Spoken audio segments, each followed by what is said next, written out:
Good morning, folks. How are you? Listen, please feel free to continue to eat and drink during, and that includes those, of course, who are joining us online. We're really, really glad that you've travelled. Most of us, some of us have travelled all the way from Belfast at 6:30 in the morning that Chris likes to remind me of. But for the rest of you, we're very glad that you've been able to join us, and especially those who are joining us online. And hopefully all the technology works. It has been a bit of a stress from my point of view, but hopefully it all works well. At present, I think we have 20 or so joining online, which is great, and good that we're able to do. Folks, we're really, really delighted to welcome Chris to our group. For anyone who accessed Northern Ireland Healthcare Chaplains Association training last year, Chris facilitated a 2-hour session, and we thought that he was so good that we would have him back. We also felt that what Chris speaks about is very relatable to a much broader group of people, and so you're very welcome, Chris. Chris, in our car journey on the road up, Chris was just telling me a bit about his background, about the work that he has done, and even how active he is in retirement. And he brings with him a considerable wealth of knowledge and experience, some of which we will be able to glean from today. For those of you who aren't familiar with the Northern Ireland Healthcare Chaplains Association, it primarily exists to train and support chaplains, equip and support chaplains, and one of the ways in which we do that is fostering good relationships with the wider multidisciplinary team. And that's why we have days like today. We're a fairly small community in Northern Ireland. We reckon there's about 130 healthcare chaplains in Northern Ireland in total, and our membership consists of about 80 or 90 of those. Just at this stage, folks, I want to mention one of our colleagues who very sadly passed away last week.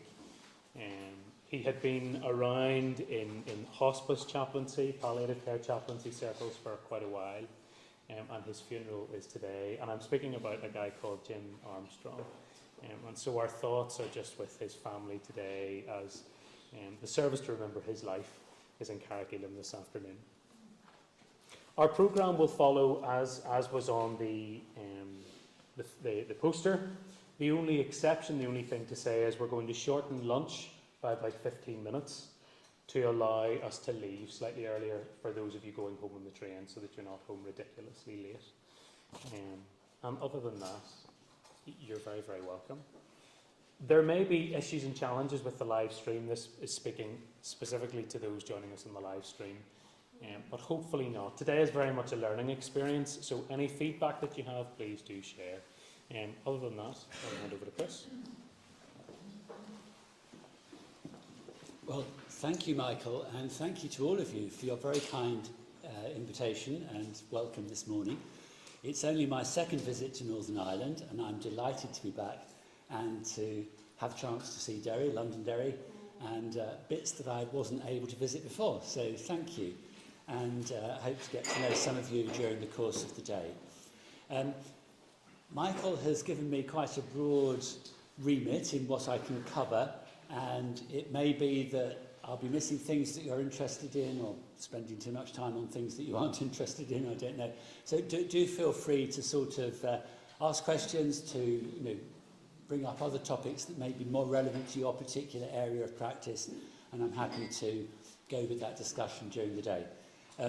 The first talk, and probably the first one this afternoon, will be slightly more me talking, but certainly in the second talk and the fourth one, I'm planning to allow plenty of interactive time for you to bring in clinical and pastoral encounters that have been challenging for you, and your own particular questions and aspects of your work that you want to bring up. So please do that when the time is to come. I want to start, though, with a sort of broad background.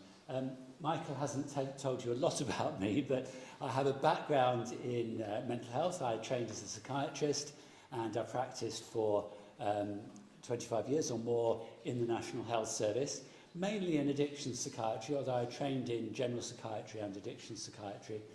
And I got particularly interested in the spiritual but not religious approaches of Alcoholics Anonymous and sister organisations. I've been brought up in a Christian family. I was ordained as an Anglican priest, had a bit of a midlife crisis and thought I might leave medicine altogether and go into church ministry, but I somehow found myself continuing both and mixing them up with each other and interested in the way in which spirituality more generally impacts upon people's mental, physical, social well-being. So the last 20 years of my life before I retired were working for Durham University. I was director there of a project on spirituality, theology and mental health, and I'm interested in the way in which theology and spirituality engage with mental health and well-being. So that's my kind of general professional and ministerial background. I want to start with something slightly historical, but also looking at some of the boundary issues that arise.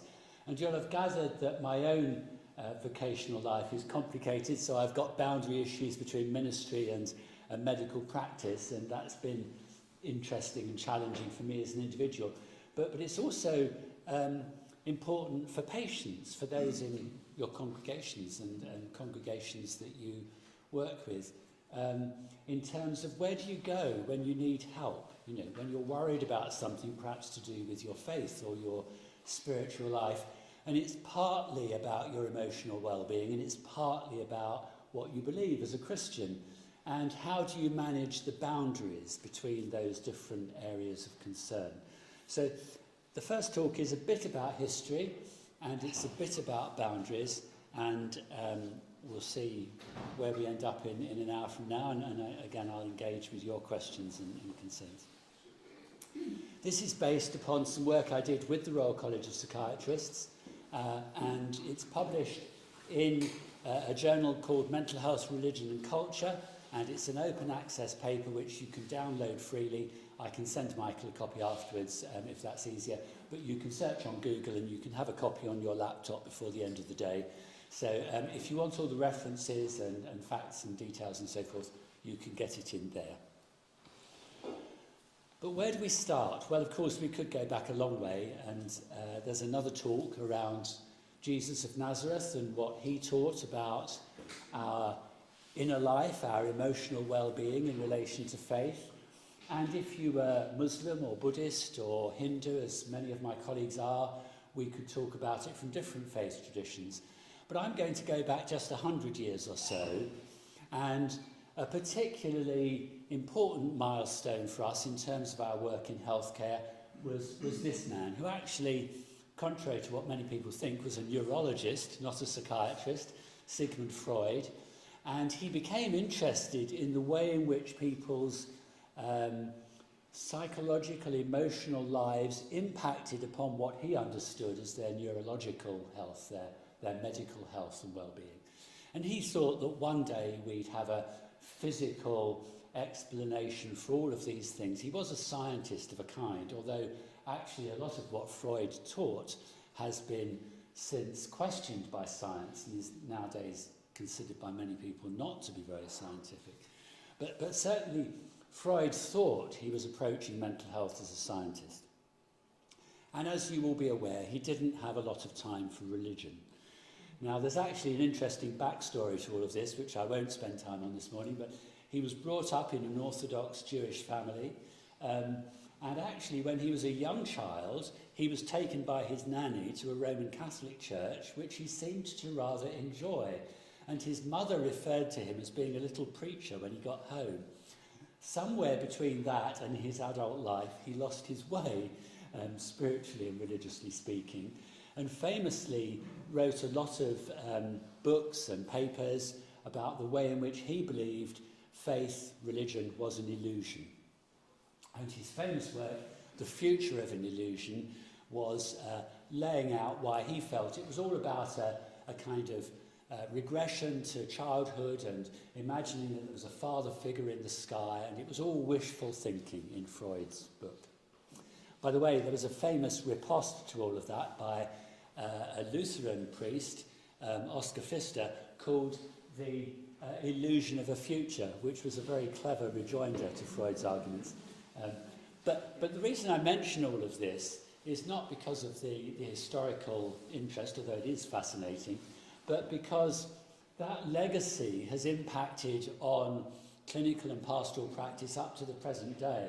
And I was saying to Michael in the car when we were travelling here, when I trained in psychiatry 40 years or so ago, more than 40 years ago, people still said to me, why would you want to be a psychiatrist? You're a Christian, aren't you? And in their minds, psychiatry was all about atheism and rejecting faith, and it was the kind of thing that didn't mix with religion at all. And sadly, we live with the legacy of that right down to the present day. I still have patients contact me through my work at the Royal College of Psychiatrists saying, I can't talk to my psychiatrist, he, she doesn't understand my faith, says it's all part of the illness, it will be fine when I get better and don't worry about it. When I worked at the Institute of Psychiatry in London, when I was a relatively new consultant, I had a clinical psychologist on my team in the clinical team meeting actually said about one of our patients, if only she gave up her Catholic faith actually, she wouldn't feel so guilty, she'd be a lot better. She needs to give up her Catholic faith. That was what he said in front of the clinical team. And a lot of it does date back to this man. Now, it's not entirely his fault. There's another school of psychology, the behaviourism, Skinner and Pavlov, if you followed all of that, which treats human beings as machines, essentially. Like other creatures, we can learn stuff, but again, there's no place for religion for any transcendent understanding of human nature within that worldview. It's a materialistic worldview, similar in some ways to Freud's, different in others.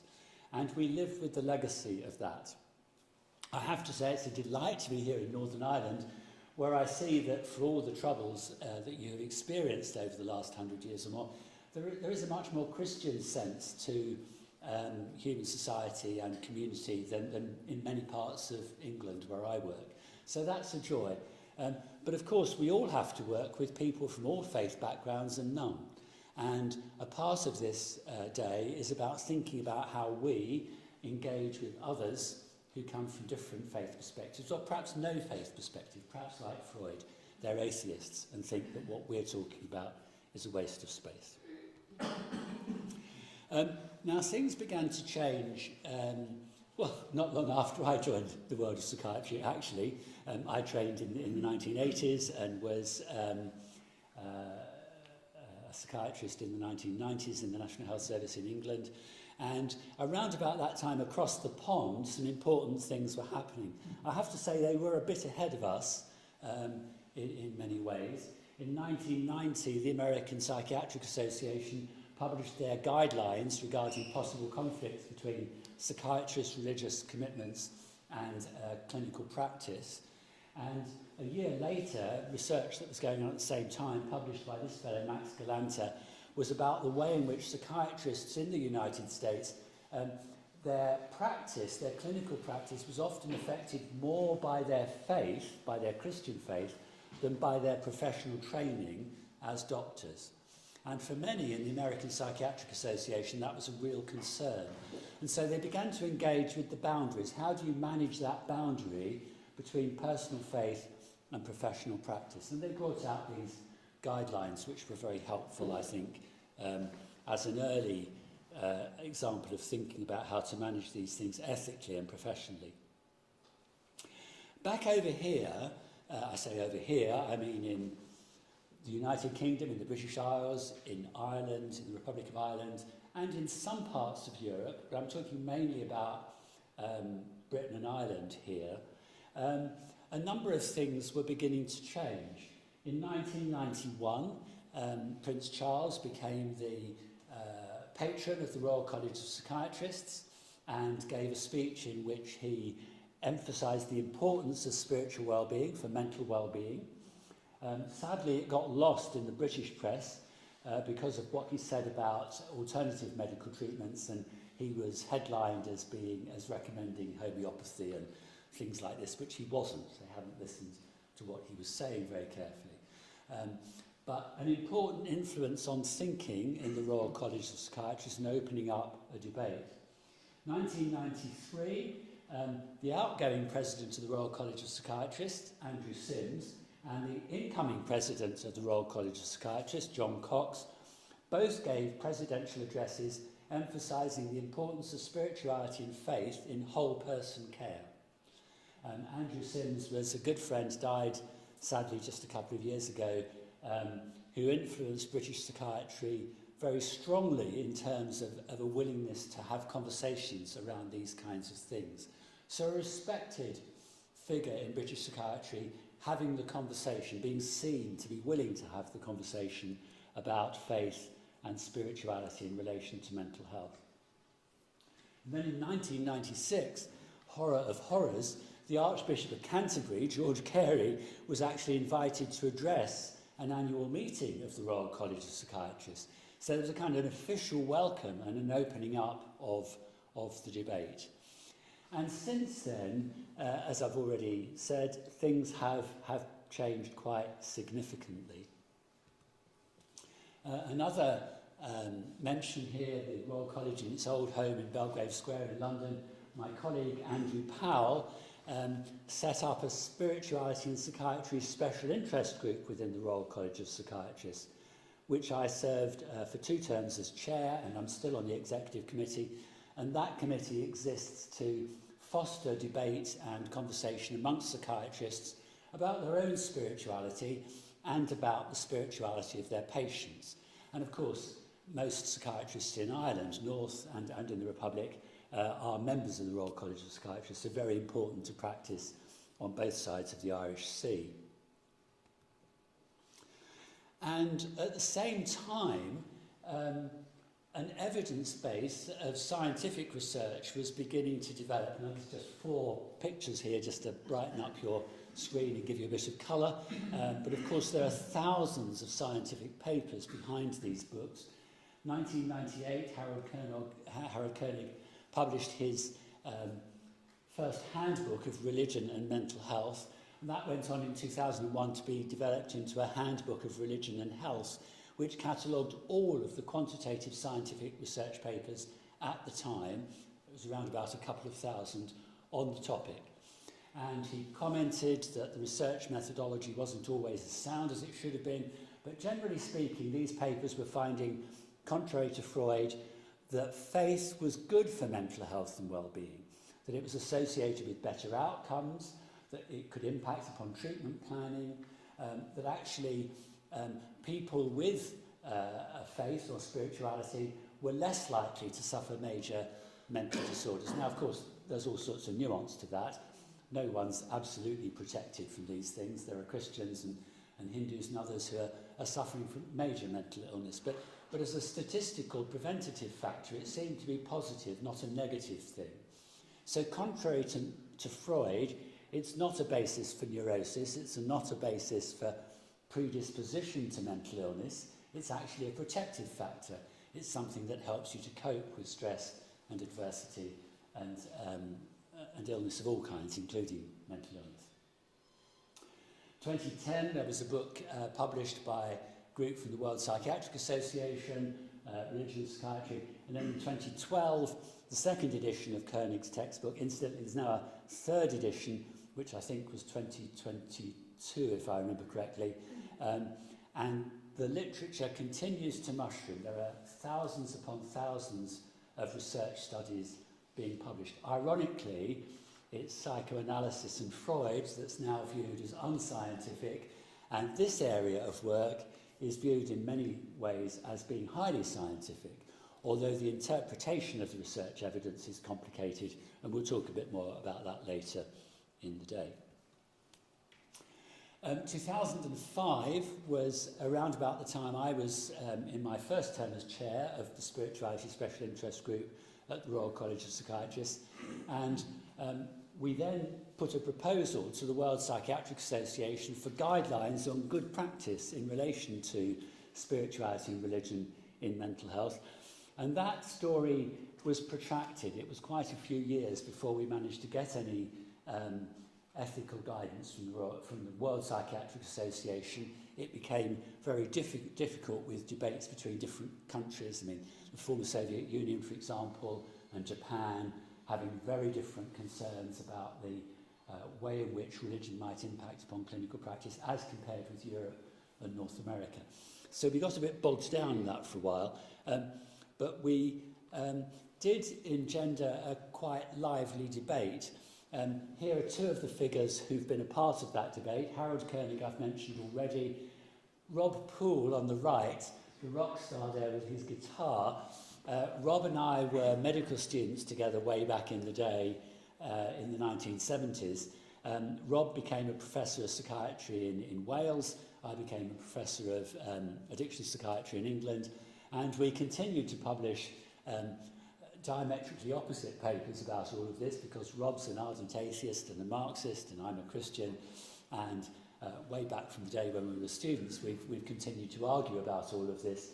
But there was a particular flurry of interest in the professional literature in 2008 when Harold published an editorial in one of the Royal College of Psychiatrists journals saying basically that you should ask your patients about their spirituality.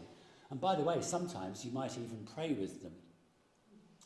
Now, from where Harold's working in North Carolina, the American Bible Belt, this was not terribly controversial. He hadn't actually said anything new. A lot of what he'd said in his editorial was exactly what Prince Charles and two presidents of the Royal College of Psychiatrists, who I mentioned, and the Archbishop of Canterbury had all said in Royal College of Psychiatrists journals, in print and at conferences. There was nothing new here. But the focus on praying with patients was controversial for the UK context. And Rob and a number of other agnostic and atheist psychiatrists took objection. And the good thing, from our point of view, was that there was correspondence in the journal for quite some time afterwards, and in other journals, and in professional meetings, a bit like this one, but usually with psychiatrists as the predominant audience.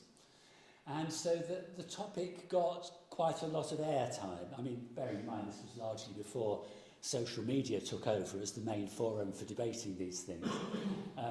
And so a lot of the issues have been thrashed out quite vigorously since then. In 2011, we were able to publish a position statement for the Royal College of Psychiatrists, recommendations for psychiatrists on spirituality and religion. This was a major milestone for us. A position paper in the Royal College is an important piece of work. It's an official statement of college policy. And this was saying basically that you had to treat patients respectfully, that you had to listen to them when you were conducting an assessment in relation to their spirituality and faith, and that you should take those factors into account when planning treatment. So to get all of this officially endorsed by the Royal College of Psychiatrists, the major regulatory body for, or professional body I should say, for psychiatrists in the UK, was a really major step. And when I presented the initial proposal to the College Policy Committee, which, believe it or not, was in those days about 40 or 50 people, you can imagine the response I got. About 6 people stood up in quick succession, some of whom were positive, some of whom said, I went to a Catholic school, I was abused by the nuns, we should have nothing to do with any of this, it's obnoxious. I mean, that was almost literally what she said. Others saying, but we teach this already, we don't need a policy. Whereas others were saying, I had no training on this, yes, this would be a really important innovation. So it was controversial, but we managed to get it through. And we managed to get it through by listening to one another and by having a constructive debate and by thrashing out a form of words that everyone could, or almost everyone, could feel happy with and that could get adopted by College Council. It was updated in 2013. A further update is long overdue and it's on my desk and I'm entirely to blame, but we've had a lot else going on, what with the pandemic and so on, so I will get on with that. But the point is that the 2013 statement is still the official position for UK psychiatrists, and that actually includes a lot of psychiatrists in Ireland and elsewhere around the world as well, who are members of the Royal College of Psychiatry.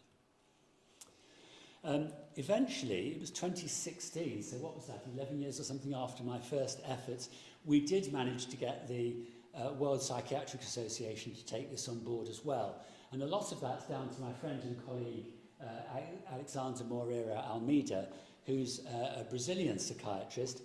He's a very interesting person to speak to. He's a spiritist. Spiritism is not a big issue here in Ireland, I imagine. It's certainly not in England, but it's a big deal in Brazil and in parts of South America. And a lot of psychiatrists are spiritists, more to the point, a lot of patients are spiritists, and some hospitals are set up by spiritist groups.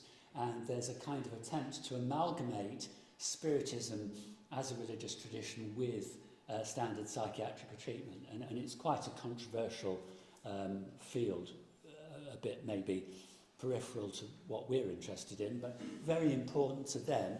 And when Alexander took over as chair of the section on spirituality and religion at the World Psychiatric Association, he saw this as important, and he was able to bring forward this statement, which was eventually adopted by the Executive Council of WPA as their official policy statement on spirituality and religion in psychiatry.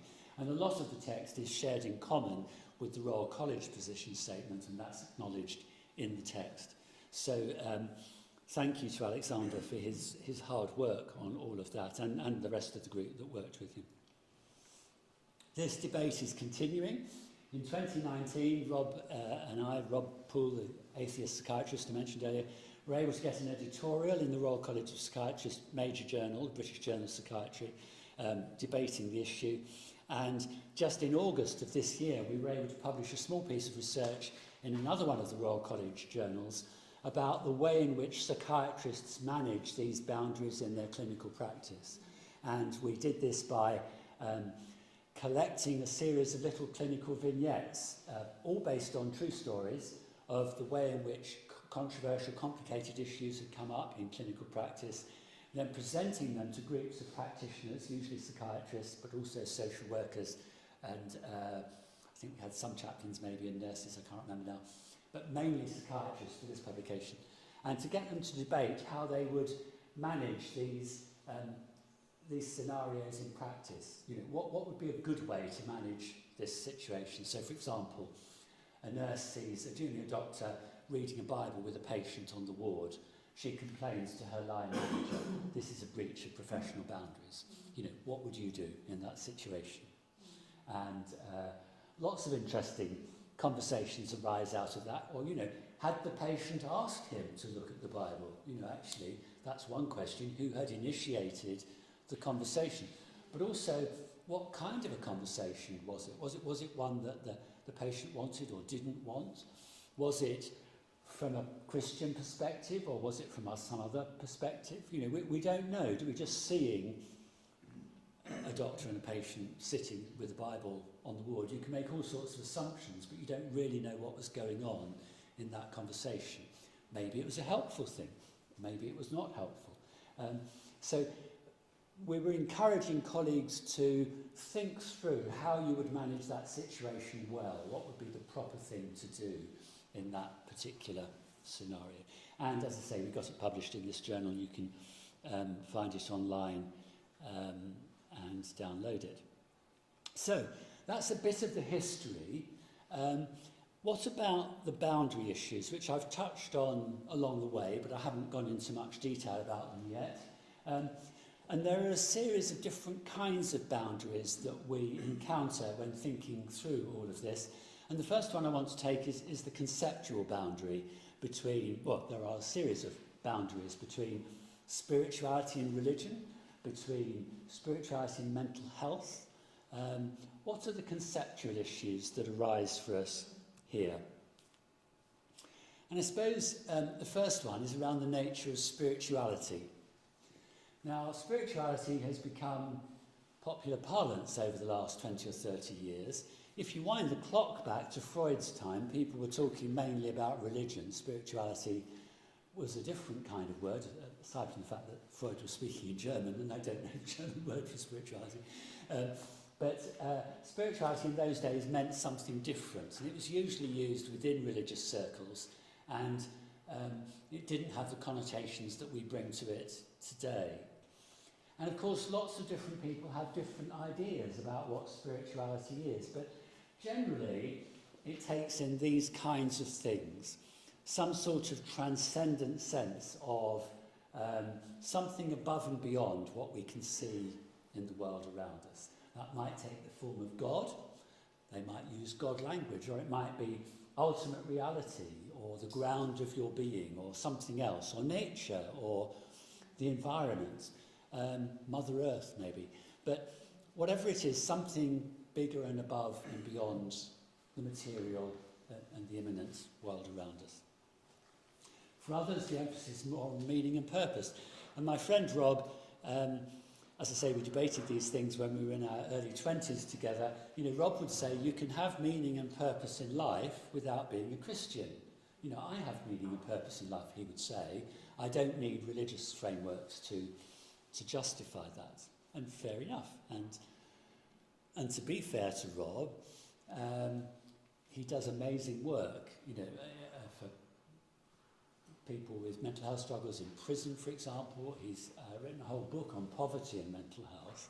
I mean, he's an example to those of us who are Christians about how you can take action to address the needs of the world around. So there's meaning and purpose, and for some people maybe that's all it is. And then there's relationships, and very often, particularly my last years in clinical practice, were on Teesside, Middlesbrough, a very poor part of England, a very multicultural community. There's a big Muslim community in Middlesbrough.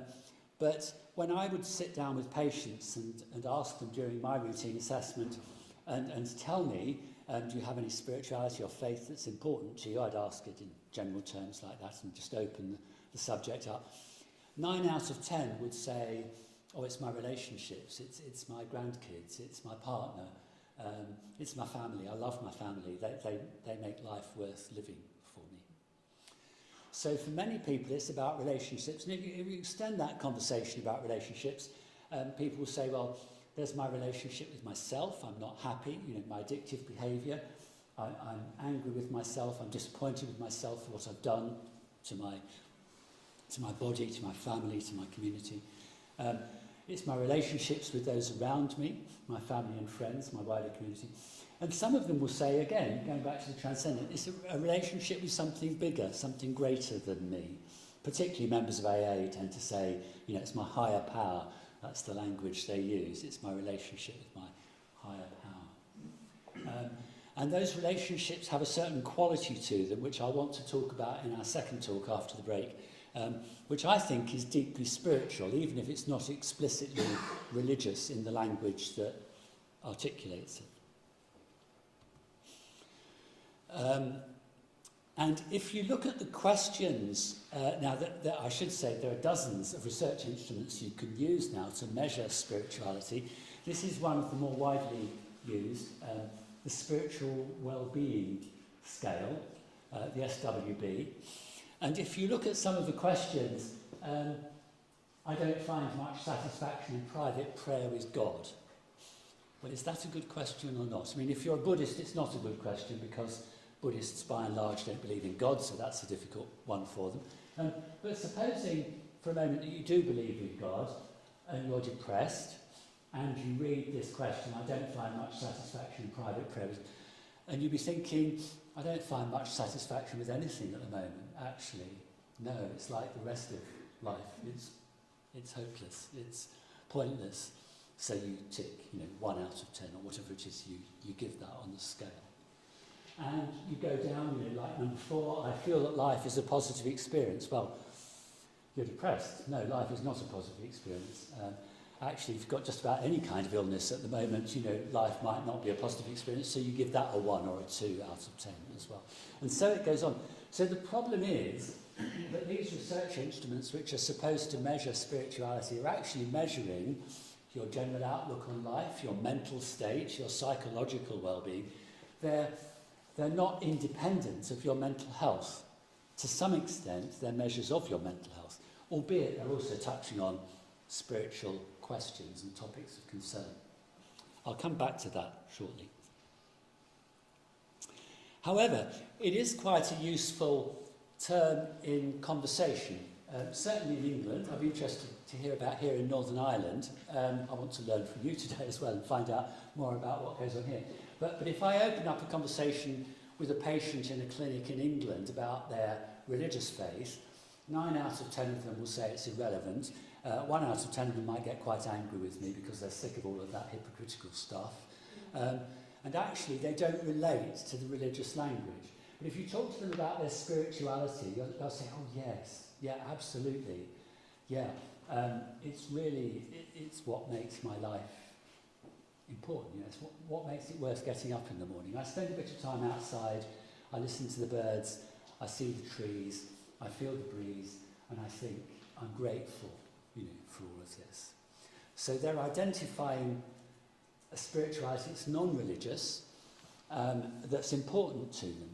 So it's a good word for conversation opening, and a word that people can relate to. Now that doesn't necessarily apply everywhere in the world, I'm sure it doesn't, but it certainly works in a large part of Europe and North America. So we've published a series of things from the Royal College on spirituality in clinical practice, not because it's a good research word, it's not, but because it's a relatable word that seems to be accessible to practitioners, to patients, to others, and opens up a conversation about something that we can share together. And there was initially this book in 2009, Spirituality and Psychiatry. We then had another one, completely different book on narrative as a tool for opening up spiritual conversation. That was 2016. And then the second edition of the book on spirituality and psychiatry, much expanded and revised in 2022. Spent quite a large part of lockdown working on that particular book with colleagues around the world. So if you're interested to find out more about psychiatry and spirituality, those are good places to go. And how do we define spirituality within those books, and indeed within the position statement that I mentioned earlier, which the Royal College of Psychiatrists endorsed? Well, this was the definition we came up with. It's not succinct, it's not easy to remember, it's too long, it's too wordy, but the purpose here was to engage something that was inclusive, that everyone could recognise themselves within, that was kind of a space within which we could have a conversation. And we wrote, spirituality is a distinctive, potentially creative and universal dimension of human experience, arising both within the inner subjective awareness of individuals and within communities, social groups and traditions. It may be experienced as relationship with that which is intimately inner, immanent and personal within the self and others, or as relationship with that which is wholly other, transcendent and beyond the self. It is experienced as being of fundamental or ultimate importance and concerned with matters of meaning and purpose in life, truth and values. So there's a kind of hospitable space there within which you can relate to things, and you can talk about what out of all of that is important to you. What about religion? Now, my friend Harold Koenig, who I mentioned earlier in North Carolina, Harold, bless him, reckons that religion is easy to define. In contrast to spirituality, which is difficult to define, he reckons religion's easy. You know, are you a Christian? Yes. Are you a Hindu? Yes. You tick in the box. Actually, any of you who've trained for ministry or studied theology will know that defining religion is every bit as difficult as defining spirituality. It's impossibly difficult. I've worked for 20 years in the Department of Theology and Religion in Durham, and we couldn't agree amongst ourselves on exactly what religion is, but we all thought it was important, and we all brought our own particular academic perspective to the study of religion. And I sympathise with Harold's point of view to the extent that it is actually easier in a scientific research study to get patients to give you answers to questions that are meaningful. Unlike the spiritual well-being scale, which I showed you earlier, you can get some meaningful responses to questionnaires. So here's one of the favourites. This is the the Duke University Religion Index, the DUREL it's called by its friends. And there's basically just 5 questions, so it's very simple. And the first 2, how often do you attend church or other religious meetings?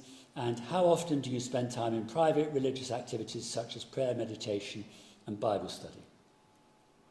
And then there's 3 more questions which expand a bit on this. In my life, I experienced the presence of the divine, God, or however else you want to refer to God. My religious beliefs are what really lie behind my whole approach to life, and I try hard to carry my religion over into all other dealings in life. And within those 5 relatively simple questions, which Harold Koenig and others reckon are reliable and valid if you're into the scientific research terminology, you can look at organisational religious activity, you can look at non-organisational religious activity, usually private prayer and devotion, and you can look at intrinsic or subjective religiosity. So the distinction between intrinsic and extrinsic religiosity is between that which is inwardly motivating and that which is outwardly conforming. And the story goes, I mean, there's some question this now, but the story goes over the last 30 years or more in the study of religion, in research, that the intrinsic is more important for your health and well-being, that which is inward and personally motivated, as opposed to the outwardly conforming, socially acceptable science of religion. And that matters a lot in places like North Carolina, where Harold practices. 70% of people go to church, and I do mean church, not synagogue or mosque. I mean, out of the remaining 30%, some of them are going to the synagogue or the mosque or another place of worship. So it's a highly religious society, but the number of those who are intrinsically religiously motivated is much smaller. So there's an important distinction between the intrinsic and the extrinsic motivation. A bit different in England, and probably different here again in Northern Ireland. I mean, certainly in England, church attendance now is very low. Most parts of the UK below 10%. And those who do go to church are intrinsically motivated to do so, for obvious reasons. So the research context is very different in England and in North Carolina, and that's reflected in the research findings about the importance of spirituality and religion to health and well-being in studies conducted in North Carolina and in Europe. What about mental health? We talked about spirituality and religion. What about the concept of mental health? Well, a lot of what I've spent my time talking to patients about over the last 30, 40 years or more are things like their beliefs, their meaning and purpose in life, their thoughts, their emotions, what they desire, what they seek in life, how they cope with adversity, how they behave, their relationships, their perceptions. These are the things that psychiatrists are interested in. And many of you who, like me, are chaplains or ordained in Christian ministry, will identify those as the things that you talk to people about in your pastoral work as well. The sets of concerns are very much the same kinds of things. And again, when it comes to defining what mental health is and what the boundary might be between mental health and spiritual well-being, it gets complicated. Here's the standard WHO definition of mental health: a state of well-being in which the individual realises his or her own abilities, can cope with the normal stresses of life, can work productively and fruitfully, and is able to make a contribution to his or her community. I've tried to represent this in a kind of Venn diagram on the right. You've got the life of your patient, your person you're giving pastoral care to, whoever it is. And of course that life is contextualised by their family, by their work context, and by a wider community. And the WHO definition seeks to set their mental well-being in that context, which is a good thing. But at the same time, work productively.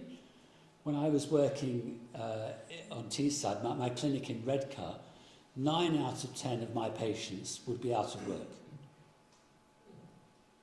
There was no job for them to do.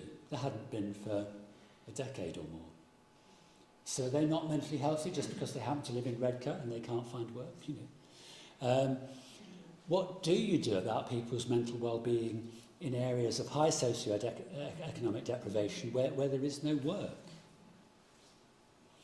And again, what about family life? Well, of course, family life and mental well-being are all mixed up with one another, but if you're alienated from your family, does that mean by definition you can't have mental well-being?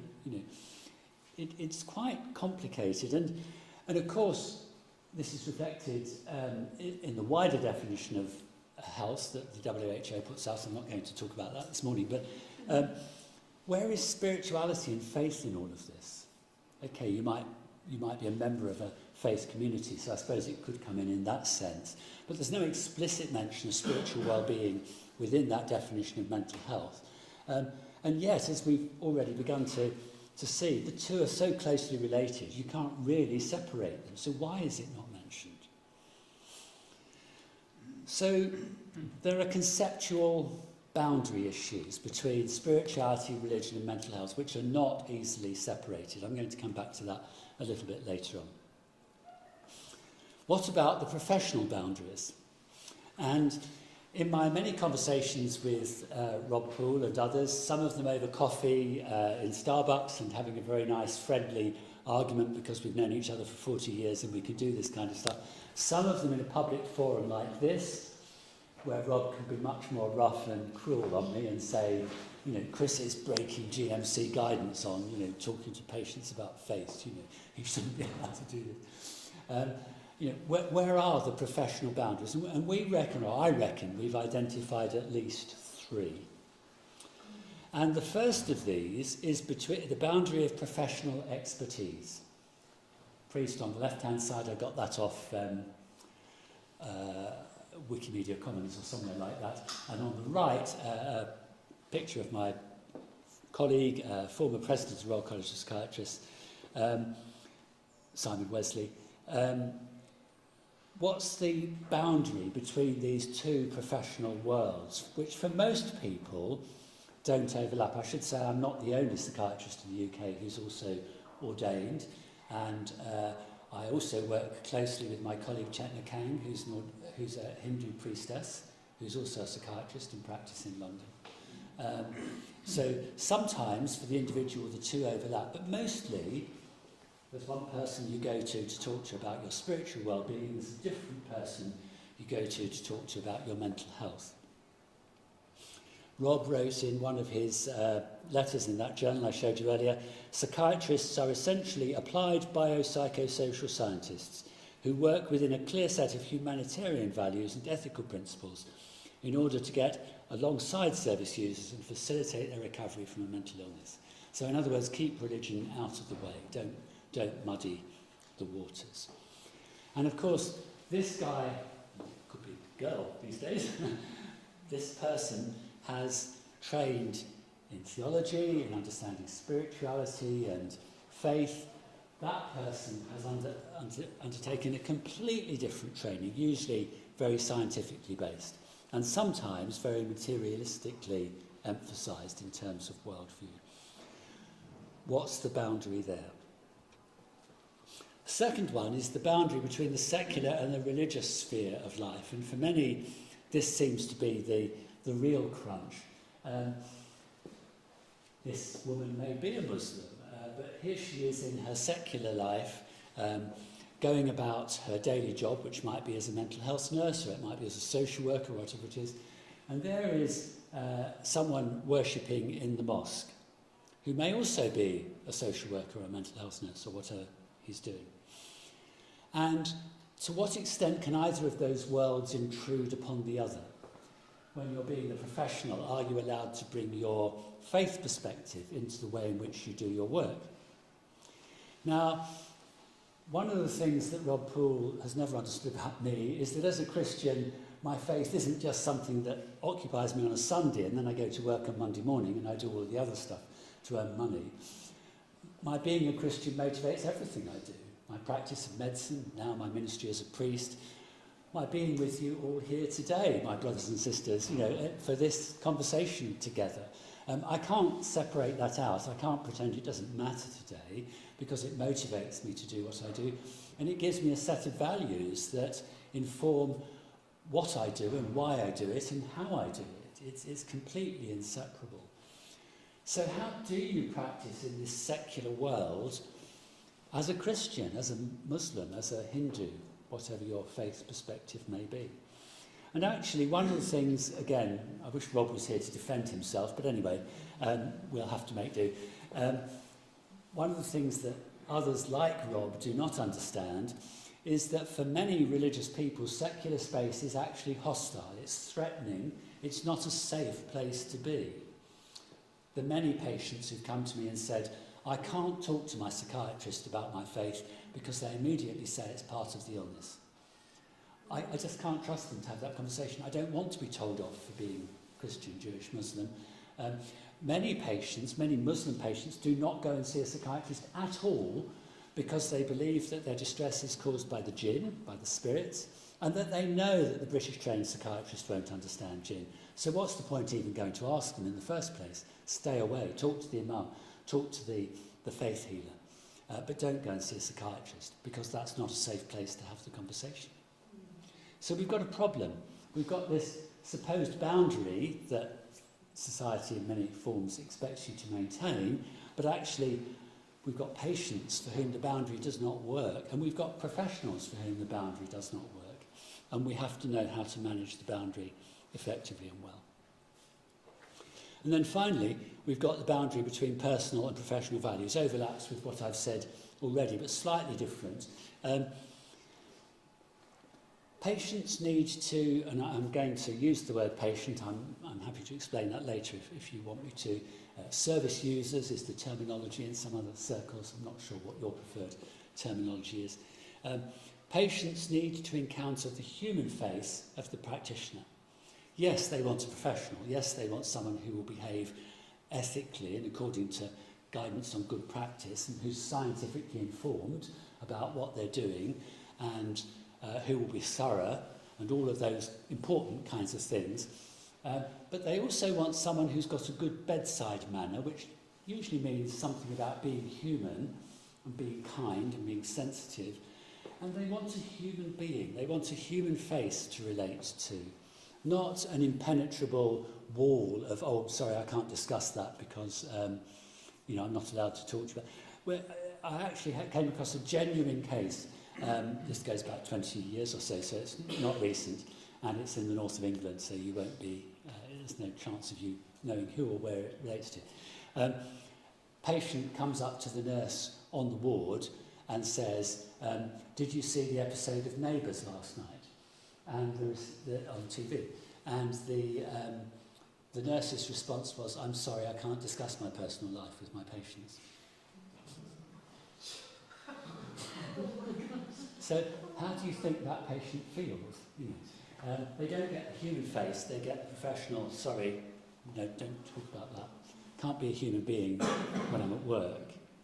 And actually it's anti-therapeutic. It doesn't help people to get better, it has the opposite effect. And it exacerbates stigma and prejudice as well. So I want to go on to a different kind of boundary now, about spiritual interventions. It may not immediately seem like a boundary. I hope I'll win you round and you'll see what the connection is in just a moment. But what about the boundaries that come up in relation to spiritual interventions? Well, there's many things we could discuss here. There's compassion-focused therapy, there's dialectical behaviours therapy, there's the spirituality of the 12-step recovery programs that I've mentioned to you earlier. There's forgiveness therapy. There's so many, I'm beginning to lose track of what they all are. But one of the ones that most people have come across, and that's certainly offered within the NHS Trust where I used to work, is mindfulness. Mindfulness, being present to the moment and giving attention to the present moment in time, both the inner and the outer reality. Here we have someone sitting in a beautiful place. I'd like to be mindful just there. But I also have to be mindful to my inner space, to the anxiety, to the fear, to the uncertainties that are in my mind that are causing me concern because of what's going to happen tomorrow or this afternoon or next week. Now actually, there's a scientific evidence base around that, and we know now that there are good reasons why we should offer mindfulness-based therapies to patients because it helps with relapse prevention and depression and in other ways. In fact, mindfulness is probably helpful to a whole range of psychiatric disorders, so that's good. But actually, in what way is mindfulness different to Teresa of Avila, contemplative prayer? And I've talked to my Buddhist friends about this. Now, of course, they're worried about mindfulness because they say, this is not good. You know, here's mindfulness as a therapy that's been extracted from its spiritual tradition and offered in a utilitarian kind of way as a healthcare intervention. That's not what mindfulness is all about. You know, some of my Buddhist friends are quite cross about that and quite worried about whether it's a good thing to do. But here we have Teresa, a younger Teresa, by the judge of the painting, talking about the prayer of recollection. And in many ways, what Teresa and John of the Cross and others in the Christian tradition have talked about is very similar to mindfulness. It's about being present to the moment, aware of oneself in relation to a wider world. Of course, for me, and I'd be interested to hear your views, but for me, the big difference is that in contemplative prayer, there's an awareness of the presence of God in all of this. Indeed, of me in God. You know, in him we live and move and have our being. So there's a personal relationship involved. But leaving that aside for a moment, it shares many of the non-discursive, attentional aspects of mindfulness, which might be good for well-being generally, sometimes in a religious context and sometimes not. And indeed, I have questions from Christians as well. A favourite discussion amongst postgraduate students in Durham was, can Christians do mindfulness? You know, what are the pros and cons? Is it a Buddhist practice? Should we be doing this? To which, of course, I refer them back to Teresa and say, well, tell me about contemplative prayer in the Christian tradition. Is that mindful or is it not mindful? So there are boundary issues here, but it's not always clear whether what we're doing is spiritual or religious or secular. Is it something else? Why are we doing it? And my friend Harold Koenig, again, this diagram doesn't work very well on this screen, but tries to argue in terms of the ever-growing capacity of spirituality to absorb other things. So spirituality now, this big sort of egg-shaped circle here, encompasses the secular and the religious and a lot of what we talk about as being mental health. It becomes so big as to be vague and in Harold's scientific mind almost useless as a concept, but it does encompass everything. So of course mindfulness is both a spiritual and a secular practice within that worldview. And it seems to me that's one way of looking at it, but maybe we can reformulate our understanding of what mental health is all about, taking on board some of the better aspects of the World Health Organization definition, but also recognising what we've now learnt about the nature of spirituality and its relationship to mental health. This is my proposal. You can reject it outright if you want to, but just as a basis for conversation, mental health might be understood as a state of well-being in which the individual gives attentive awareness to self and others in the context of a transcendent reality. And of course, within that, there's the family and the work and the community and all of the other things that we mentioned earlier. But there's a sense of something bigger of which we are a part. And I would call that God. My Buddhist friends would have a different word for it. And within AA, they'd talk about a higher power. But whatever word you want to use, contextualizing everything else within that greater transcendent frame of reference. So I think what I'm coming round to think about boundaries is that there are actually two different ways of looking at boundaries. There's the no trespassing sort of sign on the left, which says you must not go over this fence. This is a step too far. And if you do, you're breaching some professional or ethical code of conduct, and you should be held to account by the GMC or by a court or whatever it might be. And on the right, fortunately they're not here today, but there's my son and my daughter and my daughter-in-law on a family expedition where we're looking at the map and saying, oh help, where are we? Do we know where we are? Which way should we go next? That sort of mapping of boundaries, looking at a chart, and asking ourselves the question, where do we want to go next? What's the right direction of travel? We're on a journey. Where are we going to head from here? And I think for most instances, the scenario on the right is what we want to do in chaplaincy and indeed in mental health work more widely. We want to stand alongside patients and service users, looking at the map together and saying, okay, we don't like it here, we want to be in a better place. How are we going to find a way to that better place that you need to be in? You tell me where you want to go, and I'll help you with the journey plan. And sometimes we need to be in this other place. Now, I'm very conscious, talking to Michael in the car this morning, the religious landscape is a bit different in Northern Ireland, but I've had conversations with many folks around the world, and certainly in other parts of the United Kingdom. And I think the general consensus is that proselytising is never acceptable in clinical practice. I say that partly because the GMC is very clear on this, the American Psychiatric Association is very clear on this. I would have got struck off as a doctor if it had been thought that I was trying to convert my patients to becoming Christians. Between you and me, and I'm guessing that most people here are Christians, so I hope I'm in a sympathetic audience, there's also that part of me that says that as a Christian, I believe I have something valuable that I want to share. But this is not the space and the time in which to start talking about the gospel. That's not why they've come to see me. They've come to see a psychiatrist. And when I'm wearing a dog collar, I can have a different conversation. But when I'm in a clinical role employed by the NHS, proselytising is not what I'm there for. And I know that if I do it, I will be in trouble. And I think that is protecting the safety of the space for patients.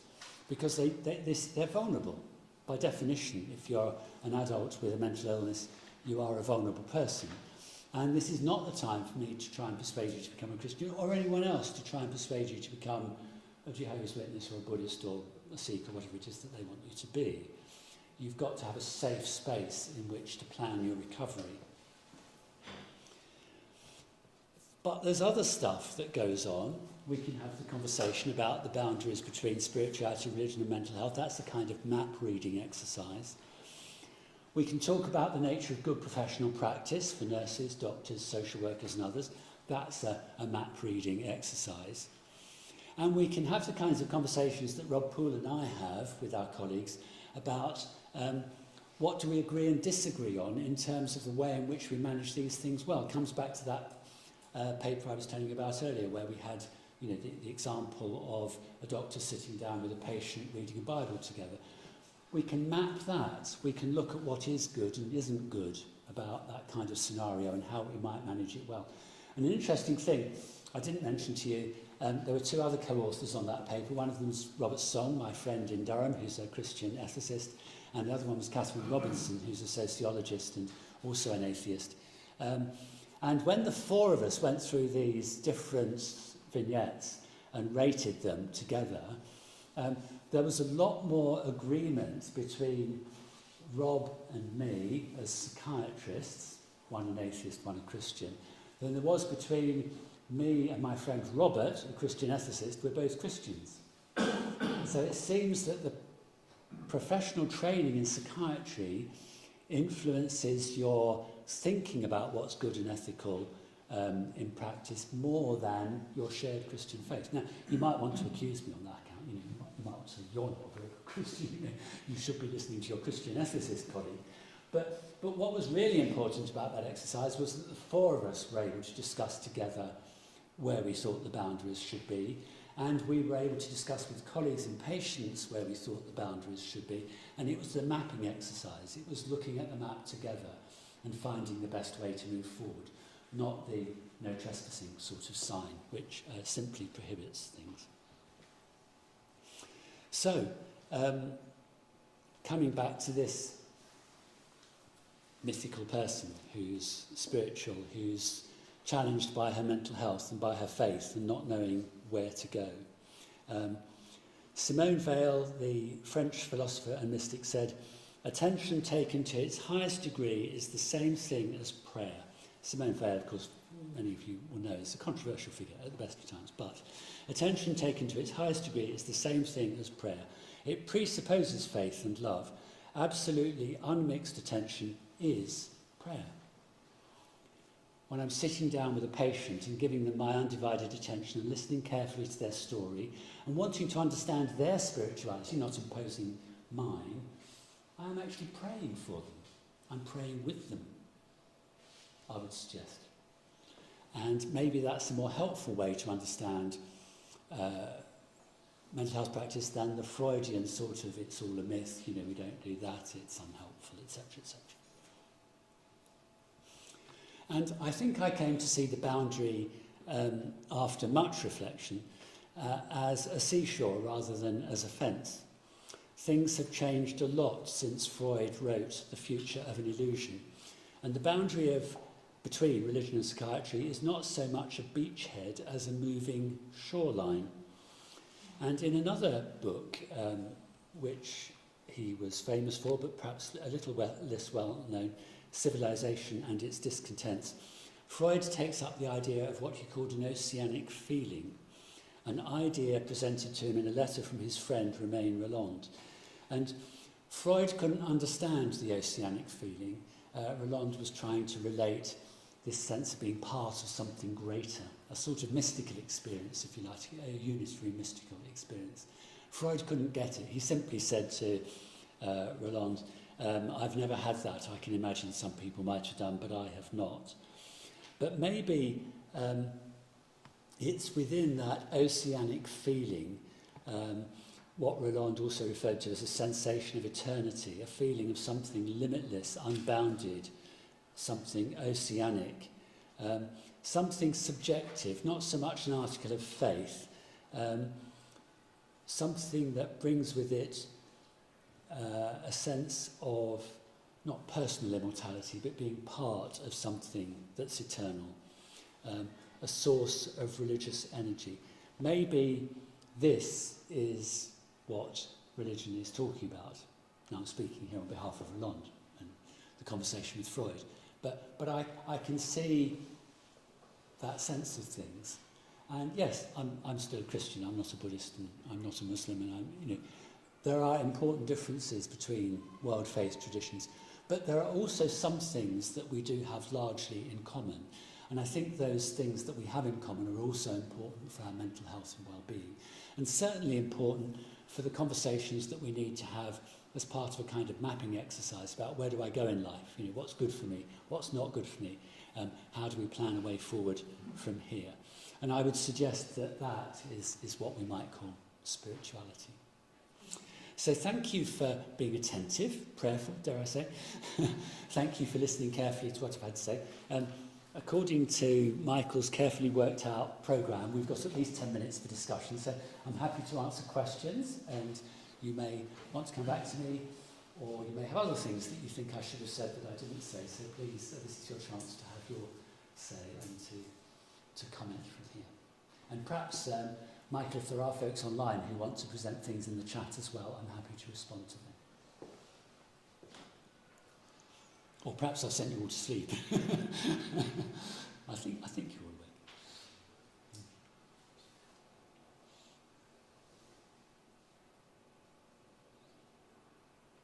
Perhaps you've just got lots to think about. I'd like to hope that's the case. Yes? I think the positions, the boundaries are slightly different depending on your profession. Yes, that's true. Yes. And your professional background? As a chaplain, yes. And that opens up different conversations, doesn't it?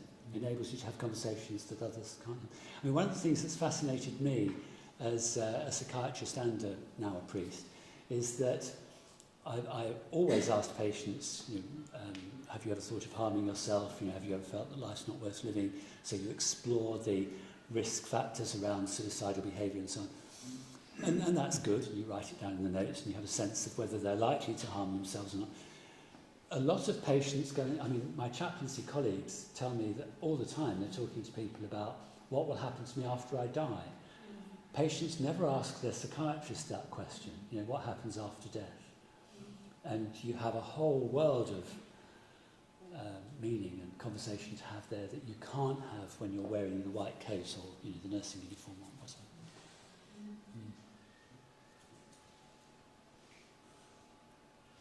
And another thing, which I hope we will talk about this afternoon, which patients do talk to both chaplains and mental health professionals about. But what about if you think evil is impacting upon your life, whether it's the devil or Satan? Now that's another interesting topic where I think we do both talk to people about those things, but you have a different conversation as a psychiatrist than you do as a chaplain or a priest. But we'll come back to that this afternoon, so I don't want to spoil that one for later. I had an interesting encounter with a woman who, in her 60s, in hospital with delirium, but a week apart, both times, she shared with me great distress that her niece at age 15 had taken her life. So I picked up on this distress and went to the nurses. Did you know this? No, we didn't. And left it at that. The following week, it came up again. I said to her, have you mentioned this to the medical team looking after you? And she thought, well, why would they want to know this? And I said it might be helpful for them just to know. Then I reported it to a junior doctor who looked thoroughly puzzled. And I don't know if I handled it well, but I gently said, we're always mind, body and spirit. Yes, yeah. But always. His face was puzzled. Well, he shouldn't have been puzzled, of course, because bereavement by suicide is notoriously difficult to manage. He kind of was puzzled. So he wasn't making a connection, so I said, I'm just curious if her distress like this, is it affecting in any way her how she is physically? Well, that's what you're there to do, isn't it? To open that conversation up. Yes. Was it the delirium causing, was this a real fact her niece had taken? There was that issue going on in my mind as well. Had this event really happened, or did the delirium make her believe it? So there was that. And because of the role that you occupy, you're able to open up those conversations in a way that maybe the junior doctor can't. But I was a bit disturbed at him not doing those dots. But maybe it's because it's the way we travel kind of acute care, it's physical health. Well, you could be right. You could be right, but of course they should. That's a challenging mental health scenario. So that's about boundaries and kind of not joining up a whole person. And the boundary between the physical health and the mental health, I'm a surgical doctor or whatever I am, and I don't do that, But you don't do whole people, medicine, wherever you work, apart from pathology maybe, it's about the whole person. It's body, mind and spirit, as you said. A similar experience. One day I actually had 3 doctors shadowing me to do their learning in spirituality and chaplaincy and family. Oh, that's good. And a lady started to open up about all the issues she'd been dealing with. But it turns out this lady was in a respiratory ward being treated for some acute breathing difficulty, when perhaps the issue behind might be more the anxiety she was under because she just lost her mother, she just lost another friend that she'd been caring for personally, and she just lost a family pet, beloved family pet, and she was just in a complete meltdown psychologically.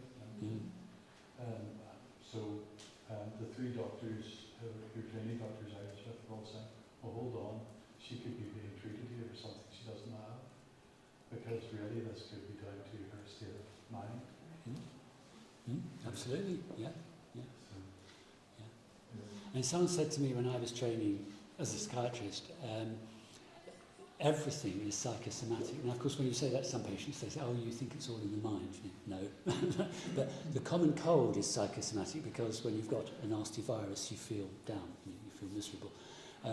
And actually, depression is psychosomatic because it affects your body as well as your mind. And the same can be said about spirituality. There's always a spiritual dimension to a patient's. Now, if you're in, I'm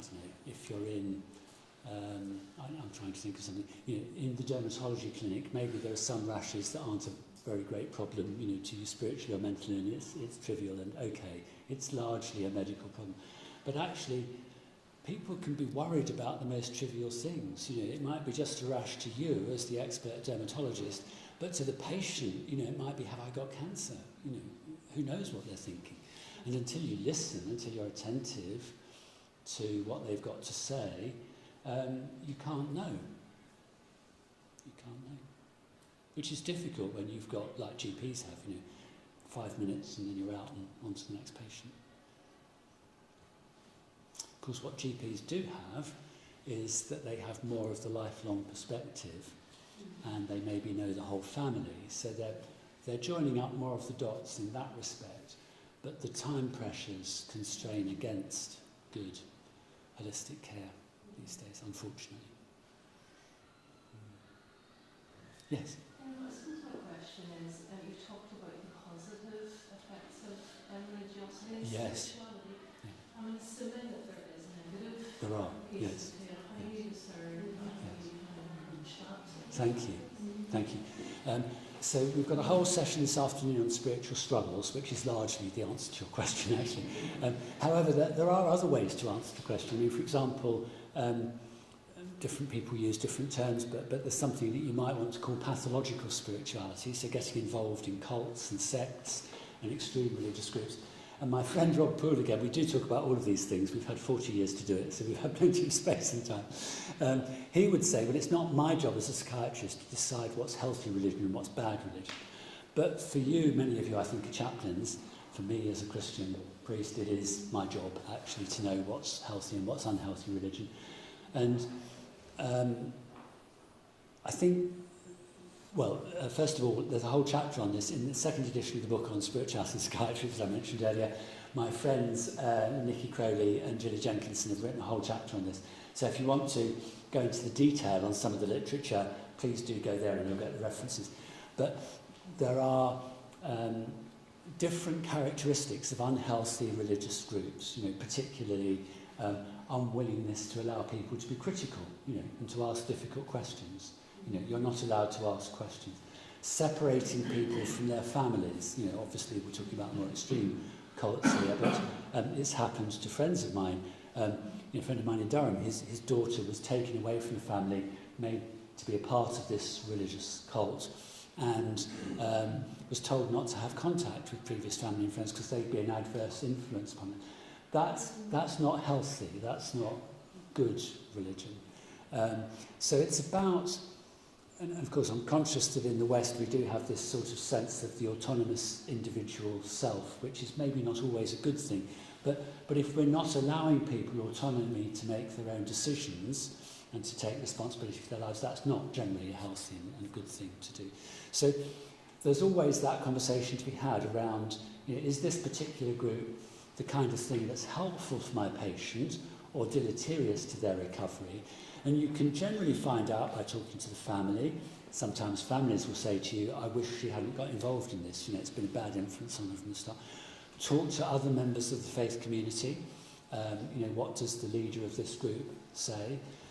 You can begin to build up a picture of whether this environment is a psychologically and maybe physically healthy and safe place to be, as well as a spiritually good place to be. And that is a part of our job, both as chaplains and as mental health professionals, I think. But the spiritual struggles, I think, are particularly interesting. We'll come back to that later. Yeah. Are there any questions online, Michael? Not so far. No. Okay. I hope you're still following this at home, those of you who I can't see, who are there somewhere. Is this, it's almost 15:15, is this a good point for a coffee break? We're starting again at 11:30 and we're going to talk about patient-centred spirituality.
Okay, are we good to go?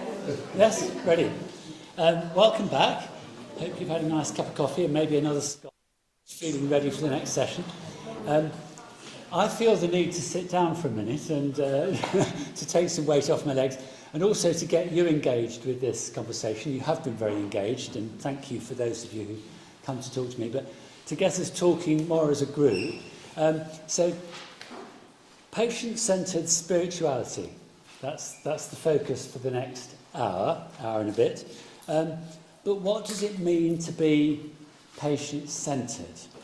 And you're in rows which neatly break you up into groups of 3 or 4, or if you're at home, you can sit and reflect quietly with yourself for 5 minutes.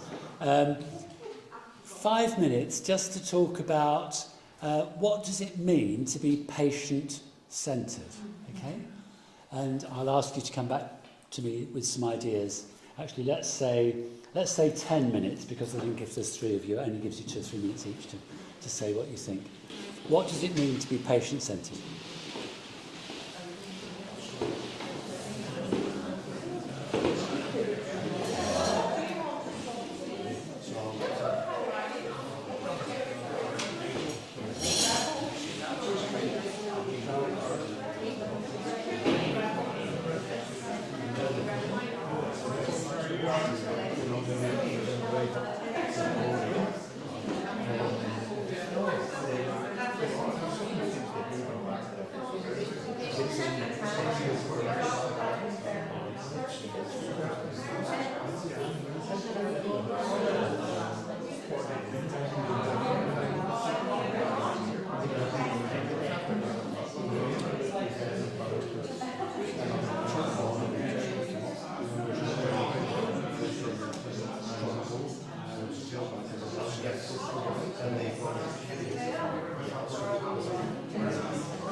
One more minute, and then we'll come back together.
Okay, can I ask you to come back together and we'll share some of your thoughts?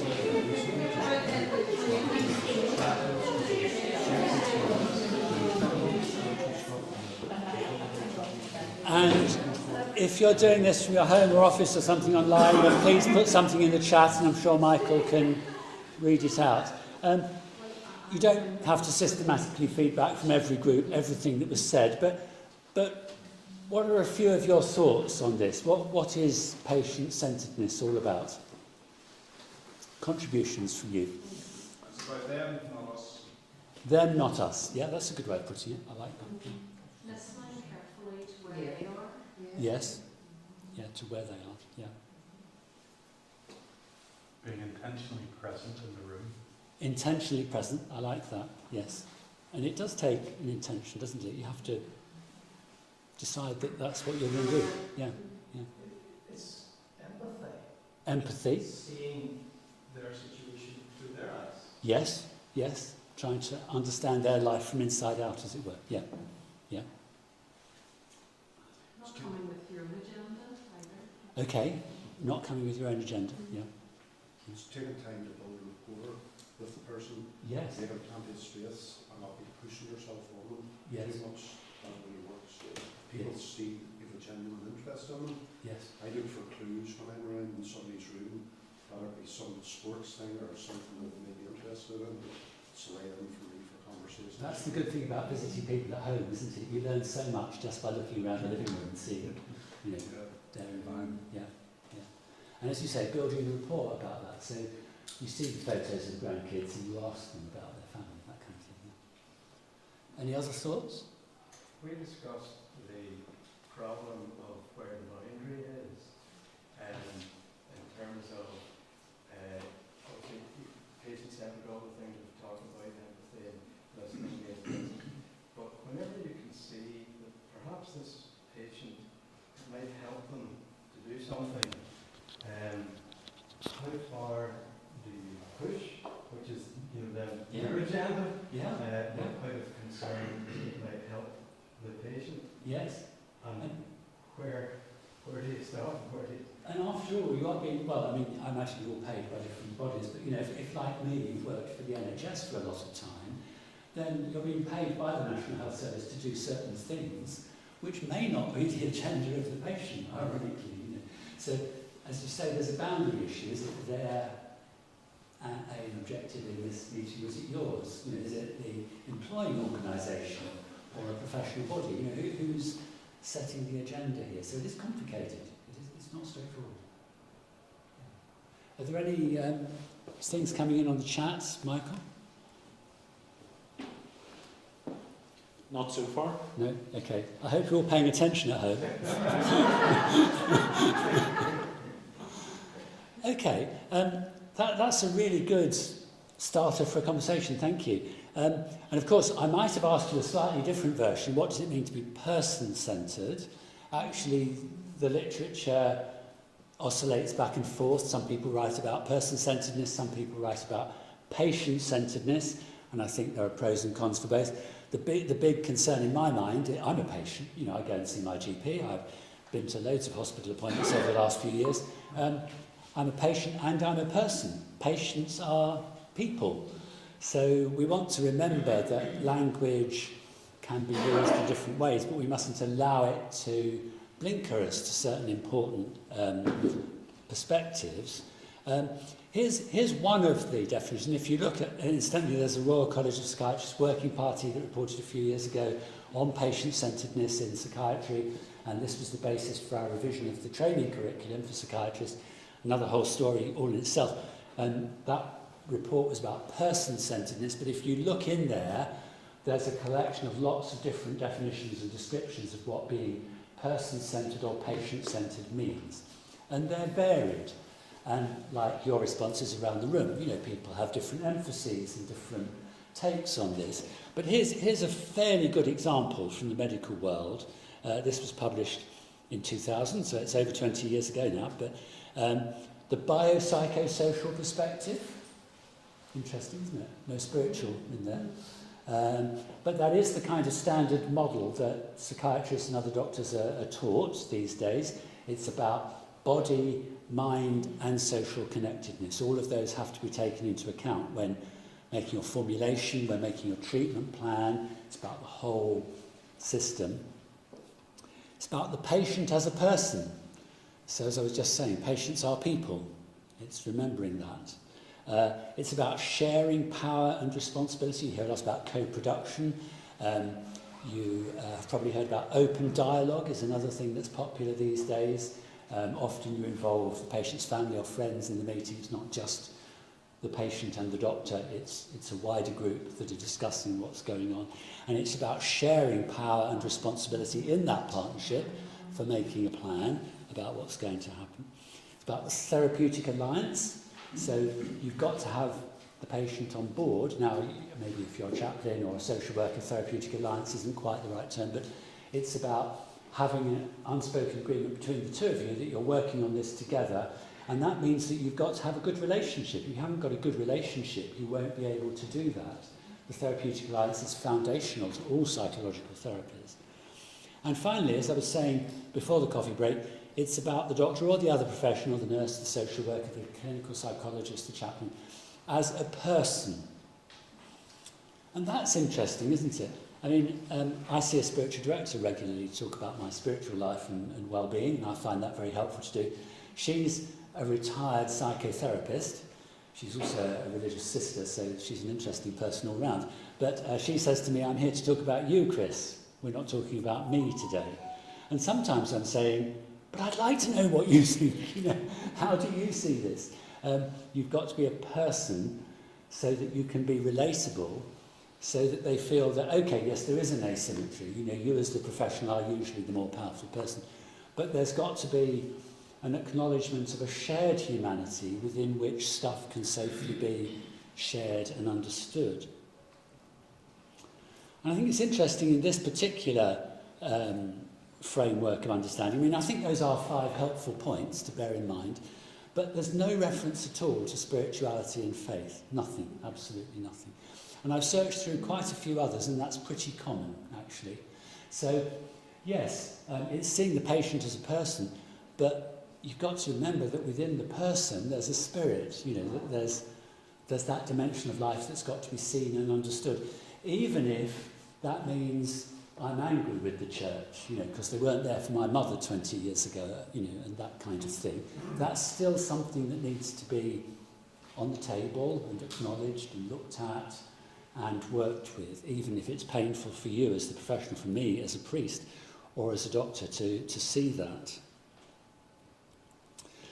Now, I want to tell you about 2 patients during the course of this next, whatever it is, 3 quarters of an hour now. The first one I'm calling Sarah. Obviously, that's not her real name. I'm not going to tell you when and where I saw her, although it was some years ago, and it's on the other side of the Irish Sea, so it's remotely unlikely that any of you have met Sarah, or that you would be able to identify her from what I'm about to tell you. But this is a real-life interaction, so please just remember that there's a real person out there somewhere.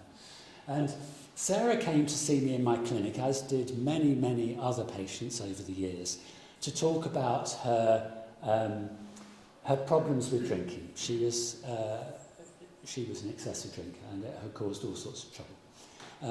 The interesting thing about addiction psychiatry, it looks like all patients are the same, but of course they never are, because every story is different. And there's always a person behind the story of becoming addicted, dependent, that is unique to that individual. And in fact, on this occasion, Sarah had already been working with one of my colleagues.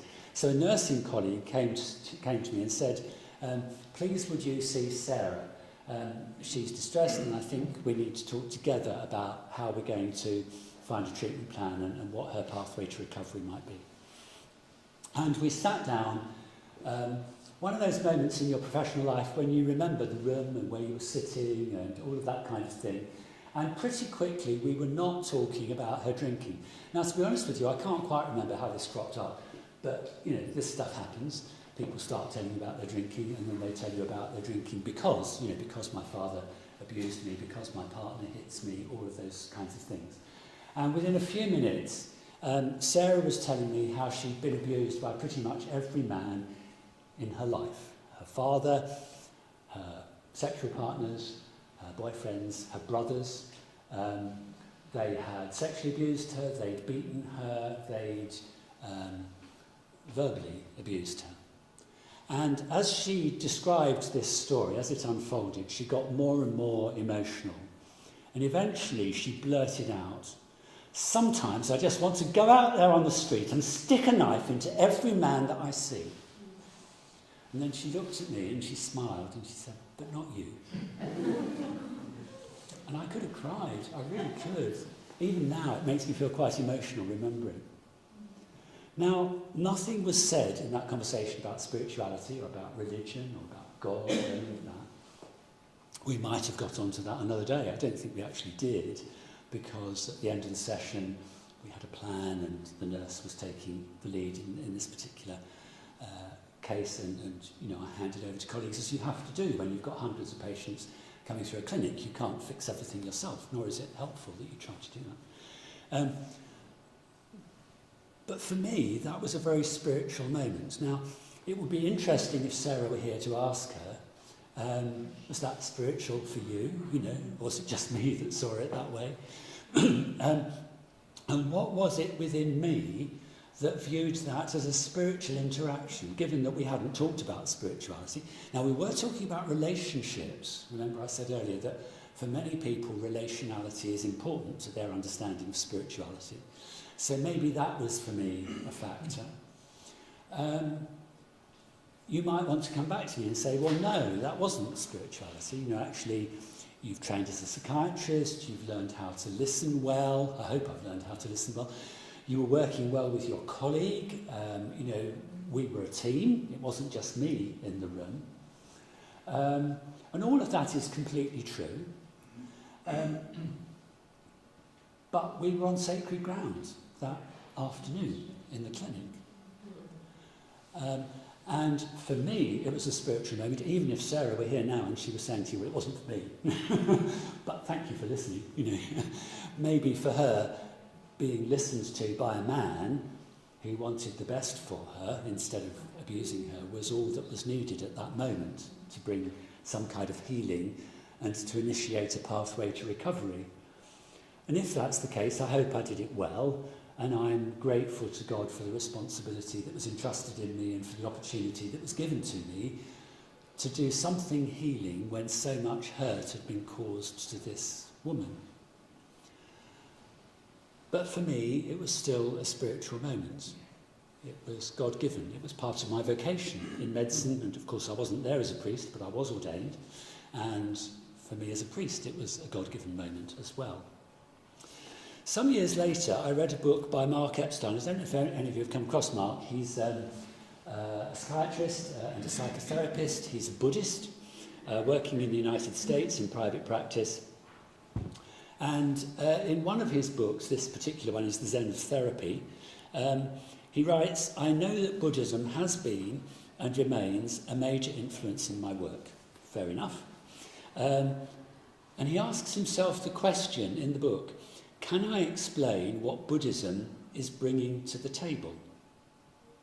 And he grapples with this question. It's a good book, by the way. It's got lots of interesting stories about his interactions with his patients and what he does with them over the years. And he works through a year in his diary. It's organised according to spring, summer, autumn and winter. And he gives accounts of different patients he's seen. And a bit like me, he's reflecting back and he's saying, what did happen there? And would it have made any difference if I wasn't a Buddhist? And he concludes later on that he hopes that a lot of what he does makes Buddhism implicit in his practice. It doesn't have to be spoken about because it informs who he is as a person. And sometimes he does speak to people about Buddhism, and to be fair, I think when he does it very sensitively, although he's working in private practice in the United States, and that's a bit different than what you might do in the National Health Service over here. But he's still struggling with exactly the same question as me. Does it matter that I'm a Buddhist? Could I actually do this job just as well, if I was someone else, if I had a different faith, if I didn't have any faith? And I conclude for me, and I can't speak on behalf of Mark Epstein, but it is a good book. I do encourage you to look at that. I conclude for me it does matter. Actually, I probably wouldn't have been in the profession that I've been in for all these years if I hadn't have been a Christian. Being a Christian was part of my motivation to becoming a psychiatrist. So that's a first thing. But secondly, my theology, because Christian theology is incarnational, I hope that others see Christ in me. I hope. I have the humility to acknowledge that some days it must be pretty hard for them to see Christ in me. But I still hope that he is seen in me. That's what I aspire to. That's what I want to be as a doctor and as a priest. And that applies whether I'm standing at the altar or whether I'm sitting with Sarah in the clinic. And I wonder whether standing at the altar is any more incarnational and Christ-like than sitting in the clinic with Sarah. You know. So all of these questions, very simple interaction with a woman coming with two remarkably common problems, so sadly common problems, her alcohol abuse, her drinking, and that she's been abused. But there's a kind of a moment in time, you know, it's a mindful moment, when something important is happening and you're just inwardly aware of it. And for me, that's spirituality. Now, some people write about implicit spirituality. I think that's quite a useful term. I mean, there's a slight problem there that you're kind of imposing spirituality on people sometimes when they were deliberately choosing other language to talk about what's going on. And if you're being patient-centred, you'll use their language, not your language, in order to have the conversation. But I wonder what your thoughts are about that. And maybe you've had Sarah moments, you know, when you haven't talked about faith or spirituality or religion, and you have that sense that you're on holy ground. Do you have any Sarah stories? I did think about Jesus and the woman at the well. Oh, yes. And talking about everyday things like getting a drink. Yes. And there was when you talked about that moment, Yes. that felt like that kind of moment in the Yes. scripture. Yes. That's a remarkable encounter, isn't it? Because, as you say, it starts off with a very practical, tangible thing, you know, getting some water out of a well. And look where it ends up. It's an amazing story. Yeah, thank you.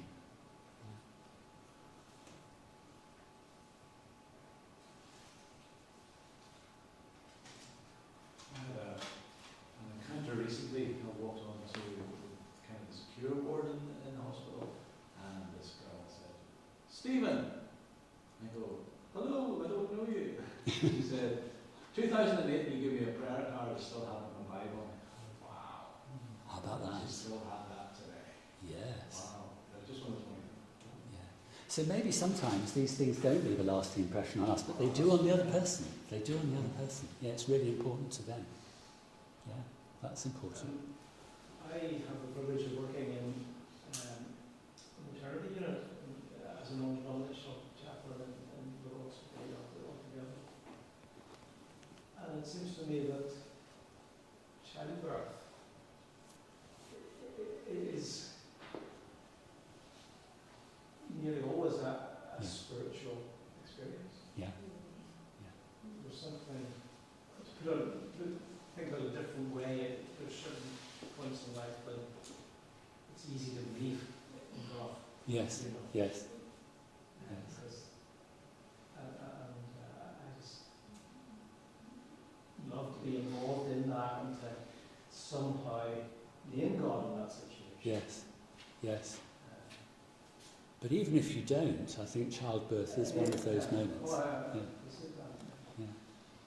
I've delivered 20 babies myself when I was a student. They don't get to do that these days because of health and safety and risk and everything. So you'll be pleased to know that mothers-to-be are protected from medical students like me who used to need to get the experience.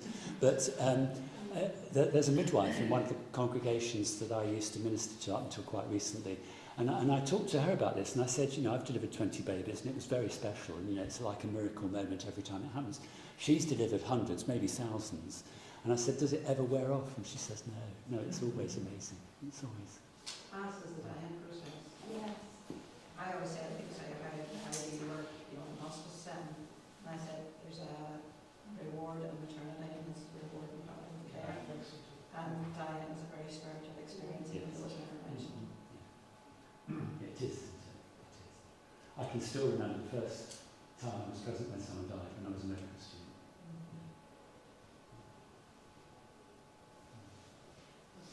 So there are, I'm calling them Sarah moments, but you know what I mean. There are things that don't have to be named that are kind of really important for us as human beings, and maybe spirituality is or isn't the right word for it, but it's a privilege that we're given because of our vocation and calling, whether you're a doctor, nurse, midwife, chaplain, whatever you are.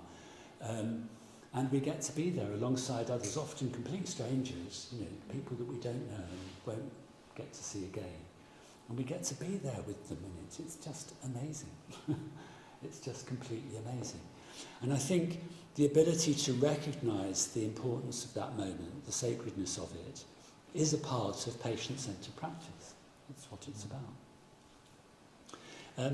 I've got, as you've gathered, this is partly a sort of story of all my friends and colleagues I've met over the years. Another one is Jeremy Holmes. Now, Jeremy, I think, would describe, he's a psychotherapist again. Unlike Mark Epstein, he wouldn't describe himself as religious in any way. I think he'd describe himself as agnostic more than atheist. He does talk a little bit about this in his books. And the most recent one is The Spirit of Psychotherapy, A Hidden Dimension. And Jeremy is asking himself the same kinds of questions that Mark and I are asking ourselves, except as a psychotherapist from a non-religious standpoint. He hasn't got Christianity or Buddhism to hang anything onto. And he's asking himself, is all of this therefore important? What is spirituality? Does it matter to me in my work? And he says that spirituality rather arises out of states of mind, cognitive and affective, that bring together top-down values with bottom-up impulses, and so helps people live with, to an extent, and to an extent transcend pervasive uncertainty. So he's saying that life is threatening and uncertain. None of us know where we'll end up. We don't know what's going to happen tomorrow, let alone next week or next year. It's anxiety-provoking. And on the one hand, we have these sort of bottom-up impulses. Well, in Sarah's case, desire to drink. But for all of us, the need for clothing and food and relationship with other people, all of those things that are basic to our existence of human beings. And on the other hand, we have this kind of top-down uncertainty that our minds, our brains bring to us in life. What if I lose my job? What if Sarah dies? What if, I can't get a drink? All those worries about what's going to happen, the uncertainty that life thrusts upon us, whether we like it or not. And he talks about this in a variety of ways. He has a term which I can't remember at the moment. It's something like field theory or something, I can't remember anyway. A kind of clever psychological, philosophical way of thinking about it. But he also talks, using the work of Winnicott, the object relations therapist, he talks about transitional space. This is transitional space. It's a little bit like liminal space, on the margins. But in transitional space, you're allowed to explore uncertainties, symbols, fears, ideas, meanings. And I came to think that with Sarah, what was going on was a kind of exercise in transitional space, as Jeremy would relate it. And you'll probably need to read the book if you really want to understand where this is all going. But the gist of it is that you can't go out onto the street and stick a knife in every man you meet. If you do, you end up in Broadmoor with my friend Gwen, the forensic psychiatrist. But most women who are abused, and sadly it is usually women, although of course there are many men that are abused as well, most survivors of abuse do not go out and stick a knife into every member of the opposite sex that they meet. But they do need a space within which they can process that, somewhere safe that they can go to talk about their deepest fears and their anger and their hopes for what might be different and how they feel about the people who've abused them. And the stick a knife into every man you meet was a kind of thought experiment which helped in Sarah's recovery because she was able to vocalise that which she couldn't actually put into action. Safely with two people who would listen respectfully and would not blame her for that and would not accuse her of anything. And it's a transition into a process of recovery that will probably, in Sarah's case, take many, many years with psychological therapy and support from trained counsellors and so forth. But that transitional space, Jeremy reckons, is spiritual, even though he's not religious. And I find it interesting that two psychotherapists from completely different backgrounds than me, one a Buddhist, one an agnostic, can actually come to the same conclusion, that actually there is a spirituality in that space, whether you want to call it transitional space or whatever you want to call it, that's actually spiritual, even though it's not named that. We might want to call it that for certain reasons, which Jeremy articulates on the basis of his language as a therapist, and Mark articulates as a Buddhist, and I would want to articulate to you as a Christian. So that's Sarah's story. That's one kind of spirituality which focuses on the patient. It was her story, not mine. But of course, her telling her story evokes my story, which I'm sharing with you. And so we're sharing this together.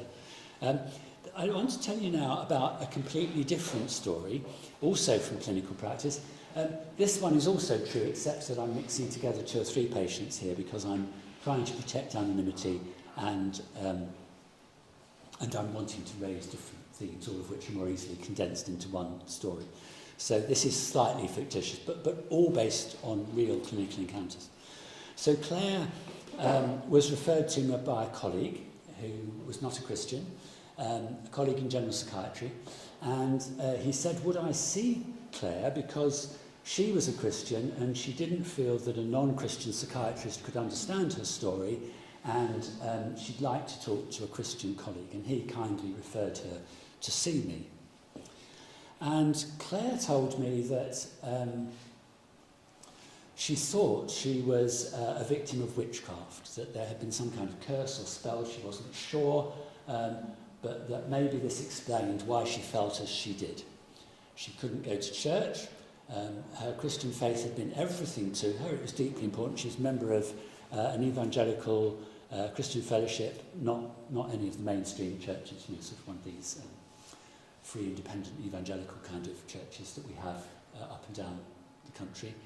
And it had been really important to her, but she couldn't go anymore because she didn't feel like singing the worship songs, and she felt that people would think she wasn't a very good Christian, and it would all be deeply discouraging. And she came with her husband, and he was trying to encourage her, but she just didn't want to go anywhere near church anymore. She hadn't come to the point of disbelieving in God, but she wasn't sure how God viewed her, and she felt rather alone.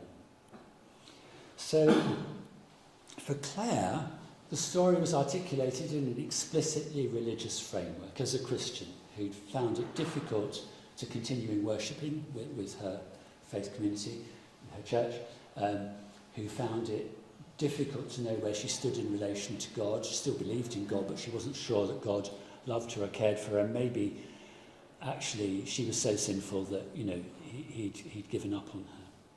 And into the mix came this, maybe this has all happened because of the witches. Now, as far as I could tell, there were no witches locally to be identified as specific people who were, to blame for this. It was a general idea in her mind.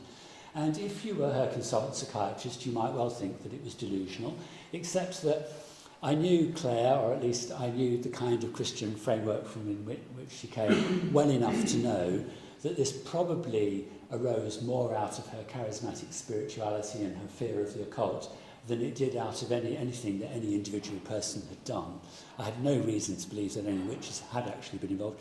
And actually, my friend, Anne, who works a lot with pagans and witches, she's a Christian by my Anne is a Christian, tells me that actually most witches do not want to put curses on people. It's the kind of thing you do not do. It's actually antithetical to their worldview and their framework of belief. Only in the rarest circumstances would you ever do that, because in their way of thinking it comes back to bite you, and actually if you go around cursing other people, you are the one that ends up suffering harm. So it's most unlikely that any real witch had actually done this, but in Claire's mind, maybe that was the explanation. She couldn't work so easily with psychological explanations or with biochemical explanations of why she might be feeling depressed, but she could work with the idea that this was a spiritual problem. So she's coming to me and saying, Dr. Cook, this is, a spiritual concern. Please, you're a Christian, you understand, please can you help me? Now, I don't know how you'd have dealt with that. Perhaps you'd have dealt with it much better than I did, but we explored all the usual kinds of things. And I think she seemed to be reassured when she went away, even though I was essentially saying, you've got a good psychiatrist, he's looking after you, he's doing all the right things. The medication might well be helpful, the psychological therapies might well be helpful. And yes, I understand entirely how this is impacting upon your faith, and that's a real issue which we've got to talk about.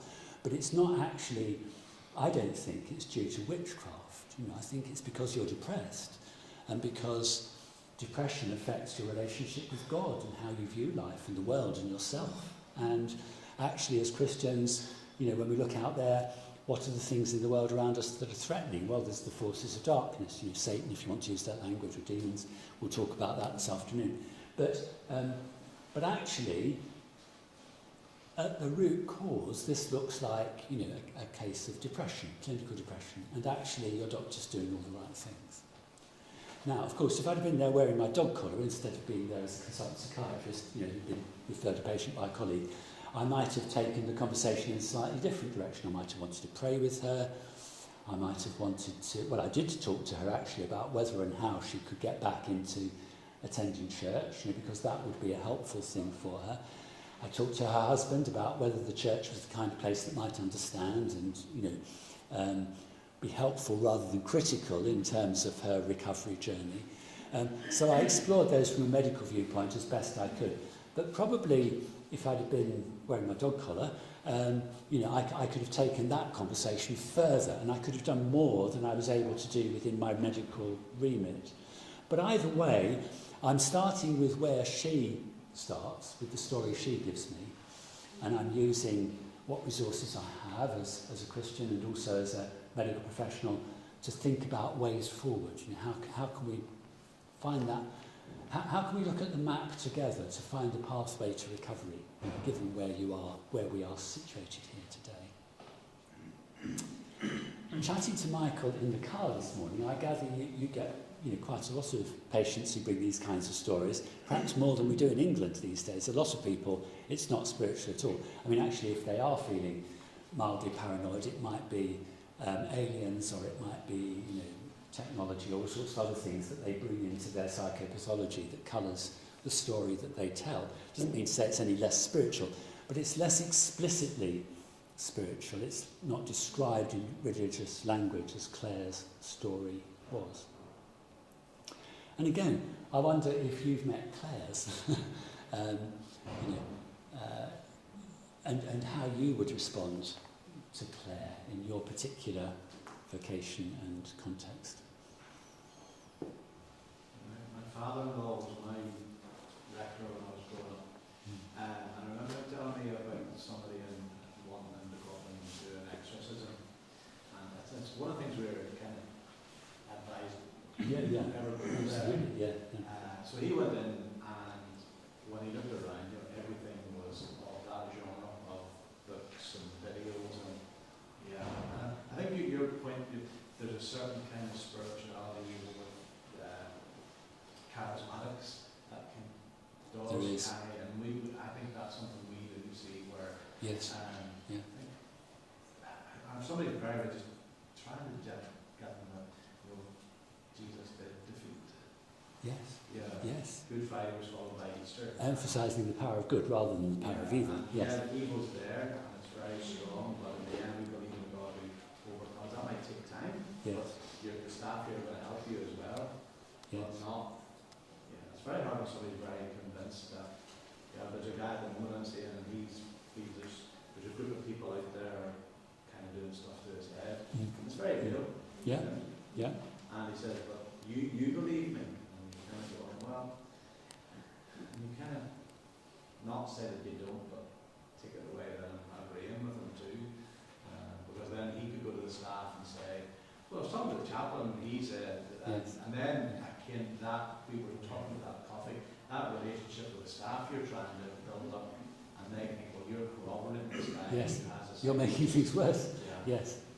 But that, I think, that was a thing of how me from my father and all that, they were just bombarding themselves with all this kind of evil literature, and no wonder they're beginning to live in it themselves. Yes. I don't think they were mentally ill. No.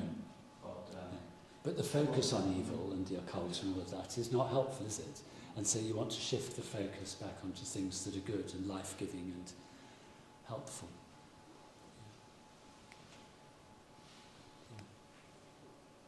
Any other Claire stories? I was visiting Monday, and the guy proceeded to tell me it was a seat list. Now, I think he was just trying to provoke a reaction. Yes, see And how so it was you because responded. we did have a conversation, and he mellowed quite a bit. Yes. So I think he was just trying to get a reaction. Of, Yes. you know, Yeah. what are you going to do with this? Yeah. You know? How are you going to respond to Yeah. that? Yeah.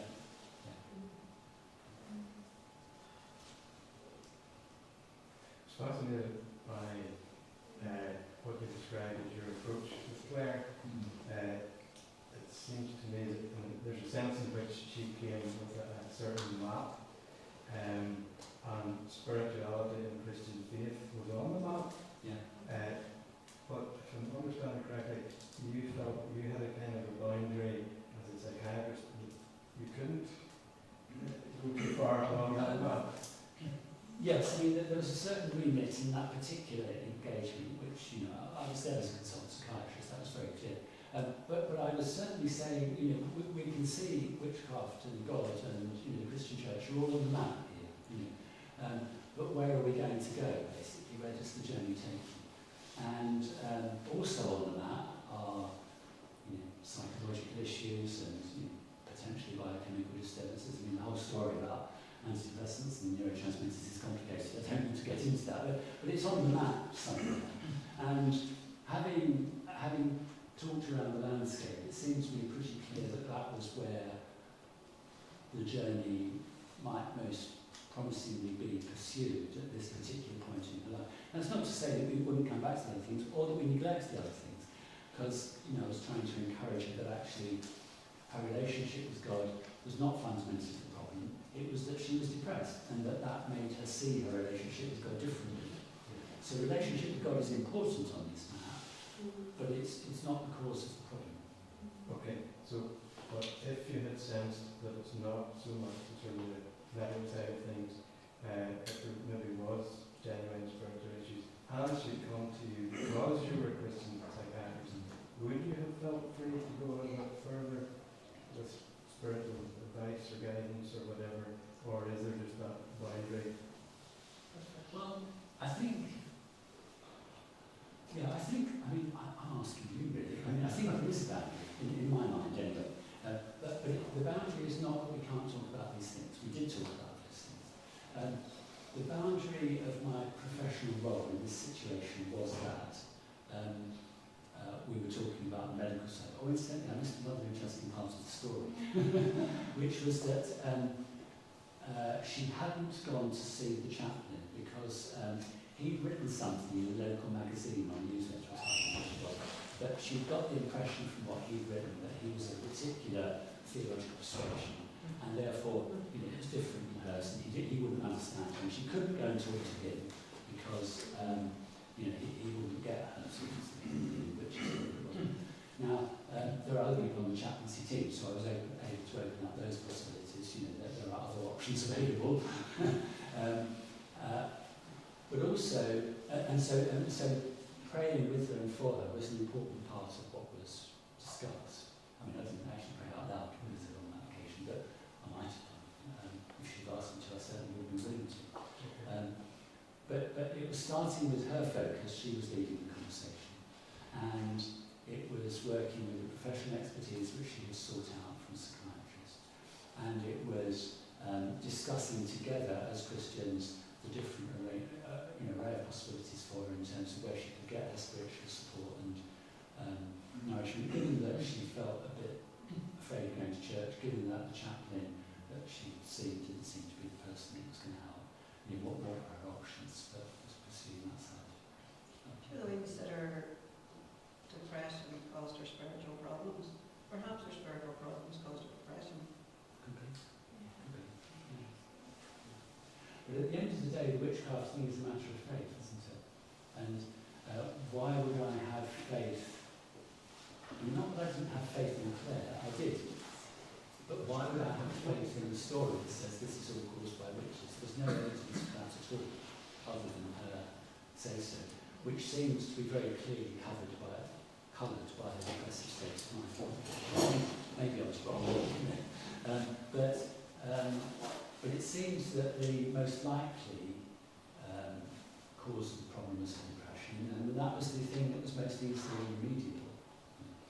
So do the simple things first and see where that leads. And clearly down the line somewhere you might get to the place where you discover who knows what.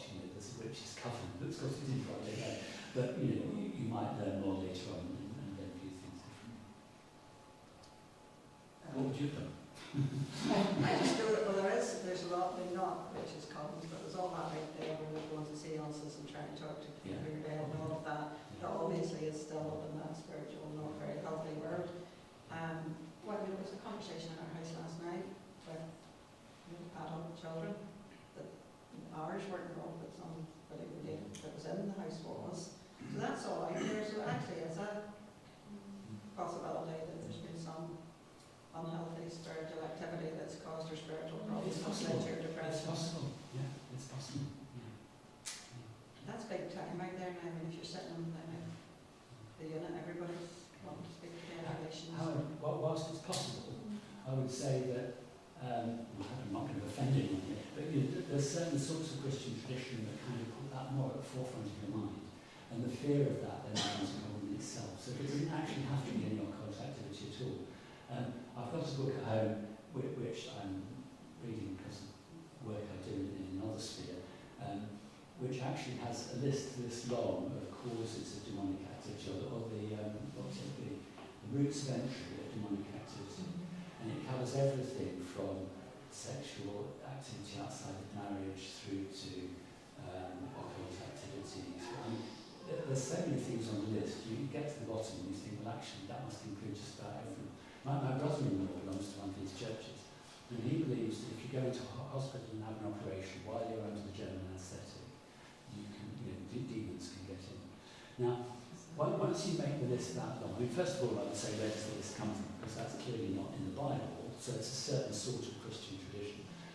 But then you get a very paranoid mindset that's sort of emphasising the power of evil and de-emphasising the power of God. So I suppose, and I might have got it wrong, but I suppose my concern within the conversation with Claire was to move the conversation back to good things, to medical things, but to try and play down that sort of sense of vulnerability to the level, which I think probably arose from my depression, but maybe I'm wrong. I hope that's a useful thought experiment, even if you don't necessarily agree with how I managed it. I'm quite happy for different points of view. But it's about patient-centered spirituality, isn't it? And how do we manage those encounters with the Clares, who come with a very strongly held religious story, which we may or may not agree with?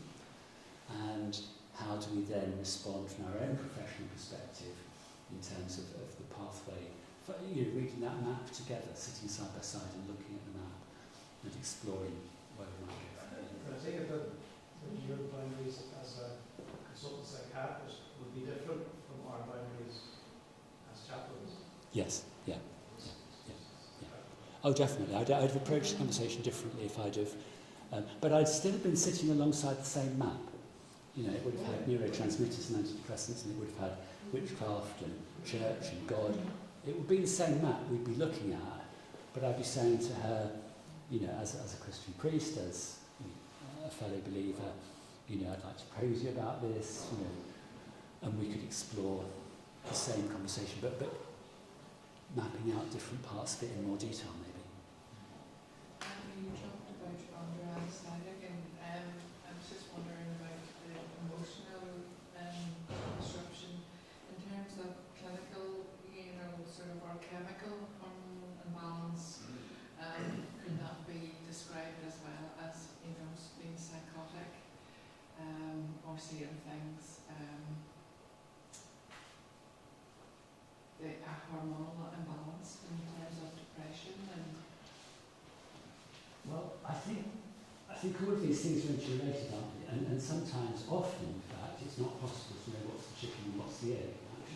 I mean, in addiction psychiatry, it happens all the time. People who are drinking heavily tend to have unhappy marriages, but did the unhappy marriage precede the drinking, or did the drinking precede the unhappy marriage? And very often you can't work it out until they stop drinking in that particular case. So getting them sober is the first step towards finding a pathway to recovery. I don't think there's quite an equivalent in Claire's case because she didn't have an addictions problem. So you've got to start from somewhere. Well, here we are in the clinic today. Maybe what your psychiatrist is offering you by way of antidepressants is helpful. And if it was psychosis, which it could have been, because I think if her belief in witchcraft had been held with delusional intensity, I probably would have approached the conversation differently, but it wasn't. She was able to say to you, well, no, you're right, I don't have any evidence for this really, it's just a thought, a feeling. Maybe I'm wrong, I don't know, it might not be witches. So she clearly wasn't psychotic. And I was able to say to her consultant psychiatrist, this is not a delusion, people in her church do believe these kinds of things, and that's absolutely normal, so that's not psychopathology. So what do we do now? And there are multiple possible ways forward from that conversation. But the same is true if she had, supposing it had been delusional, what would I have done next? Well, I suppose that the treatment plan from her consultant psychiatrist would have been different, so that would be the first thing. But also there'd be more to understand in terms of what did her husband think, well he didn't think it was Richard. What did her church think? I mean, maybe they did. I don't know, because then I got to the point of meeting her minister or other members of the congregation. But it's quite likely, given the church context that she described, that other people there would have supported that view, and they would have said, oh yes, it might be the occult, of course, lots of things are caused by evil, and we're in a place of spiritual warfare, aren't we? And maybe viewing it in that way would be to some extent helpful, as long as she's also complying with benefiting from the medical treatment options that are available to her.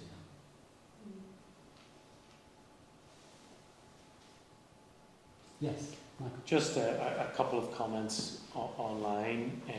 As a chaplain in a psychiatric hospital, I will often reassure patients that God works through the doctors and nurses and other staff if I feel the cause of their problems are more medical than spiritual.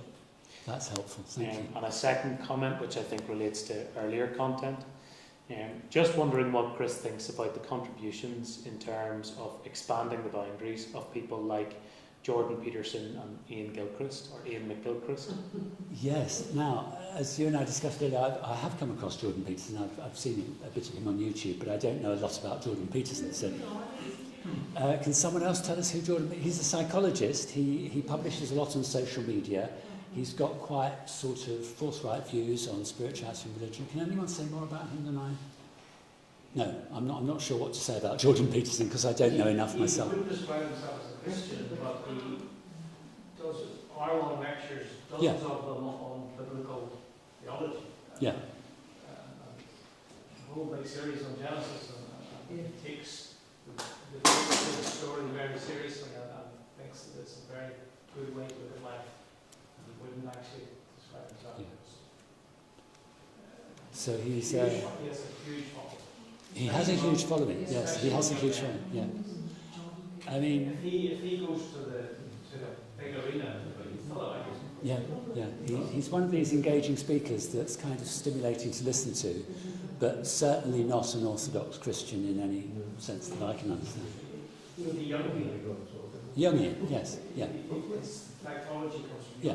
So the mythology and the archetypes and so forth would all be very real in his thinking, but not a realist in the theological sense of believing in God. So that's Peterson, and I'll leave you to go and speak to Robert or others afterwards about Jordan Peterson. Ian McGilchrist I do know, at least I've met him and I've heard him speak. Sorry? Ian McGilchrist. And Ian McGilchrist has published a number of books, one of them very thick, The Master and His Emissary. Has anyone come across that? Yes. McGilchrist is a bit of a polymath. I mean, he's a hugely widely read scholar, as well as being a psychiatrist. And he has this theory that a lot of our problems in wider society, but also individual human well-being, are to do with the way in which the left and the right brain interact. And there were older theories of left and right brain function which are a bit more crude and naive and simplistic.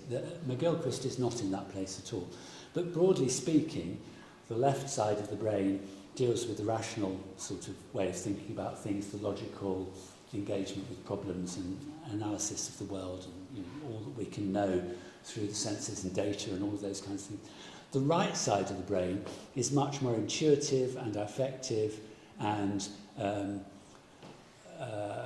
open to religion and mythology and spirituality and things like that. So it's, if you like, it's the creative resource within us which would inspire artists, poets, musicians and so forth.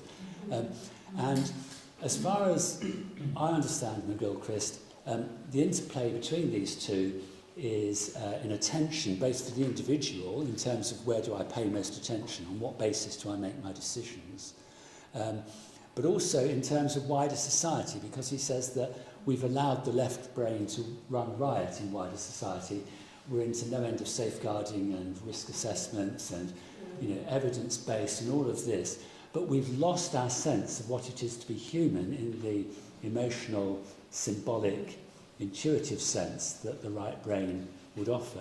And actually, it's that right brain which enables us to break out of these endless, iterative cycles of trying to find solutions to things that we can't find solutions to because they're fundamentally insoluble. So we're in a problem. We're in a difficult situation, both as a society but also as individuals, because we're caught between these two, and we're not allowing. He rarely uses the word spiritual, but he does sometimes. I think he would say we're rarely allowing the spiritual side of our being to actually take the lead and to make the decisions when we should. Yes. Somebody online has come back on that, and he says it's important not to enter into an oppositional stance between religion, spirituality and science, and also not to split the MDT, but rather assure people we're all on the same team. Yeah, that's important. That's good. Yeah. So we're talking here about patient-centeredness, and of course for individual patients it might be that the left brain and the right brain, or whatever you want to call it, that's taking the lead. But we've got to allow the voice to that spiritual side of our nature, which is important to giving us a holistic picture, a whole understanding of our spiritual predicament as human beings. I don't know if that helps, but it's certainly another way of looking at it. I mean, I'm more anxious about the Jordan Peterson thing, which is completely not left brain or right brain, or it's something else. But the McGilchrist analysis is certainly worth taking seriously. It's a very thick, dense book. It's not an easy read. But he's certainly onto something important there. And it's a helpful way of thinking, actually, does this particular problem arise from my rational left brain way of thinking, or is it actually a more spiritual, creative way of intuiting what's going on in this particular situation? And that applies to us as therapists, as professionals, as counsellors, chaplains, and also to the patient's situation. Which perspective are they predominantly taking in presenting their story to you?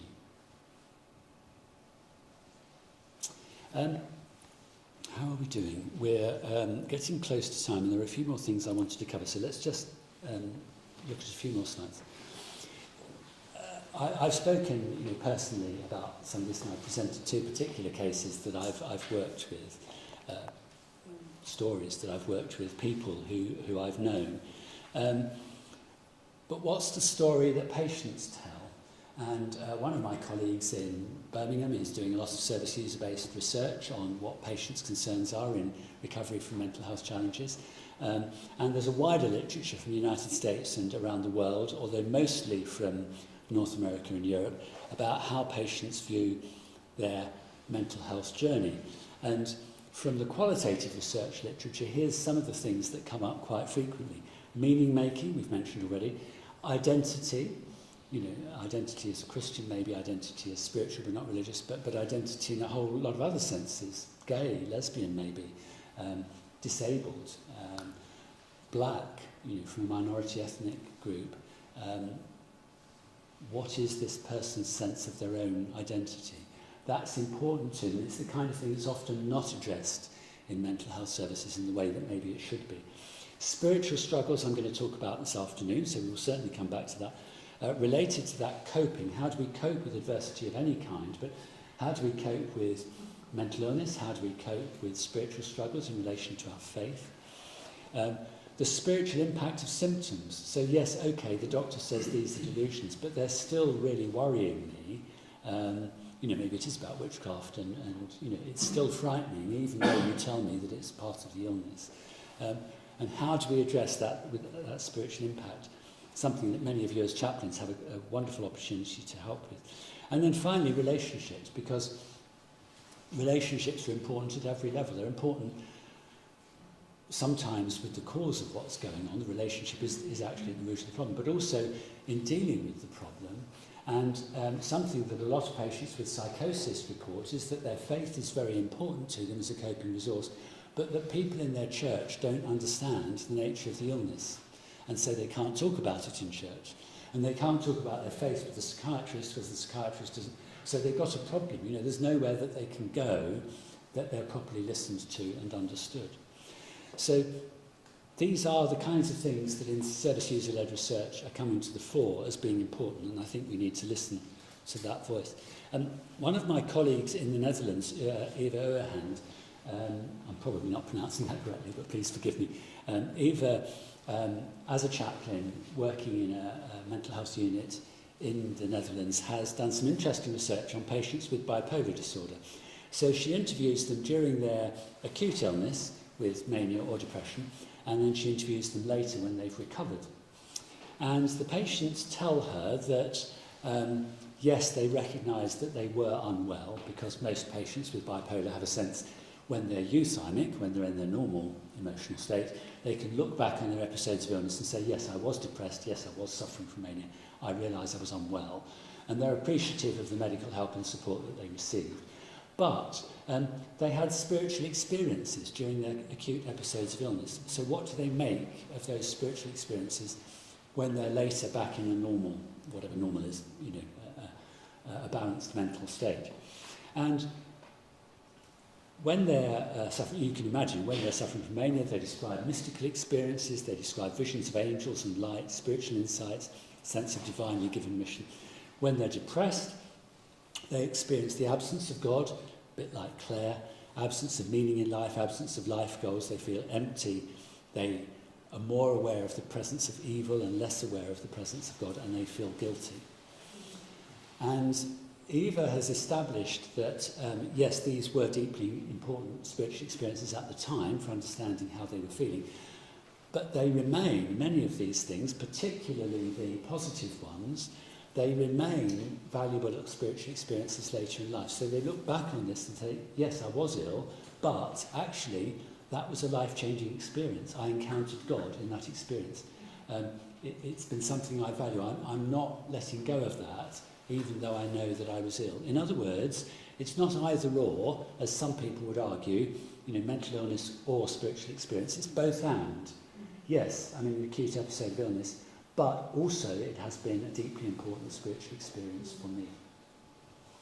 And she's written this up in a series of papers with her colleague Arjan Brahm and others. The book is actually her PhD dissertation, and really interesting piece of research, which runs counter to a lot of the psychiatric literature that pathologises things and dismisses as meaningless. One last thing, almost one last thing, penultimate thing. This is Donald Winnicott again, going back to Mark Epstein's work about transitional space. Jeremy Holmes's work about transitional space. Actually, Mark Epstein does talk about Winnicott as well. They're both influenced by his thinking. Donald Winnicott didn't say there's no such thing as a patient. Actually, he said there's no such thing as an infant. I don't know if any of you have worked in child mental health and have read any of his work on this. But Winnicott's theory was that there's no such thing as an infant. There's always a mother-infant dyad. Now, it's usually a mother-infant. Sometimes, of course, sadly, the mother has died or left or whatever, and there's another adult. But there's always a caretaker. You don't have a vulnerable infant who's still breastfeeding or being bottle-fed who's there without any adult around them. It doesn't exist, because if it did, the baby would die. We're so vulnerable and totally dependent at that stage in our life and development, we can't survive on our own. So there's only ever a baby in interaction with an adult, usually a mother who's breastfeeding or bottle feeding, sometimes another caretaker. And Winnicott's thinking around object relations therapy was very much based on that dyadic experience early in life and how it influences our later dyadic relationships in adult life, all of which is another story for another day. But it came to me, as I was thinking about this question of what is patient-centeredness, actually, it's about recognising that there is no such thing as a patient. You can't be a patient unless you're in engagement with a health professional of some kind. Let's say it's a doctor, it might be a nurse, or it might be a clinical psychologist, or it might be a healthcare chaplain. But you're always in a relationship with a healthcare provider, because that's what being a patient is about. And patient-centeredness, I think, is understanding the nature of that dyadic relationship and how we can use it benevolently, how we can use it collaboratively for the well-being of our patient, without imposing our own agenda, without using power in a harmful, deleterious kind of way. I hope that's a helpful thought. It was helpful to me as I was thinking about this. And I mentioned earlier about the difficulty we had when we were trying to get things through the policy committee of the Royal College of Psychiatrists. And colleagues on the group who were not sympathetic pointed out to me that actually when the patient walks into the room, or it might be a colleague that you're starting to have a conversation with, initially you don't know where they're coming from. Usually you don't know where they're coming from. They might be religious, they might not be religious, they might be angry with God, they might be indifferent. So you have to start the conversation not knowing where they're coming from, but asking the questions that will enable them to set the agenda and to tell the story that they need to tell. And so the four things that we identified in the subgroup of the policy committee that looked at all this, someone might identify with a particular tradition. I'm Buddhist, I'm Christian, I'm Muslim, I'm atheist, and you know exactly where you stand, and they tell you about that, and you try to understand what being atheist, Buddhist, Christian, Muslim means to them. Or they might have, and commonly often do have these days, a personally subjective spirituality, which might be well-defined or it might be undefined. Well, yes, I'm kind of a spiritual person, I'm not sure really what that means to me. Or, yes, I'm spiritual but not religious, and it means A, B, C, D. They might have it worked out, they might not have it worked out, but it's subjective, it's their view, it's spiritual and it's not religious. They might be disinterested, no, not really, not thought about it much, no, it's not important to me. Okay, that's where they're starting from. Or you might get the deeply antagonistic, no, I'm not religious, and I'm not having anything to do with that bloody load of hypocrites, that kind of response that you sometimes get. Now, all of those responses are important to know about, but the opening question has got to work for any of them. So, if you say, I wonder if, as some of my colleagues do, I wonder if spirituality and faith are important to you, that's kind of implying that they're likely to be important, beneficial, helpful, not that there might be a problem. You could ask the opposite question. I wonder in what ways spirituality has been unhelpful to you. That would equally be a leading question. You want to ask the question that opens up the topic without presuming that you have any agenda at all. So it's patient-centered. It's giving them the blank canvas on which to paint and to tell their story, to paint their picture. Now, we've talked a lot about this. I've worked for quite a few years with T. Esquimalt Valley's NHS Foundation Trust, which covers huge swathes of North East England from south of York all the way up to the Tyne. And we've tried to find different ways of doing this. And one of the tools we've come up with was what we called a spirituality flower. Now, this was co-produced about 10, 15 years ago when I was still working as a consultant psychiatrist. We had a group with patients, with other professionals, with me as the psychiatrist on the group. And we explored together what does spirituality mean to you? And we came up with 5 things. So the 5 things were, meaning and purpose in the things we value, the search for inner freedom, well-being and peace of mind, an experience of living, flourishing and finding hope amidst pain or difficulty, loving relationships with self, others and someone beyond, and being in the present moment. This was what the group came up with. So yes, I contributed to that, but so did 5 or 6 other people, and particularly giving prominence to what the patients were saying. And then we wondered about how, well, we spent a long time playing with the words, because you can imagine there were all sorts of different views around the table about what was the best wording. And then we came up with how to present it, and we had ideas around a jigsaw or maybe a tree with branches. In the end, we came up with a flower with 5 petals. And for the last 10 or 15 years, this is what we've been using. We have it on laminated cards, and you can hand it to a patient, and you can say, I wonder if spirituality is important in any way in your illness and your recovery.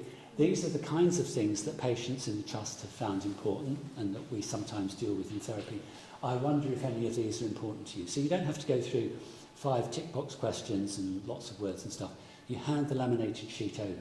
And sometimes they say, oh no, not really, or, oh yes, you know, I'm a Christian, or, well actually, I'm not sure, but I'm really struggling with being in the present moment, you know, because actually I'm so worried about what happened 10 years ago, I can't think about anything else. So it gives them a place to choose a petal, or maybe several petals.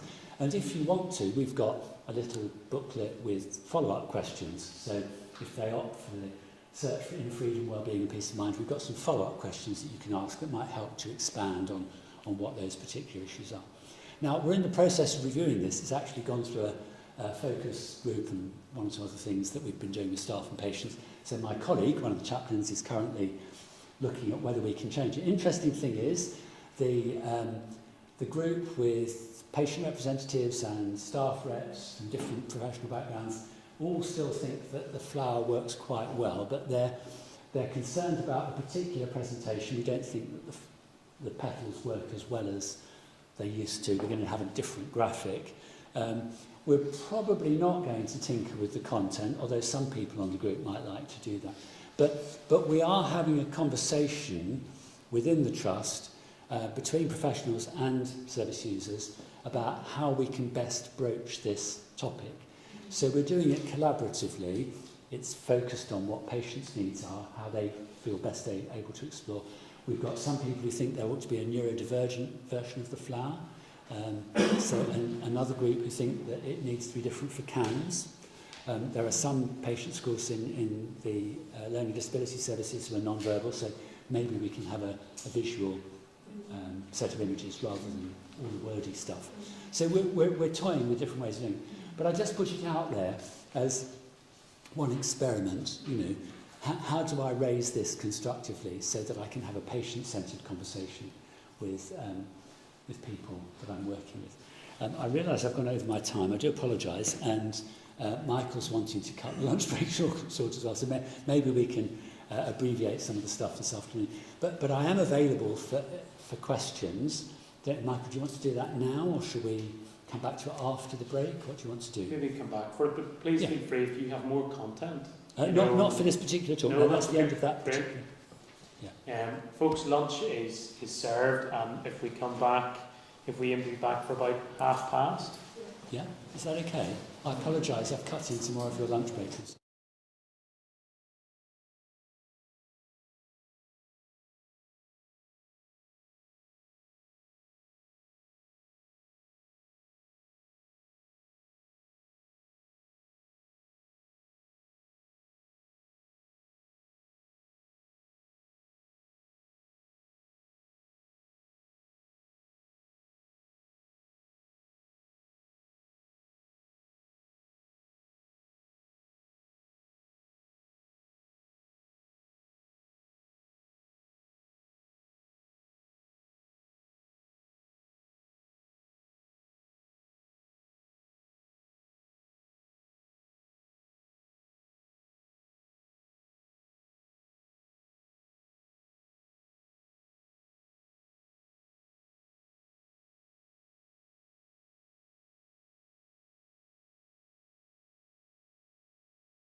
Okay, folks. I'm going to make a restart.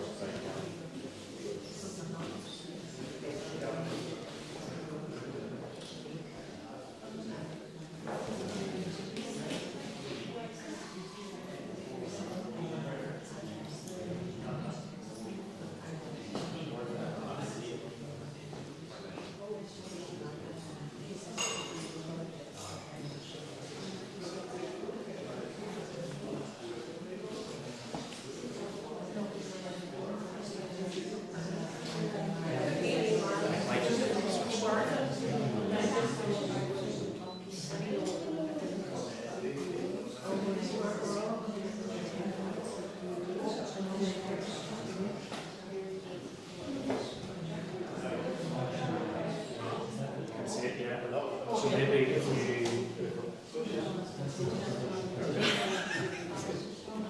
You'll wake up.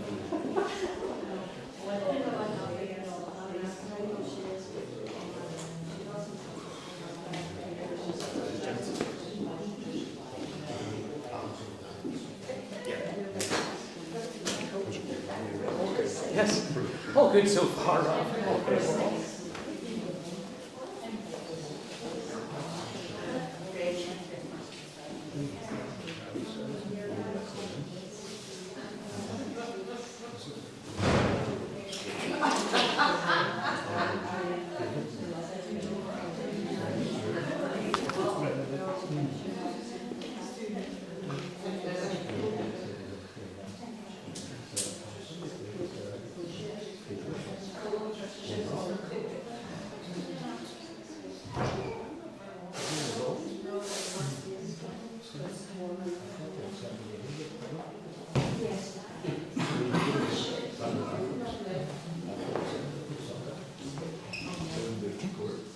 Okay, should we make a start?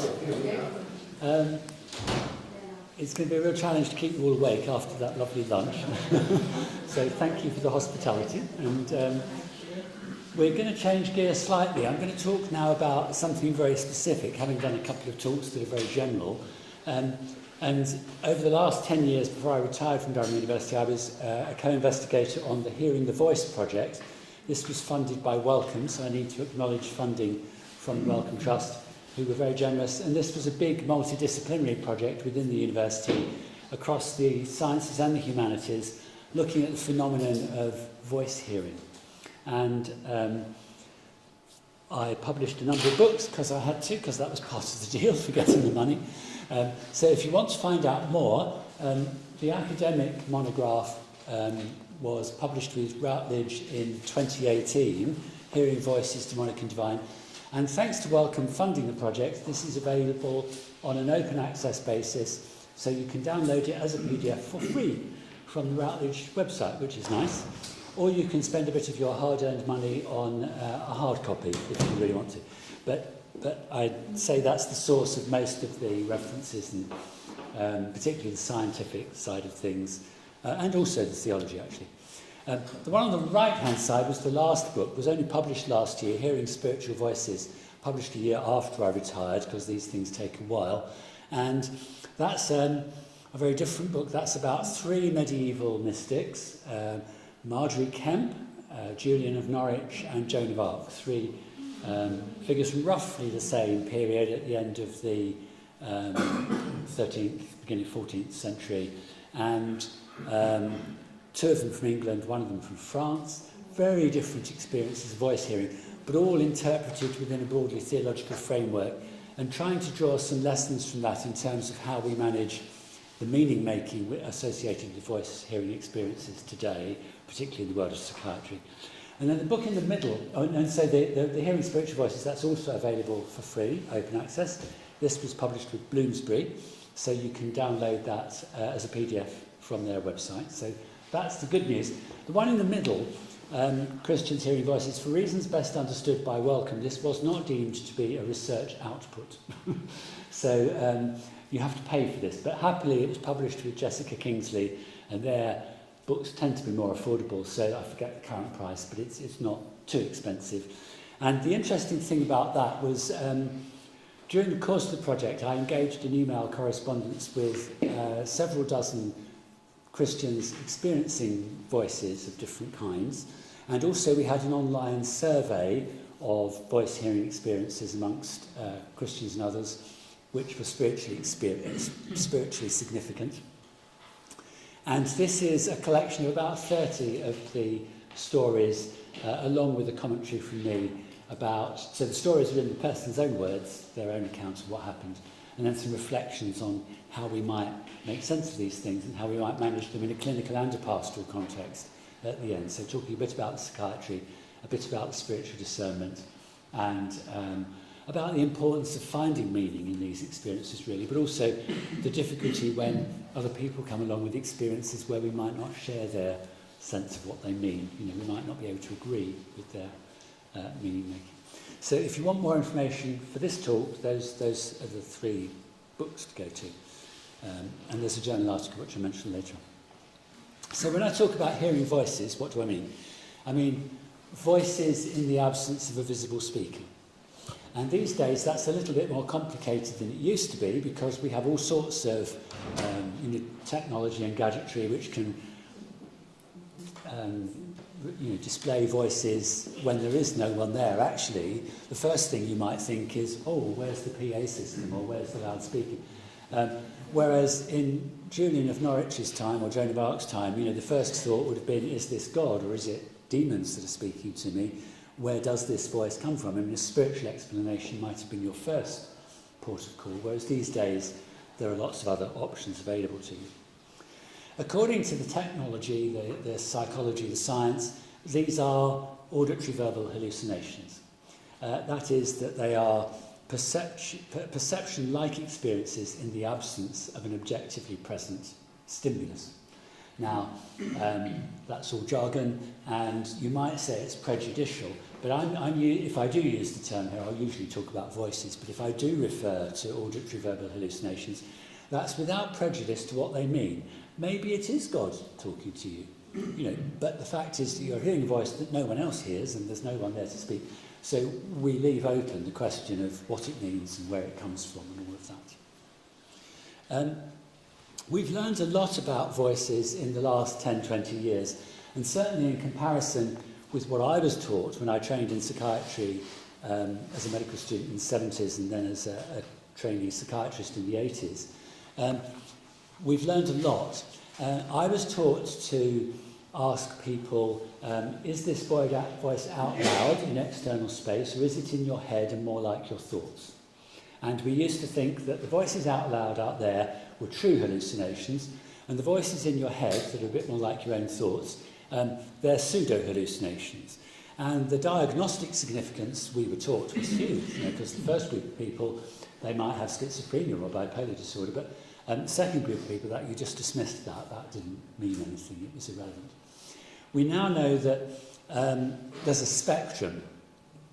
So some voices are out loud out there, some voices are in my head a bit like my own thoughts, but they're not my own thoughts, I wouldn't have thought that. And there's quite a lot that are in between. And it doesn't seem to make much difference to the diagnosis or anything else whether you're hearing this sort or that sort or the lot in the middle. So it's a bit more complicated than we realised from the perspective of the phenomenology, to use the technical term. If it's a voice that's not your own thoughts and there's no one there that's speaking to you, then it is technically an auditory verbal hallucination. But you have to ask for a careful description of what's this voice like. What does it sound like? Who do you think it is? What is it saying? Does it have a character or a personality or a tone of voice? Can you tell me more about it? And a voice is never just a voice. I've met people who say, the voices are here now, but they're not speaking. What's a voice when it's not a voice? They have social presence and agency.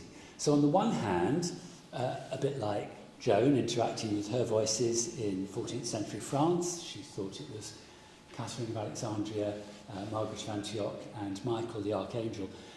She was hearing, she thought, literal beings. I mean, not necessarily human beings, because Michael's an angel, but they had character and they had social presence. It wasn't just a voice, it was an angel that was talking to her, or a saint that was talking to her. And also, we know that some people have the sense of presence without the voice.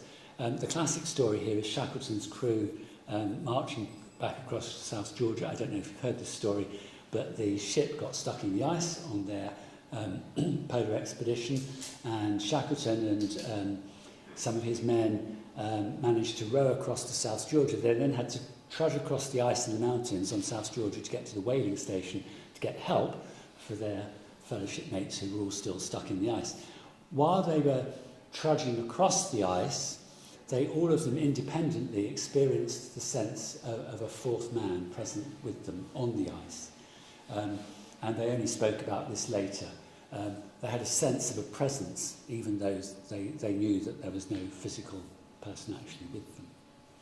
And this is the kind of experience that voice hearers and others have, like the person who says, the voices are here now, but they're not speaking. You can have dialogue with the voices.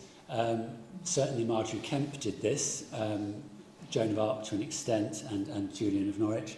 So you can answer back. Now, a lot of patients that we see in mental health services don't like arguing back, or they found it's unhelpful, it just makes things worse. So they may or may not actually do it, but you can have a conversation with the voice. And in that sense, it's a bit like your own inner thoughts. You know, I'm in the kitchen making an omelette or whatever it is, and, oh, Chris, why did you do that? You know? But it's my own thought. I know it's my own thought. And I have this kind of inner dialogue. Inner thoughts, inner voices are dialogical. And the hallucinatory voices, the voices that you hear that are not your own thoughts, they have the same kind of quality. You can actually have a dialogue with them. And that is now being employed in some therapeutic manoeuvres. They have character, as I mentioned, and sometimes it's a positive experience and sometimes it's a negative experience. So I have a lady who I would call a friend now, I've known for many years in a research context. She's a mental health service user in England, and she's a service user researcher. And sometimes we've been out having coffee and chatting about stuff, and she suddenly looks up and I can see she's looking distressed. And I say, is that the voices? And she'll say yes. And they're demonic and they're evil and they're horrible, and it's very distressing for her. Whereas other people, another lady came to speak to us on the Hearing the Voice project in Durham. She was no longer hearing the voice, and she was really bereft because she said she liked the voice. It was like her best friend. And she really, really misses the voice. She's lost a close friend. So, of course, the person who's got a voice that's their close friend, they don't go to see a psychiatrist. Why would you? You know, it's a positive experience. And, of course, for many religious folks, about which I'll be saying more in a moment, it's a positive experience during the course of prayer or contemplative reflection or whatever it might be. So you wouldn't go and see a psychiatrist. But equally, if you do see a mental health professional for some other reason, these phenomena are easily misinterpreted and might be understood as signs of psychopathology when in fact they're not. So it gets confusing. Now, we used to think that voices were a feature of major mental disorder, and of course they are. Psychotic depression, bipolar disorder, schizophrenia. Voices are still associated with major mental health conditions, and that is a big concern. But we also know now that a lot of people in the general population are hearing voices, and they're not distressed, and they're getting on with their lives and their families and their jobs, and it's not associated with any mental disorder. So surveys vary, but in some cases up to 30% or more. It depends how you define the voice. I often get asked, have you ever heard a voice? When I was a teenager, I was lying in bed, I wasn't asleep, and I heard my name called one evening. That's one of the commonest auditory verbal hallucinations, hearing your name called. It's not a sign of psychopathology, so nothing to be worried about if it's happened to you. If you include things like that, then you'll obviously get higher responses in your survey. But if you focus in on the more distressing or elaborate voices, then obviously you get a much lower figure. But we know that it's quite normal for very many people. As I mentioned, it's a part of spiritual and religious experience, which is not pathological. And the other thing that's important for us, and indeed if this were a multi-faith group, and if we had Muslim, Hindu or other faith traditions represented, It's in our scriptures and it's in our tradition. And I'm going to use Christianity as an example today because I'm a Christian and it's where the main focus of my interest has been over the last however many years. But actually, there are examples one can take from the Quran, from Hindu scriptures, from almost every major faith tradition. So this is not peculiar to Christianity. Maybe it is unusual for us in as much as it's got a particular emphasis within the Judeo-Christian tradition that it doesn't have necessarily in other traditions. So it's maybe emphasised a little bit more, but it's certainly not unique. So we'll start with scripture. Actually, here is an example from the Quran. I thought I'd taken this slide out. So in the Holy Quran it says, "We have sent the inspirations, we sent it to Noah and the messengers," etc., etc., etc.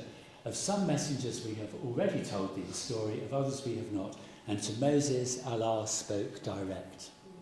So in the Quranic understanding, God spoke directly to Moses, which of course concurs with the Christian tradition, with Jewish and Christian scripture as well. So we're on the same page as far as that's concerned. There's also a big question about the reception of the Quran and the way in which Muhammad experienced the reception of the text, and I won't go into that today, but of course that's another question. What I'm saying here is that within the text, it tells you that God spoke to Moses. And of course, if you look at Christian scriptures, from Genesis to Revelation, we have examples of a similar kind. Now, in the garden, God speaks directly to Adam and Eve. And Christians have different interpretations of this, which is fine. That's not the focus of our topic today. The point is that it's a voice that Adam and Eve hear. We aren't told that they see God walking in the garden. We hear that they hear God in the garden. And it sets up an expectation, which is pretty much maintained, more or less, throughout the entire corpus of Christian scripture, that God speaks to people, at least sometimes, in some circumstances. And in Revelation, we have an amazing multimedia experience of a visual, auditory, olfactory, gustatory, sensory kind. You know, it encompasses everything you can imagine. The experience of the author of the book of Revelation, traditionally thought to be John. So we've got this kind of expectation set up. It has to be said that there's much more in the Old Testament than the New, but in the New Testament, especially in the Gospels, where a voice does speak directly, it's hugely theologically significant. And to take one example, here we have Jesus at his baptism. This picture, incidentally, is by William Blake, who himself heard voices and experienced visions. And here we have Jesus hearing the voice at his baptism, "You are my son, the beloved, with you I am well pleased." Or according to which gospel version you read, "This is my son, the beloved, with whom I am well pleased." So maybe the voice is speaking to the crowd as well as to Jesus, or maybe it's just an experience that Jesus has. That's slightly ambiguous. And in the early 20th century, on that basis, a series of psychiatrists argued that Jesus must have been psychotic, because of course you only hear voices when you're mentally ill, which you now know is wrong. And they paid no attention to the textual criticism of the time. And there was a famous rebuttal by Albert Schweitzer, the biblical scholar and medical missionary, who argued that they hadn't understood the nature of the experience in mental health, but also in mental illness, but also they hadn't understood the critical scholarship on the texts. And, for example, as I mentioned, that according to some of the gospel writers, actually it's the whole crowd that hears the voice, not just Jesus. So essentially, Schweitzer was putting them in their place, telling them to do better scholarship on the text and better scholarship in psychiatry, and shut them up for quite a few decades. The whole issue has come back more recently. There are papers being written about this kind of thing again, and the topic reoccurs from time to time.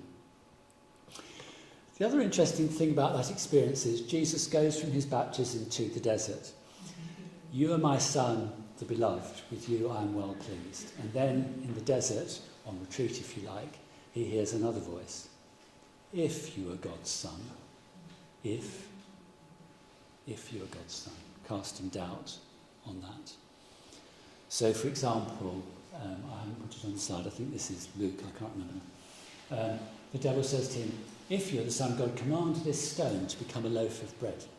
And each of the responses challenges Jesus in a different way about his vocation and identity, questioning the earlier voice.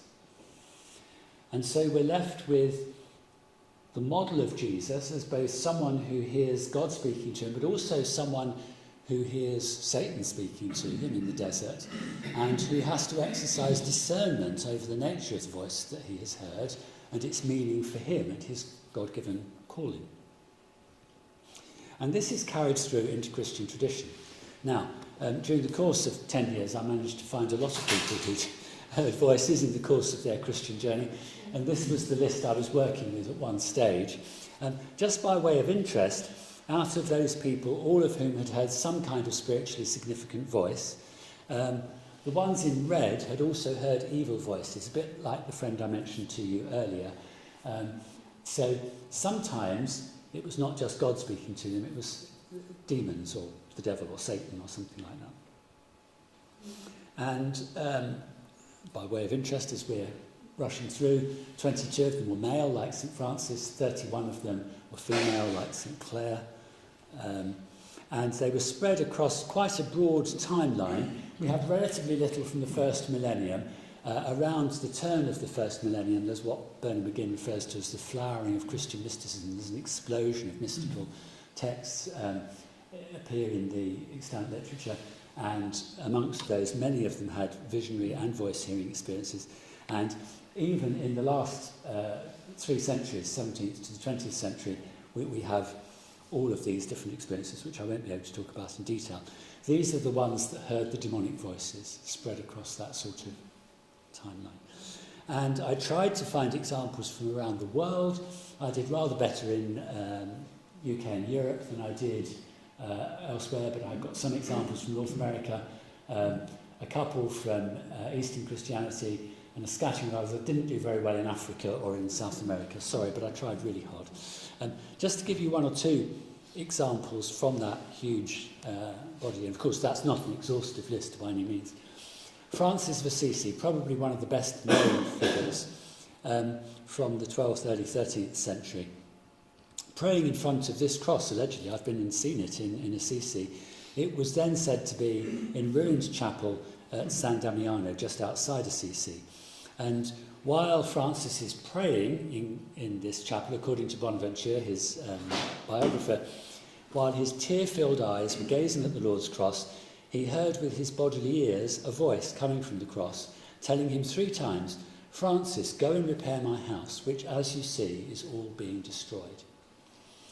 And initially he takes it as a command from God to rebuild the chapel, and if you've been, he did rebuild the chapel, and it's now encased in a huge basilica, so that it's sort of become a shrine of its own, as it were. But later interpreted it as a kind of call to reformation of the wider Catholic Church. And some people view this as the first Reformation, prior to the later Protestant Reformation, which was so destructive in Europe. That was not meant to be a pro-Catholic or pro-Protestant comment. That was just it's sad that the church was divided by the European Reformation. That's all I'm saying. Julian of Norwich, here's a different example. Julian's revelations of divine love revolve around an experience over 3 days when she was around about the age of 30, a kind of one-off event in a lifetime. And she has a series of visionary and voice-hearing experiences during the course of these revelations. She's expected to die, she's administered the last rites, and she sees something small, no bigger than a hazelnut, she writes, lying in the palm of her hand, as it seemed to her, and it was small and round as a ball. And there's a kind of dialogical nature to the experience of the voice that she hears afterwards. The thought, what is this? And the answering thought, it looks like a hazelnut, but it's so small. And then the thought comes back, how can something so small exist at all? And the answering thought replies, it can only exist because God has created it and wants it to last. Now, on this occasion, it's a much more internal, subjective experience. It's almost Julian's own thoughts, kind of back and forth about what she has just seen. Elsewhere, she's quite explicit. It's an out-loud voice. So the nature of the experiences changes over the course of of the revelations that she receives. But it has this dialogical nature, and she goes away and reflects on it for 20 years, and then she writes a longer version of the text, and we have a more expanded form of what she discerned to be the divine meaning that was conveyed to her in the text. And it continues to occupy scholars in departments of English language and theology and elsewhere to this day. Here's another woman whose voice-hearing experience changed the world, well, European history anyway, Joan of Arc. We have an inordinate amount of information about Joan's experience because she was interrogated over it in court. And of course the interrogators were hostile and they didn't have Joan's best interests in heart. But they also were determined to have a careful and accurate record of the court proceedings because they wanted to be able to show that they had given a fair trial and that this was exactly what she had said. So they were at great pains to write it down very carefully. And here at one point in the trial transcript she says that if she's in a wood, she easily heard the voices come to her. It seemed to her a worthy voice. Notice initially she talks about a voice, later she talks about the voices. She believed it was sent from God. When she heard the voice a third time, she knew that it was the voice of an angel. And as I mentioned earlier, the voices that she later identified in court were the voice of Catherine of Alexandria, Margaret of Antioch, and Michael the Archangel. And others were persuaded that this was a genuine voice from God. Well, at least they were on her side of the then 100 Years' War, which was ravaging Europe, and of course the Norman side, which is often referred to as being the English, but bearing in mind it was Norman kings who were ruling in England at the time, so it was actually a French civil war. The voices take Joan's side in this debate, and she persuades the Dauphin that it's a sign from God, and indeed her military campaign is successful, and she does turn the course of the 100 Years' War. Here's another much more recent example, Martin Luther King. This is according to one of the standard biographies on Martin Luther's campaign for racial justice in the United States. And at this particular point in the story, he's sitting there, I think it's in his kitchen, thinking maybe he's got to give up. He's received death threats for himself and his family over the phone. It's a hugely upsetting point in the story for him. He really is thinking of giving up. And as he sits there, his head bowed in his hands, tears in his eyes, he felt something, a presence. Notice again the sense of presence, a stirring. And it seemed that an inner voice was speaking to him with quiet assurance. Martin Luther, stand up for righteousness, stand up for justice, stand up for truth, and lo, I will be with you even unto the end of the world. He saw lightning flash, he heard thunder roar. It was the voice of Jesus telling him still to fight on. And as they say, the rest is history. So voices, Christian voices in a Christian context, do change the course of history. I could give other examples. Florence Nightingale, for example, is another good one. And here's another one of my favourites. I don't even need to tell you who this lady is because everyone knows that this is Mother Teresa.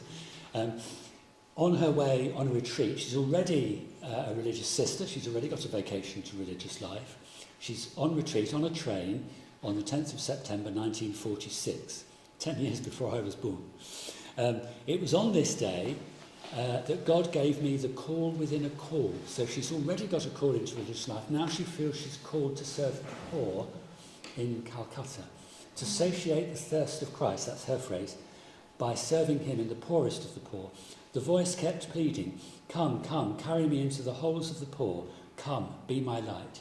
She hears the voice on and off for 18 months or so, and then it stops. And when she's talking with her confessor about this experience, she's keen to point out that this is not her primary reason for believing in the call. She has other reasons for believing that Jesus is calling her to this ministry, but she has also heard the voice out loud of Jesus speaking to her, calling her to this vocation. So we have Christian scripture in which we're led to believe that God speaks to people. We have 2,000 years worth of examples of Christian saints and mystics hearing voices which change the course of their own lives and the course of European and world history. And we then have contemporary examples of spiritual experience. And by spiritual experience, I'm including religious and mystical experience, but as we said earlier, some of these experiences are spiritual and not religious. They include, but they're not exclusively perceptual, so some of them might be voices, some of them might be visions, but there's generally other elements to them as well, often referred to as ineffable, difficult to put into words. They're highly subjective, they're inseparable from interpretation. You can't say, well, I had the experience and then I came to think it meant this. Actually, when you have the experience, it is the Archangel Michael speaking to you, or it is Jesus speaking to you. You don't later come to think that. It's all part of the experience, that's how you understand it. And these experiences are concerned with a relationship with the transcendent, usually in the terms that I'm speaking of here in Christian experience. It's usually with God or with Jesus, sometimes with angels and saints. My colleague Tanya Lerman, an anthropologist of religion, has done a lot of work on this in the United States and also more recently in Africa and India and elsewhere. And her seminal study on the vineyard churches in Chicago and in California was published as a book under the title When God Talks Back. In other words, when you're praying, sometimes God talks back. He actually answers your prayers out loud. Tanya was brought up in a Christian home. She's very sympathetic to the Christian tradition. I don't think she'd describe herself as a Christian. But she's very sensitive to the reports that she receives from Christians who've heard these voices, usually in prayer. And the two papers on the left by my colleague Simon Dean, one co-authored by me and the other one by a third colleague, Roland Littlewood. So if you want to, there's lots of places in the literature you can get further information on all of this. But we did one study in Durham, funded by Wellcome, in which we reported on what we called spiritually significant voices. So we had an online survey. Almost all of the respondents were Christians, and they told us about the spiritually significant voices that they'd heard during the course of a lifetime. This is published in British Medical Journal, Medical Humanities, BMJ Medical Humanities. It's an open access paper, so you can download it for free. If you search on Cook, Spiritually Significant Voices, you'll probably find it. If you have any trouble getting it, then I'll send it to Michael and he can distribute it further. And I must give thanks to my co-authors, Adam Powell, Ben Alderson-Day and Angela Woods, all of whom joined me in this study. Adam, like me, is a Christian, interested in religious studies. Ben and Angela would not describe themselves as Christians, but equally found this a fascinating piece of research, and we all were enthralled by it, really. The difference about this and other studies was that we were interested in the meaning of the experience. So whereas a lot of previous research focuses on the science and the phenomenology, we were wanting to understand what things mean. And we came up with a preliminary taxonomy. I managed to find 8 C's. So conversion, calling, crisis, comfort, confirmation and clarification, communications, conversation and companions. I won't go into detail about all 8 points of this sermon, but these were the contexts in which people heard voices, but also the significance of the voice hearing experience for them. And the first 5 categories, conversion, calling, crisis, comfort, confirmation and clarification, tended to be once in a lifetime or very infrequent. So for example, a woman who was on the M4 motorway in England, and it was dark at night and a deer ran out in front of the road in front of her. She thought there was going to be a huge road traffic accident and that she'd probably be killed, and she heard a comforting voice from the background, I forget exactly, but something like, "It will be all right, you'll be okay," something like that, in the midst of the experience. And so these voices are infrequent, but when they come, you remember them for the rest of a life. And some people said to me, this was my call to ministry, this was when I became a Christian. One woman, the voice said, "Teach scripture," and she became an RE teacher in school. So these are life-changing voices that occur very, very infrequently. Funnily enough, an old school friend of mine had one of them, and his voice said, "Be a priest," and he's now a priest in the Church of England. The other three are much more complicated, and I don't want to get bogged down in the differences between them, but they tend to be more frequent. Some of them are literally every day. They're conversational and ongoing. Some of these are a bit like Marjorie Kemp, the kind of sort of, very familiar conversation with God, very everyday. God, what sort of jam should I buy today? Oh, I'll get the strawberry. Okay, thank you.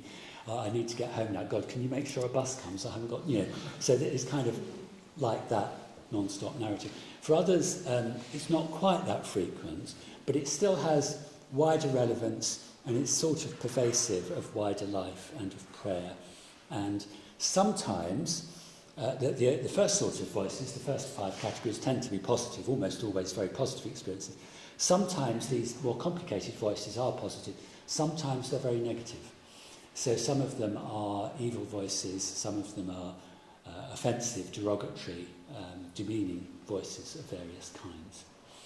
And within that world of voice hearing, the voice might be understood as divine, or it might be understood as a demon or Satan, or it might be some other sense. Some people actually spoke about it being an evil part of themselves, or an alter ego of some kind.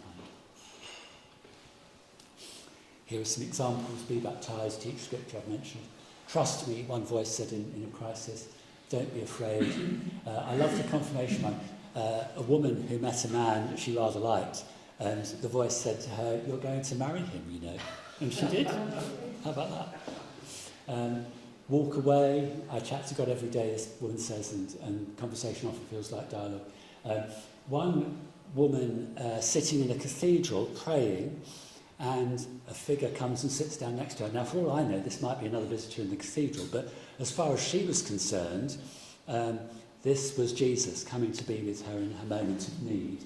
And he says to her, "You couldn't come to me, so I came to you."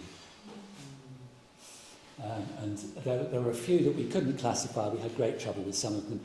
For example, one woman hearing, it might have been a man, I think, hearing the Hebrew word Shekinah, about the glory of the presence of God with us. And this one Hebrew word that they heard spoken out loud. Of these voices, a bit over half were out loud in external space. About a quarter was thought-like, more like my own thoughts, but it's not my own thought. I wouldn't have thought that kind of thing. And about 20% were in between, mixed. As I've said, there's no particular significance of this, but it's important to be aware. And over a third of them, sometimes or always during prayer, mostly identified as divine, mostly a single voice, and mostly heard quite infrequently. Perhaps I've got time. We were able to, Angela, the figure on the far right of the picture I showed you earlier, also did a wider survey of voices that people hear outside of a religious context particularly. And within her bigger sample, she had a small number who heard spiritually significant voices, a bit like in this survey. So we compared the two groups. And in Angela's wider sample from the Hearing Voices Network, the voices that those people heard were less likely to be characterful. The voices in our study were less likely to be characterful. They were more likely to give commands. They were less likely to be conversational and less likely to be demonic. For example, the commands, one person I spoke to was walking down the street, and this was in the Midlands somewhere, and it was a drab day and wet, dirty pavement. And the voice says, "Take off your shoes, you're on holy ground." And so they're in a dilemma. What should I do? Here I am on the pavement, I'm going to look stupid. But anyway, they did take off their shoes because that's what the voice had told them to do. They felt that they had to obey the voice. Now, those of you that are working in a mental health context will know that much is made of this in psychosis. Command hallucinations are thought to be a really serious feature and possible risk factor. But we now know that a lot of people without a psychiatric diagnosis are hearing command hallucinations. They don't always feel compelled to obey them, but it's not unique to mental illness. And it does occur in the context of Christian experience. So, coming back to mental disorder, and many of you I've gathered are working in a mental health context, how do people interpret these kinds of voices? Well, there are a few studies to guide us. This is just one example. It's a small sample size, but it's consistent with the rest of the research literature. And in this particular study, they had a group of 20 mentally healthy Christians.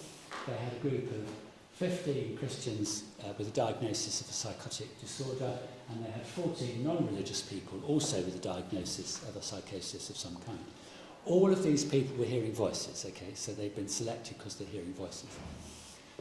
The mentally healthy Christians had positive interpretations, like the Tanya Lerman research. It tended to occur during prayer. They tended to think it was God, or at least someone sent by God, and it was encouraging and reassuring and life-affirming. The Christians with psychosis, the voices were almost all negatively interpreted, usually in association with depression or anxiety or a negative emotional state. And interestingly, the non-religious folks with psychosis were the same. Now, I've got a slide to tell you more about these three groups, and I've sometimes regretted creating this because I think it might confuse things more, but I'll see how we get on with it.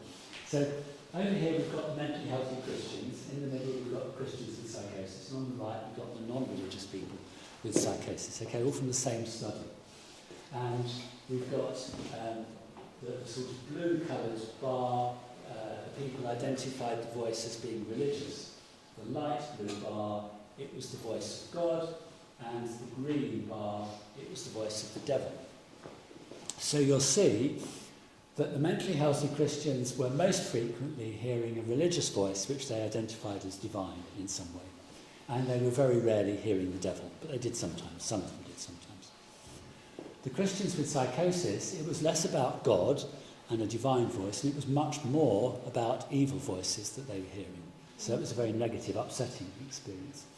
And the interesting thing, the non-religious group, some of them did identify the voice as religious. Now, the study doesn't report all the data on that we might like to have received, but it does show that being an atheist or an agnostic does not mean that you don't have a religious experience. And I often relate a woman who came to me many years ago. She was a member of staff in the same hospital where I worked, and she came to me knowing that I was a psychiatrist and said, "Chris, sometimes when I wake up in the morning, I see a golden figure at the bottom of my bed. I believe that it's Jesus. But I'm an atheist, and I don't want to be a Christian. What do I do?" And we had a really interesting conversation, and we involved the chaplain, the hospital chaplain, in the conversation, and we talked about this. So, you know, I mean, what do you do with that from a person-centred perspective? It's an interesting question, isn't it? But clearly within her own psyche there was some kind of tension here, some kind of conflict between what she wanted it to mean and what she actually thought it might really mean for her. And similarly in this study, almost a quarter of the supposedly non-religious patients were hearing a religious voice. Now, this study, which is, this experience, which is reported in Christians Hearing Voices at greater length, is written up by someone I know quite well. We've called her Perpetua. That's not her real name, but she doesn't want her real name to be used. And her voices first occurred during a church service one Sunday morning. And the voice said during the service, "The devil is calling you. You cannot escape." And she asked the priest for help after the service. This is the Church of England service. Now, for those of you that are Episcopalian or know enough about the Church of England, you may be aware that back in 1604, I think it was, there was a bunch of canons which said that you may not conduct an exorcism without the permission of your diocesan bishop. And in 1972, there was a report by the Bishop of Exeter giving guidelines on good practice in exorcism, which was for some reason becoming more popular again during the 20th century, and said again, you may not do this without the permission of your diocesan bishop, and if you do, you should involve a consultation with medical professionals to ensure that it's not a mental health problem. All very sensible. This was well after 1972, I can assure you. And by the way, in 1974, there was the infamous Michael Taylor case when a man murdered his wife after an all-night exorcism conducted jointly by an Anglican priest and a Methodist minister just outside Barnsley in the north of England. So there had been further controversy and concern, further guidance issued by the General Synod and the Archbishop of Canterbury and the House of Bishops, all affirming what I've just said. Don't do this without your bishop's permission, and don't do this without consulting with mental health professionals. So what does this vicar do on a Sunday morning? He decides to conduct an exorcism of Perpetua immediately after the service without discussing it with anyone else. And she collapsed to the floor in a kind of a fit. I know Perpetua, I've met and spoken to her about all of this. A bit like an epileptic fit. And she felt better. And the vicar told her that he had cast 4 spirits out of her. And so the problem was addressed. And she felt better for a week. And then the same thing happened again. You are possessed, the voice said. You cannot hide this. You are under control. I will make you dangerous. You will pay with your life, the voice said. Now you can imagine how terrified she felt and the loss of trust with the vicar concerned. She pretty quickly decided she couldn't continue with attending this church. It was not a safe place to be. It was not a helpful place to be. She did get help from mental health services, but the consultant psychiatrist told her that it was all about her illness and that actually, her Christian faith was nothing to do with it, and just don't worry about that kind of thing. And for years, she didn't go to church. She found it all too distressing and upsetting. Until a mental health chaplain, those of you that are in mental health chaplaincy, your job is really, really, really important. A mental health chaplain met her and was able to help her to join up the pieces. She was seeing a new psychiatrist by this stage who was more sympathetic to her Christian faith and the religious aspect of her experience. And she began to find better ways of coping, religious coping, spiritual coping, and she began to find better ways of interpreting the experience. So, for example, she said to me, I came to realise that the devil is a liar. So if this is the devil, and I'm not sure whether it is, but if it is, I shouldn't be listening to him anyway, because it's all lies. So why would I pay attention to the voices? So she tries to avoid listening to them as much as possible. She distracts herself with constructive activity. She also has quite a musical talent, and she finds music helpful. It's a bit like the story of Saul and, in the Old Testament, where when the evil spirit afflicts him, David plays the harp and it soothes him. So Perpetua has found a support system. She has a chaplain and a new church congregation who are much more sympathetic and understanding and welcoming. She has a pre-agreed arrangement. If I relapse, if I have symptoms of my illness coming back, this is what I'd like you all to do, because I probably won't appreciate it at the time. So this is how I'd like you to help me. And she has a chaplain who understands her. So, that's just one example. It's not necessarily a common state of affairs, but it is, I think, a telling example of how badly things can go wrong. But actually, when you get it right, how supportive you can be, how much of a difference you can make in someone's life, and how deeply entangled the spiritual and the psychopathological aspects of the experience are. You can't disentangle them. It's all part of the same thing and needs to be understood as a part of the whole. There's an example here of false close voices. This is another story, not one of my patients, written up by a colleague and his research team. And in the context of sexual abuse, we know now that a lot of people hearing voices, or people who hearing voices, are more likely to have had a history of traumatic abuse in childhood. I became very religious, this person said. Spent lots of time reading the Bible, singing songs, praying.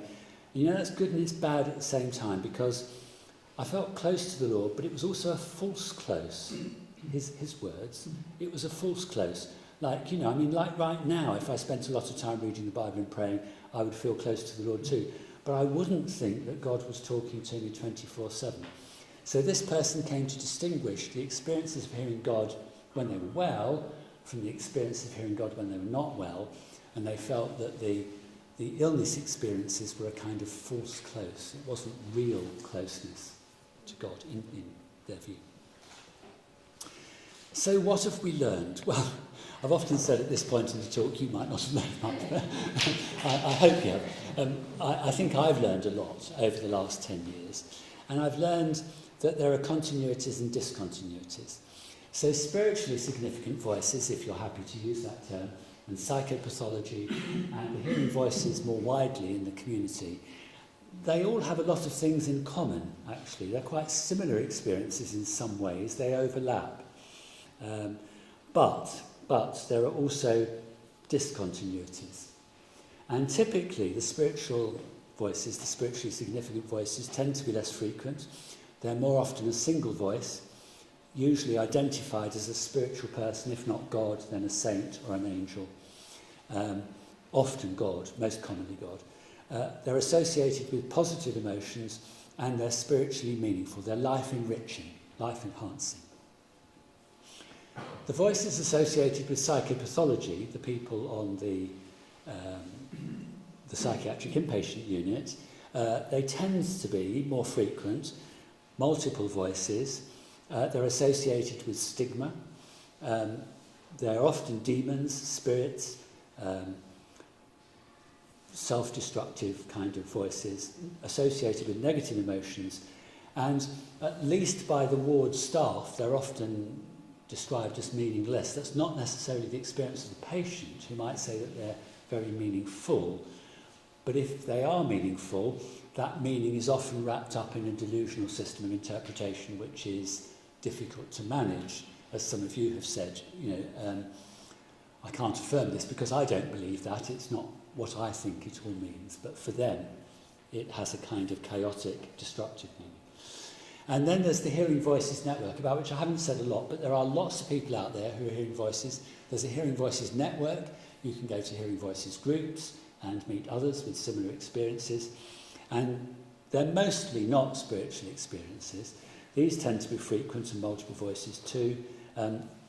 These people identify as voice hearers. There's an identity of being a voice hearer these days, which is quite sociologically significant. Sometimes the voice is interpreted as being a part of myself.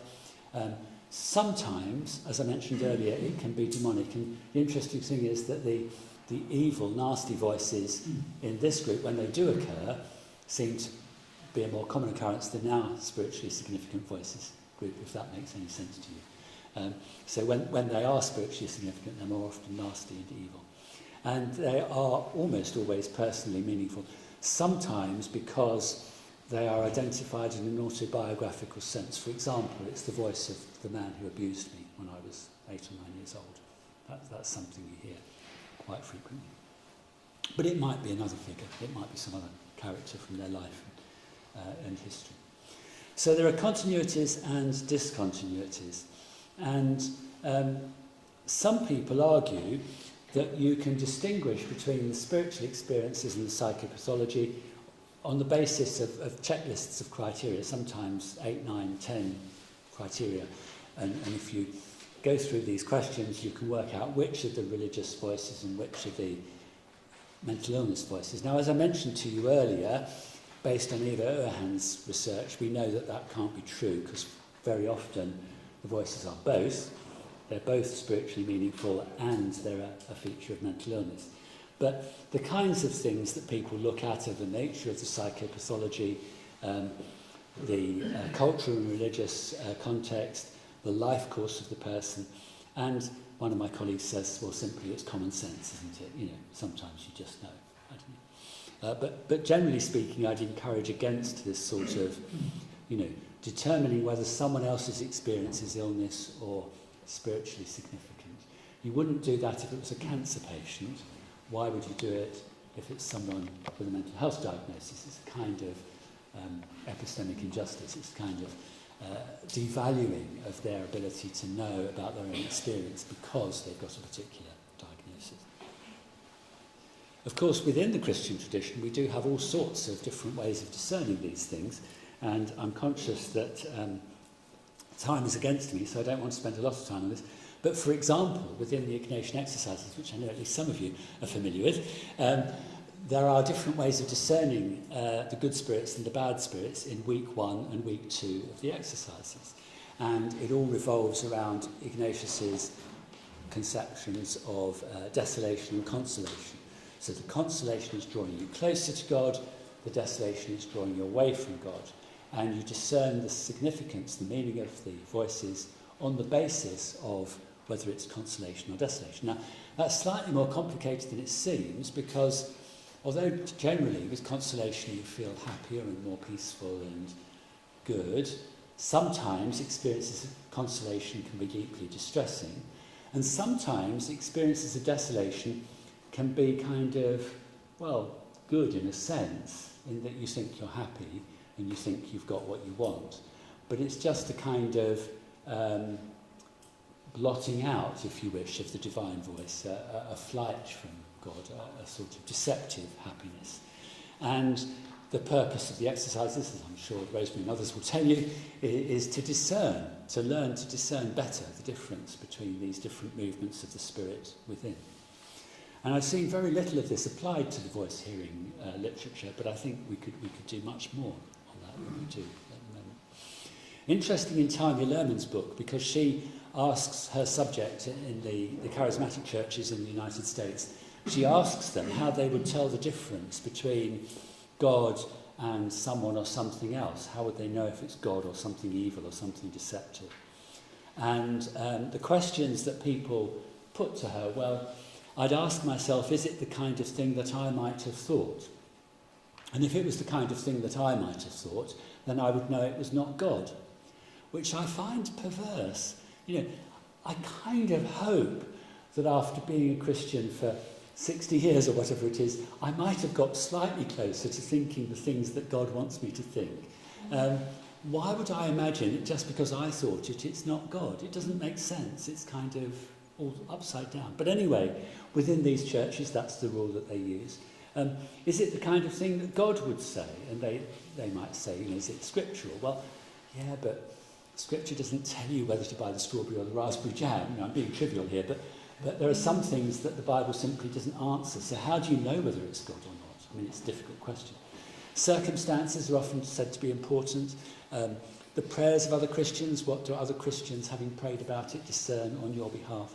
And do you find a sense of peace? And as I've said, that can be deceptive too, actually. So, you know, different Christian traditions have their own different models of managing these things, some better than others, I would suggest. But we do have 2,000 years of Christian experience, and not to bring it to play in these situations on the ward or in the church congregation, whenever it is someone comes to you with these questions, I think is sad. We ought to apply this wisdom and knowledge much more than we do. So that's the end of the presentation. I'd like to hear about your voices or voices of people you've worked with and how you've managed their experiences.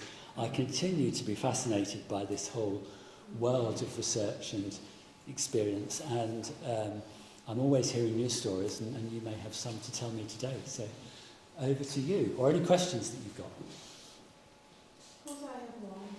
I'm a specialist palliative care social worker, and I'm just sitting here thinking, when do I need to start worrying about when someone tells me that they're hearing voices?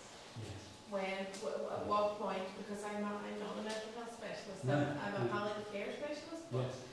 so at what point do I go with? Because often as well, people who are approaching end of life, spirituality becomes a little shepherd focus, it becomes a lot more important to people.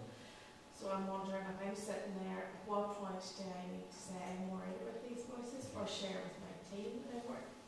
Bearing in mind I'm giving somebody a confidential space to talk about what they need to talk about. And I don't want to carry all that risk either, and I don't want to be risk averse, but you know, at the end of the day, and there is for the person first. I think it is a difficult question. Of course, at the end of the day, if you're really concerned, you will have to get a mental health specialist to come and assess the patient. But I think I would generally say, if it's distressing, if it's something that's upsetting for the patient, then it's a significant source of clinical concern. And there would be reason to involve a chaplain and a mental health specialist to try and understand better what's going on. And that may be in one of a number of possibilities, as I've explained.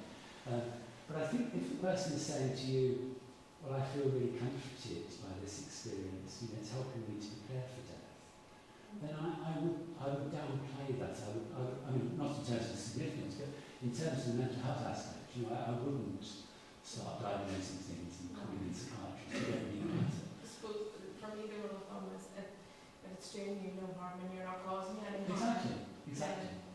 But equally, if like Perpetua, the voice is saying you will suffer, you will pay with your life, well then clearly at that point there's a risk assessment that says, hang on, I've got to do something like this. That's, real priority.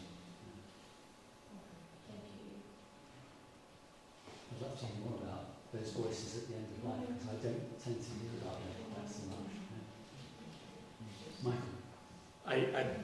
In all the times that I've been with someone who has told me that they've heard a voice or are hearing a voice, it has always been negative and nasty, unpleasant, and perhaps this is the very reason they're speaking to me, but the voice has always occupied the space of the devil or a demon or somebody associated with, I suppose, a religious type character. And I always struggle with just how to talk somebody down from that, to help them understand it, unpack it, really get to the root of what's going on. Generally what I find is that over weeks, and say as their mental health improves, the voices become less of a feature and perhaps less common, less aggressive. But I remember one particular incident when a lady who was in her 80s at this point, but she had, her records anyway had said that she had been hearing voices from when she was a teenager, and in her early 20s she walked out in front of a car, and when she was asked why she did it, she said because the voice told. So I've never come across someone in the inpatient context in which I work who has said, I've heard a voice, it was very affirming, it was very positive. You tend not to, it's much less likely in that context. Yeah. But still, I think it's a real challenge and something that we need to grapple with, more, and how we cope with that and what we say to it.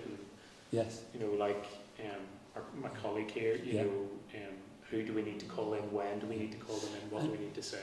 And actually, when you do hear patients in the acute mental health context who are hearing what they think are positive voices, they're usually concerning to other people around them. Say, I've got a mission to go and do X, Y, and Z. God has called me to do this, and everyone else is saying, no, hang on a minute, that's not a good idea.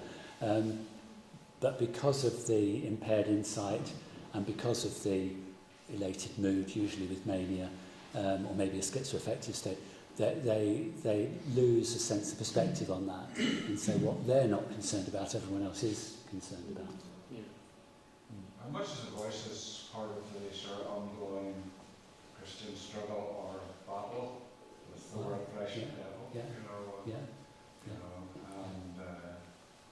especially with patients, doubting their faith or their eternal security or whatever. And how do you discern that from something that's needs more care? Well, I think, first of all, there is something called spiritual warfare, or the ongoing struggle with the flesh and the devil, whatever you want to refer to it as. And I recognise that as part of our Christian discipleship and our life to manage that. But I suppose if the voices were like Perpetua, if the voices are encouraging destructive, dangerous things, that would be worrying. I think most of us, most of the time, can question the voice and say, well, maybe it was me, maybe it wasn't God, I don't know, what do you think? I think that willingness to subject oneself to a process of discernment is generally a positive sign, and I feel encouraged by that. Once it reaches that sort of semi-delusional place of, no, this is God, and you don't understand, you're lacking in Christian discernment, it's not my problem. that sort of starts to ring bells, really. But of course, for some people, it is part of a bigger picture of a dogmatic, rigid approach to faith and the spiritual life, which actually may not be pathological in the mental health sense. It may just be part of a particular sort of rigid framework around Christian belief. And this is where I think it gets difficult for most of us, because we tend to view our own place as normative. You know, my understanding of Christian theology and spirituality is, of course, the right one. You know? And if you deviate from that, well then, you know, maybe that's because you've got a problem. And so we have to get back to that patient-centred thing and think, well, okay, but what sort of church do they come from? What does the pastor tell me? What does the family tell me? Put it all into context. But I agree with you, it is very difficult. Yeah, I agree. I think a general rule of thumb I find with the deliverance sort of stuff, you know, the demonic and the evil and all that kind of thing, actually hearing out loud voices of demons seems to be a bad sign, a bit like Perpetua. You know, I'd always want to thoroughly assess the mental health situation first before going down the path of, well, this is demonic oppression, whatever it is, you need deliverance ministry. I think there are enough examples in the literature, and incidentally there are hundreds, maybe thousands of examples published of this kind of thing. I'd want to exclude the mental health issue before pursuing the deliverance ministry or the prayer or whatever it is. Or prayer for deliverance. I mean, I'd always pray for someone, but you know what I mean. There's difference, isn't there? Have you come across deliverance ministry kind of casualties? Yes. Yeah, well, Perpetua is one of them, isn't Yeah. she? Yes. But yes, definitely. And if you've been asked yourself, would you do that? Well, that's a good question. In a sense, I have been asked, in that I was part of the National Reference Group in the Church of England that reviewed the Bishop's Guidelines recently. And since then, I've been, with colleagues, I've been helping with the training in diocesan contexts around England. And actually also Wales and Scotland. I've not been asked over here yet. So I am participating in it. But what we've discovered is that exorcisms authorised by a diocesan bishop in the Church of England are vanishingly rare. What we do know anecdotally is that in some charismatic churches, stuff happens off the radar, you know, sort of, that shouldn't, to be quite honest with you. So that's a source of concern. But hence the training, you know, we're trying, and we've got a safeguarding policy on this now, so we're trying to tighten up on all of these things. But there are many more stories that you hear of that are cause for concern than ones that turn out happy. I mean, some of them do turn out happy. I heard a story from someone, would you believe, an ordained minister in the Church of England, and this is confidential to this group, but you won't know who it is, who conducted an exorcism over the telephone. And he was very keen to tell me that it had turned out well and the person was fine and very pleased. And my response was, well, I'm very pleased that you know, they're happy and that they're grateful. But imagine that had gone wrong, you know, someone had got hurt, or worse still, they committed suicide thing. How would it have looked when you were asked to stand up in court and explain that you were conducting an exorcism over the telephone without the permission of your diocesan bishop and not having consulted a mental health professional? You know, you would feel deeply embarrassed. So we're trying to get the message across. I'd be interested to hear how all of you are doing over here. But we're trying to tighten up on good practice and to ensure that treatable medical conditions are excluded before going down this path. So in the US, what prayer do you pray with someone in terminal illness? You haven't prayed for people here. It's a similar kind of thing. You need to be very careful with words, especially with You've got to be very careful. Yeah. What are they hearing? Yeah. The chaplain, I think, back to the chaplain said, and then he says to the, or she says to their psychiatrist the next day, the chaplain was in Nashville. Yeah. I think that in the healthcare context, sadly, because we are a litigious society, people are constantly getting into trouble for not adhering to good practice and safeguarding principles and so forth. I think you've always got to ask yourself, you know, I want to do the best for this person, but if it went wrong, you know, God forbid something horrible should happen, would it look as though I've done the right thing? You know, would people be impressed that I really did everything I possibly could have done? And I think not discussing with colleagues, you know, particularly in the Church of England context, not getting permission of your diocesan bishop, not thinking about the mental health angle, these are all big warning signs. You know, if you're not doing that, you're making yourself vulnerable, and you're putting another person at risk, you know, who you're there to care for. So, in a sense, it's quite straightforward, but I realise in practice, actually, on the ground, sometimes it's very difficult. Are there instances when it is really quite unwise to pray with somebody who's hearing voices, and in fact, you doing that, it's more harm than anything else? That's something I'm very wary of. I think there probably are. I would say you can always pray with someone in the sense that you can mentally be praying for them, and you might pray a prayer of God's protection and peace, you know, something like that. But getting into the nitty-gritty of what the voices are, I mean, particularly on a first meeting, I think that is dangerous, yes, because the risk is that you're reinforcing a delusional system, potentially, which, you know, could be quite harmful. And yeah, maybe it will turn out later to be something else, and then you'll pray differently about it. But usually at a first meeting, it's difficult to discern what's going on. Are there experiences of voices that don't fit into those categories of potential psychosis or psychological, or, you know, that seem to raise questions, the exceptions that prove the rule? I'm quite sure that there are, well, in a sense yes, in a sense no. I mean, in a sense no, because either it's a spiritual experience or it's mental illness, or it's, you know, it's a feature of normal life, which is not of worry to anyone. So it's going to be one of those three things. It can't be anything else. But the question is, with the negative voices, because it's not the positive ones, people don't come worrying about that, you know, they're enjoying that and they're getting on with life, and it's not a problem. The negative voices, if it's not mental illness, then yes, I do believe that in some situations it could be something else. I don't know, you tell me how to describe it, spiritual evil of some kind.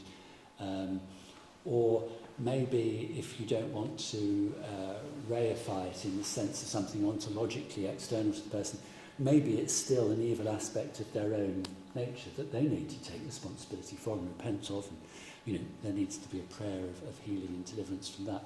I mean, I believe that there are those other things that are going on that are primarily spiritual, but you can't really deal with that until you've excluded the possibility of a mental health condition. And I mean, an example that comes to mind, when I was a trainee, there was a young man who came to our church who'd experienced deliverance ministry on 2 or 3 occasions,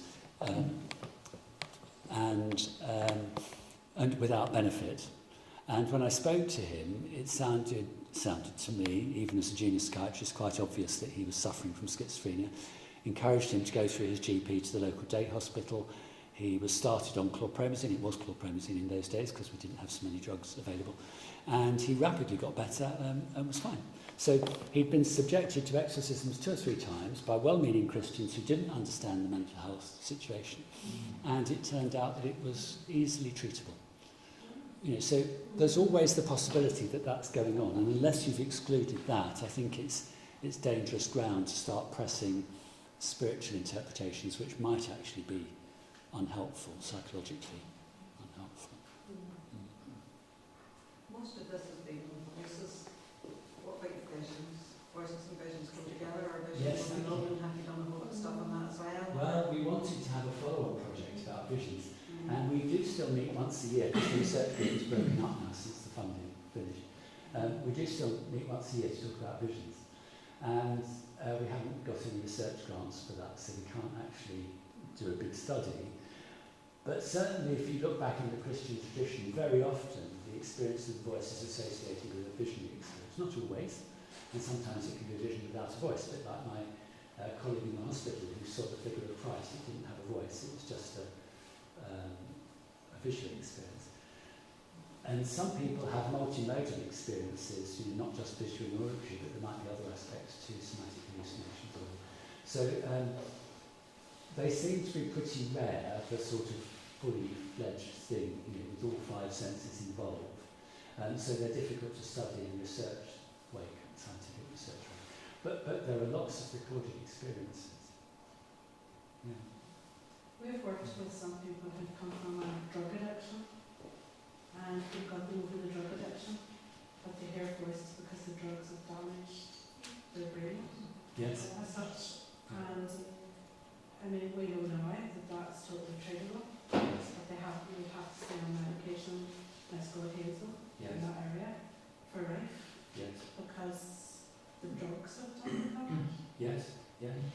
drugs do enormous damage to people, and that includes alcohol as well as street drugs. Yes, I mean, it's interesting, isn't it? Because I worked in addictions for a long time, and in one sense, it's evil, and it's demonic, and it has a grip over people's lives. In my experience, I was working in the health service, it's usually treatable along medical, scientific principles, but of course, addiction is a notoriously difficult condition to get free from, and within certain Christian traditions, that can be viewed as a matter for deliverance ministry. And maybe sometimes that's a helpful thing to do. I'm not saying it's not, but I need convincing that it was an explicitly demonic problem rather than just the evil of addiction, which is a very real and present danger. Yes, exactly. They're delivered from the drugs or the alcohol. They're left with this. Yeah. They're left with this physical illnesses, but also mental illness as Absolutely. well. They are. Yes. Even when they've been delivered from drugs and alcohol. Yeah. Yeah. Well, it's damaging, and you have to live the rest of your life, don't you, with the consequences of that, which is hard. What I find very interesting, and I'm interested to know the other people in the room, but when I find it really amazing when you meet somebody near the end of life,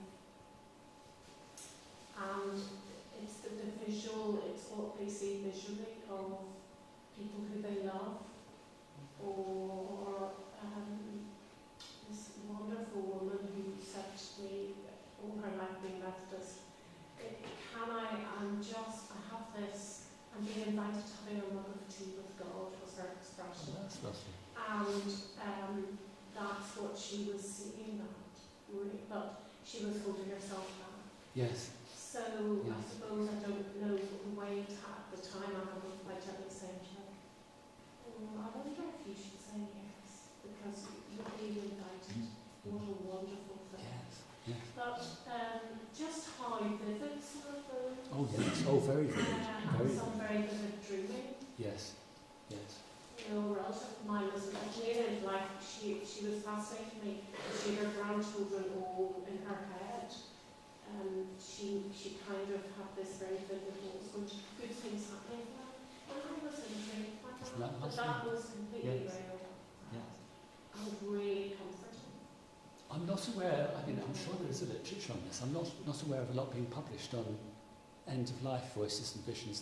There's a lot on near-death experiences, which is a slightly different thing. Yes. But this is fascinating. And actually, I'm just interested by other people's experiences because I've never heard it not to be alcohol comforting.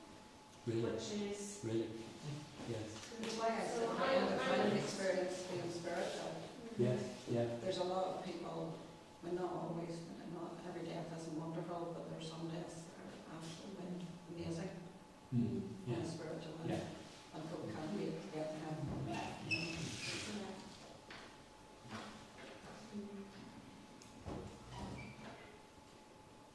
Sometimes it's a privilege just being there with someone. Big time. I think it's time for tea, is that right? Yeah. And what time do you want to start? Folks, if we aim to be back as close to 5 to as possible, I realise it's 10 to. But there's tea, coffee and buns available, a bit of sugar.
make a start.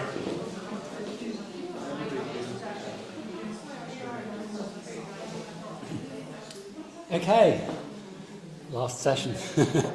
I'm going to try and finish by 4, but I'm happy to stay on and answer questions.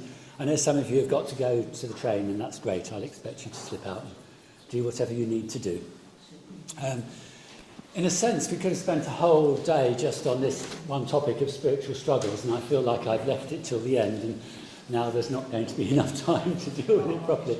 But hopefully some of the things have been addressed earlier in the day, and I'll give examples from 1 or 2 particular aspects that I hope might be helpful. And as I say, you can come back to me and ask questions on things that you think I've missed. I suppose if there's a book I'd want to encourage you to look at on this, it would be the one that I wrote with my friends Isabel Hamley and John Swinton. I believe John has been here to do one of these days with you before, so lovely to know that I'm here after John. And Isabel is a good friend who used to be theological advisor to the House of Bishops, before that chaplain to the Archbishop of Canterbury, and now she's principal of Ridley Hall Theological College in Cambridge. And this book was really intended for a lay Christian audience, so in a sense not all of you, because you're professionals, many of you are ordained and clergy, and you've got way more expertise and training. But it was recognising that mental health and spirituality can be a struggle for many people, and trying to open up the conversation to say that it's okay to acknowledge that you're struggling, and that's half the battle actually, to be able to talk about it. So I hope you might find that a useful resource maybe to recommend to people for reading, or to have available on your church bookstore, whatever. The book is a mixture of, John, as you probably know, has a background as a psychiatric nurse. Isabel used to be a probation officer. I used to be, or perhaps I still am, a psychiatrist. And we brought our respective professional expertise, as well as our thinking as Christian theologians and ordained ministers. And it's interesting that a lot of the research that's been conducted interfaces in an interesting way with the theology and spirituality. So Ken Pargament, who's Jewish, and his colleague Julie Exline, who's a Christian psychologist in the States, have published a lot of the really good scientific literature on this, psychologically speaking, and they've identified 6 areas within which people tend to struggle with spirituality in relation to mental health and well-being. And the 6 headings are these. They struggle with God, they struggle with doubt, they struggle with demons and evil, with guilt and forgiveness, with the Christian communities in which they live and worship, and in making meaning out of things. And, well, we've talked quite a bit about demonic struggles already. They struggle with God because the title of our book was deliberately ambiguous. Am I struggling with God? God is with me in the struggle, on my side. Or am I struggling with God? God's against me. Why is God allowing all of this to happen? Why does God allow all these evil things to happen in the world? So the sense of, how do I relate to God in the midst of my illness, what's happening to other people around me? That's a big struggle for many Christians and others, it has to be said. This applies to almost all faith traditions. Doubt, do I believe in God anymore? Fairly straightforward. And most of us, of course, tend to respond to that, those of us that have done theology as an academic subject, with rational arguments. But it's not always a rational question. It's emotionally, my God, why have you forsaken me? That kind of doubt. So that's to be dealt with. The demonic, we've discussed a bit, and I'm happy to come back to that if you want to. Guilt and forgiveness is a big issue because there are some other psychologists who've done a lot of research on this. For example, all the names have gone out of my mind for the moment. Bob Enright, for example, in the United States, and his colleague Worthington, whose first name escapes me from Everett Worthington, have done a lot of research across a range of different psychiatric conditions, showing that actually the giving and receiving of forgiveness can be an important part of the recovery journey. And that's not because it's easy or because you can just encourage people to do it on day one. Quite the opposite. It's sometimes very difficult, maybe even some people would argue impossible in some cases. But actually the letting go, the finding a non-hostile response to the offence that's been perpetrated, the dealing with the issues around guilt and forgiveness can be a major barrier to recovery from mental illness of different kinds. Christian communities, I'm sure in Northern Ireland it's all much happier. I'm sorry to say that some Christian congregations in England are not loving and charitable and hospitable in the way that they should be. And that sometimes it's your brothers and sisters in Christ with whom you most struggle. And what can I say? You know, we're all fallen human beings and we're difficult to live with, aren't we? But actually it's in those interpersonal tensions often that people struggle. And they say, well, how could another Christian person treat me like that? You know, why would they do that? Why would they say that if they really are Christians? And finally, the search for meaning, which is a fundamental aspect of human nature, I think, whether you're atheist, agnostic, or whatever you are. What does all of this mean? You know, what's God saying to me through this? What's the purpose of it? How do I make sense of it? What does it mean? Now, in one sense, all of that is generic, the kind of thing you learn in theological seminary or that you think about in the process of being a spiritual director or receiving spiritual direction. But of course, in relation to mental health, it takes on a particular angle. And my suggestion in the book, and I didn't really get a chance to tease this out in the kind of depth I would like to because it was a book for lay Christians, but there seems to me to be a question, a struggle built into every diagnosis in the book, if you wish.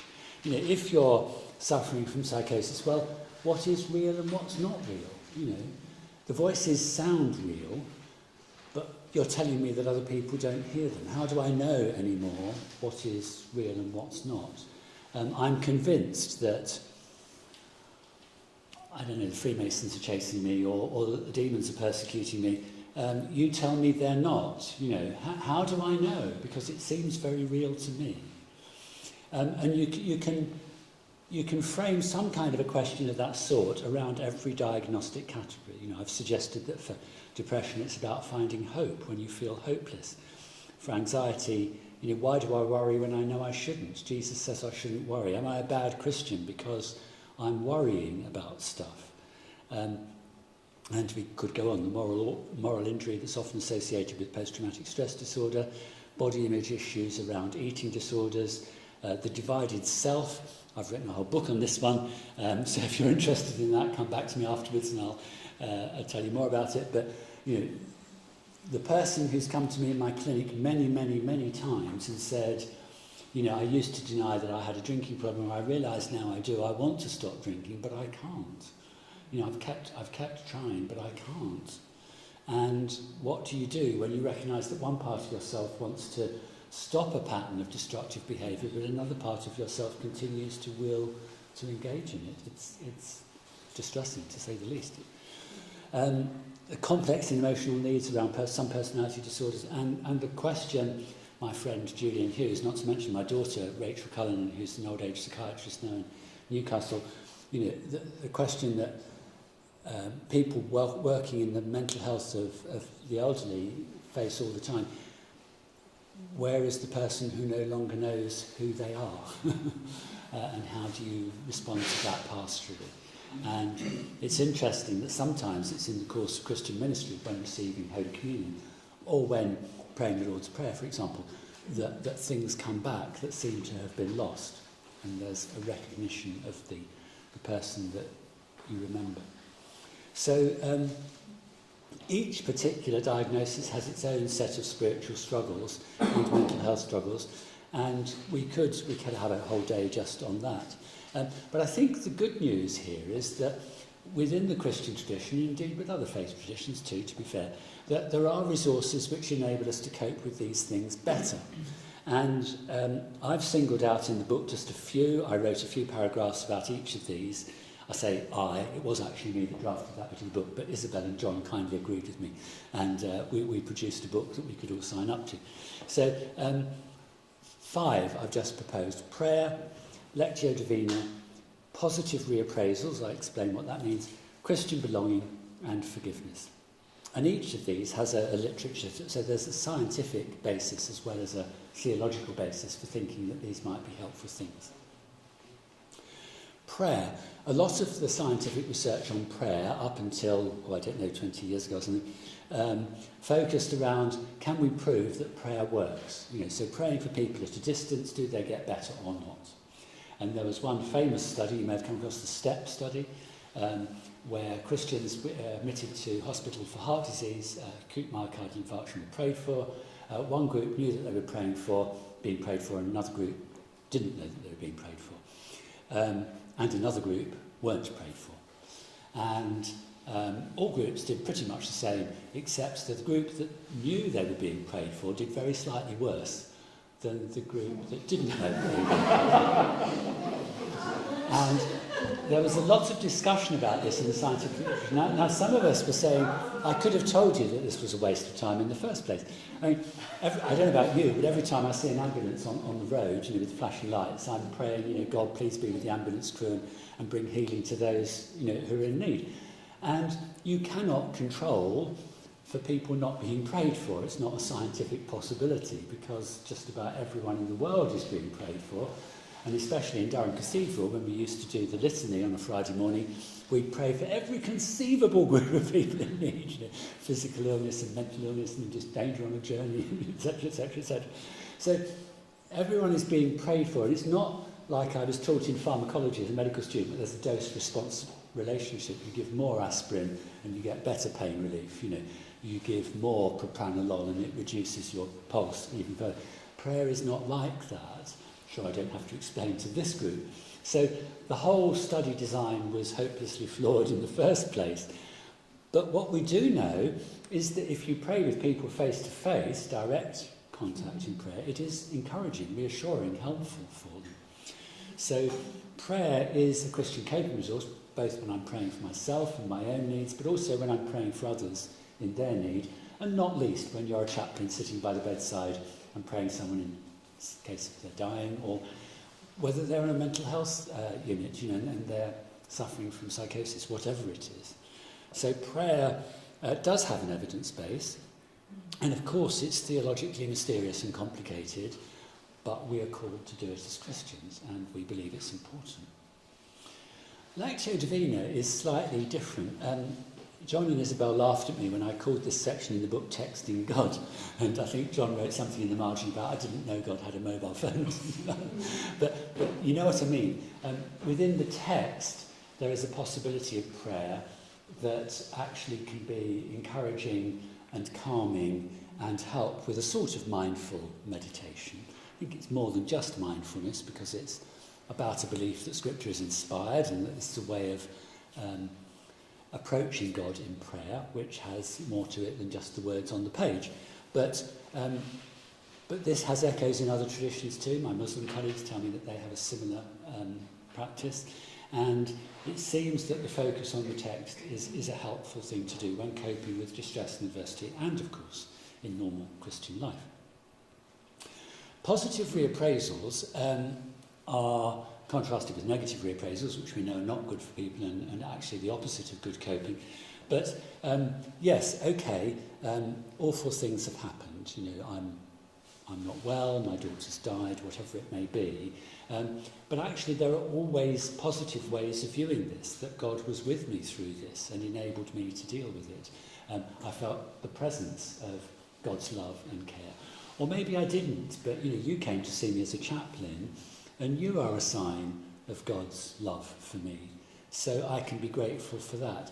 There's almost always a positive way of reappraising what's happened. Now, this is not to minimise the extent of human suffering and pain in the world. I have a colleague at the Royal College whose family live in Spain and thankfully were spared from the recent disasters in Valencia. But it was a very real concern for her, Catholic incidentally, that her mother might be in danger, during the floods. And you can't minimise that, and you can't just wish it all away and say, oh, there you are, God's protected you, your mother's okay. Because what about all of those who lost their mothers and brothers and sisters and fathers? But Gloria can find comfort in knowing that her mother's okay, and there's always some way of reappraising the situation positively. Now, I don't need to tell you, as a group of chaplains and healthcare professionals, how sensitive and delicate that can be. but finding the right way of doing it in the right circumstances can be very helpful. And equally, the opposite way of doing it seems to be unhelpful for mental health outcomes. So those people who say, it's all God's fault, God hates me, there can't be any God, and by the way, I hate him. I don't know if I dare say this quote. There's one of my colleagues in the English department in Durham has a wonderful quote. It's actually true, and I hope you'll forgive me for the bad language. But the quote goes, and I wish I could remember the source, the quote goes, God doesn't exist, the bastard. And that's that sense that at the same time, you're led to doubt the existence of God, but also to blame God and to be angry, for allowing this.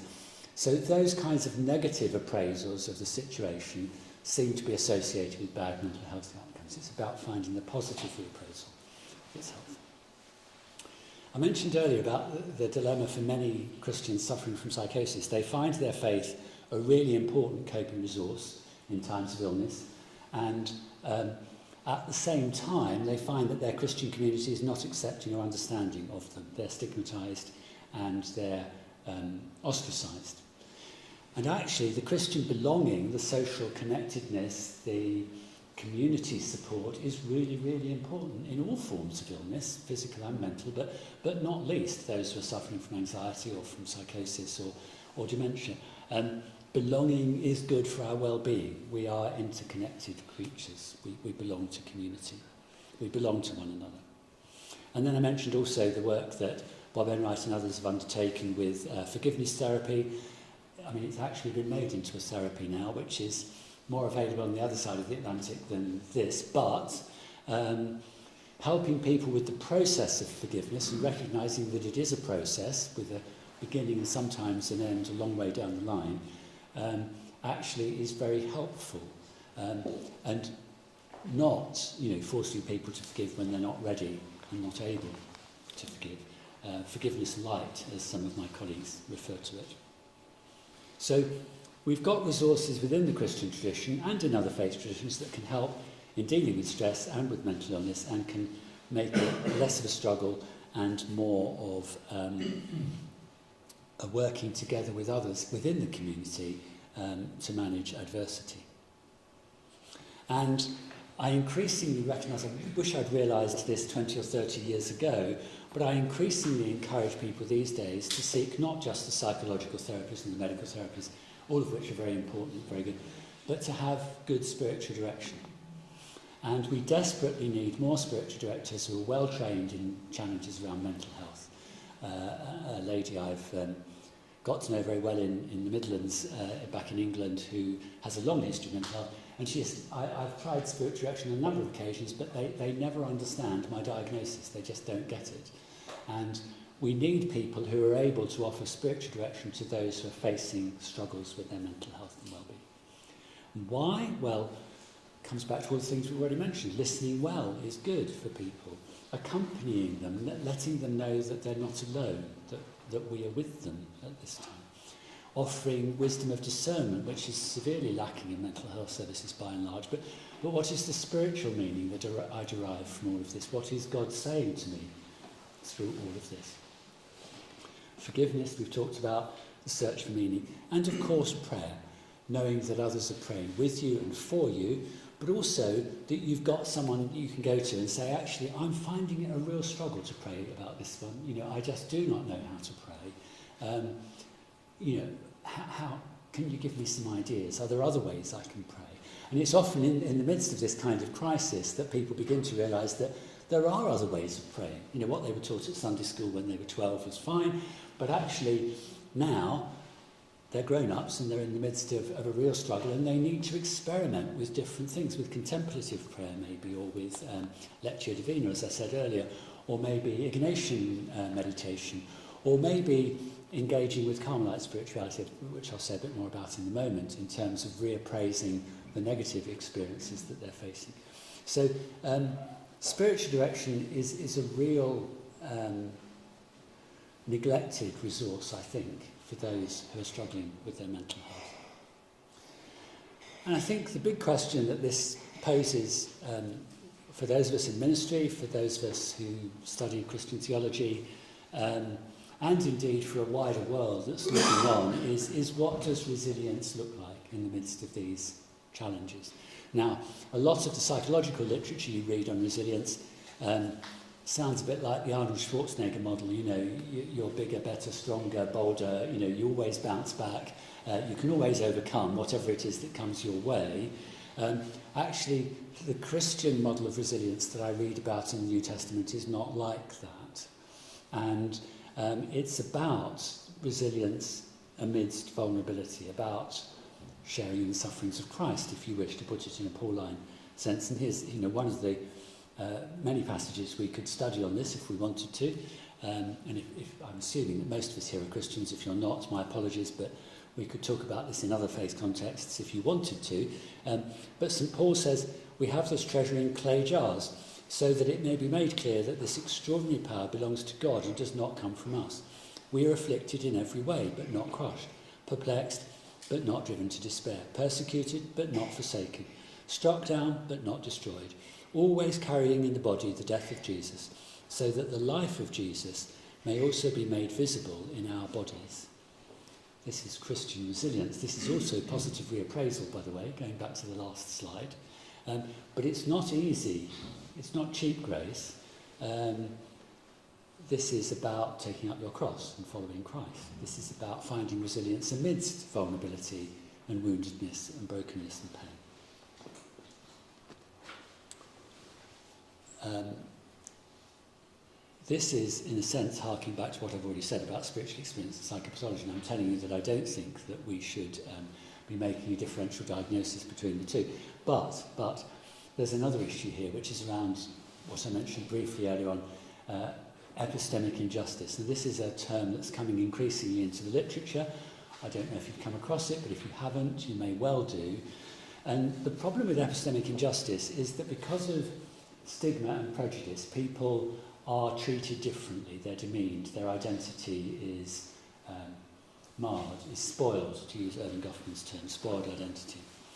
And the form of epistemic injustice is that you are not believed as a witness of something that's happened or as someone who can know anything worthwhile because of your skin colour, of your IQ, of your mental health diagnosis, of the faith community to which you belong. The list is endless.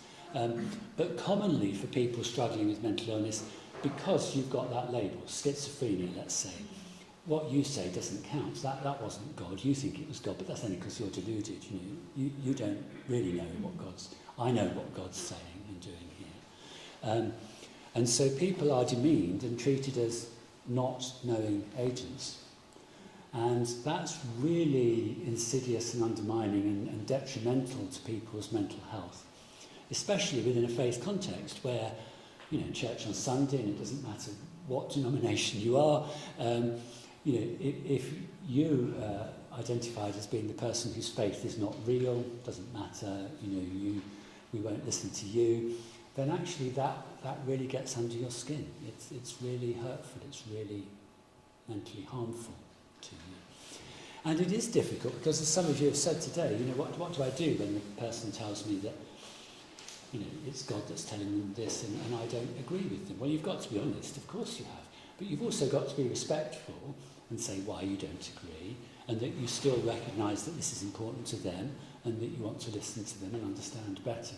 So it's treating them as human beings worthy of respect and dignity and time and care, and not dismissing what they say. And then I wanted to say a little bit about the dark night. Now, this is something that comes up from time to time, and my friend Gloria Giravilla, a Catholic psychiatrist, her PhD research was on the dark night and psychiatry, and she's one of the very few people who've actually written about the interface between dark night experiences and mental health. There are a few others. There was a psychiatrist who died a few years ago in the States, Jerry May. You may have read, he's written a really good book on addiction and grace, but also a book on the dark night. And there are just one or two others, but by and large, the term is bandied about a lot without really understanding of how it relates to mental illness and depression and distress. John actually addresses it, so does Teresa of Avila in her writings, but John of the Cross, to whom this concept is originally attributed, does write about the difference between dark night experiences and melancholy, as he would have called it, i.e. depression in our language. So he makes a distinction between the two. But for those of you that have engaged with this before and read around the literature, you'll know that John's understanding of the nature of a dark night experience is complicated, to say the least. In fact, there are at least 4 kinds of dark night, because he has an active and a passive form, and he has the night of the senses and the night of the spirit. So you can have an active night of the senses, an active night of the spirit, and a passive night of the senses and a passive night of the spirit. So you've got 4 categories to work with, and each of them is spiritually different, and the spiritual struggles that you face in those dark nights are potentially different. But the question arises, in what way might this be the same thing as the kinds of struggles that people face amidst depression, for example? It's usually depression that's given as an example. Well, I mentioned that John of the Cross distinguished the two. Subsequent psychiatrists have had different views on this. Gloria's view, and I know Gloria Durieville quite well, is that actually it's a way of spiritualising distress, so that we reframe. It's a positive reappraisal of distress, that this is something that God is allowing for my well-being and good.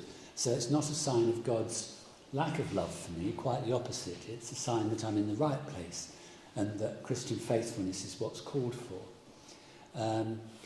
My erstwhile colleague, Jerry May, who I mentioned earlier, initially decided that these were separate things, but later decided that actually you could be depressed and in need of antidepressant medication at the same time as going through a dark night experience. So there are different points of view on how you manage these things.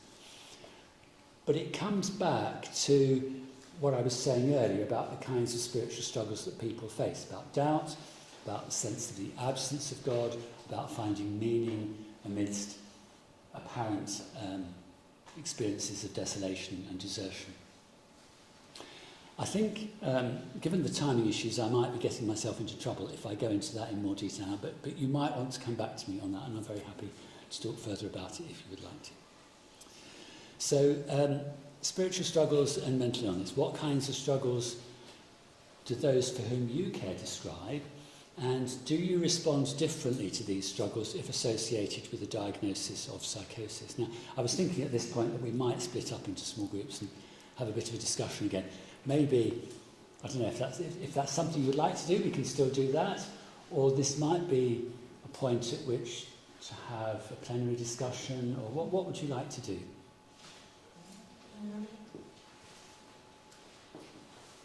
Should we just have 5 minutes, if you'd like to chat amongst yourself?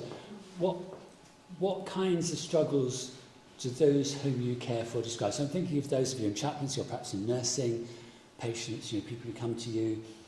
What are the spiritual struggles that they most frequently bring? And secondly, do you respond differently to those struggles depending upon the diagnosis? So for example, if they say they've got schizophrenia, do you respond differently to how you care for them? Should we just have 5 minutes to think about that, and then we'll come back together?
Okay,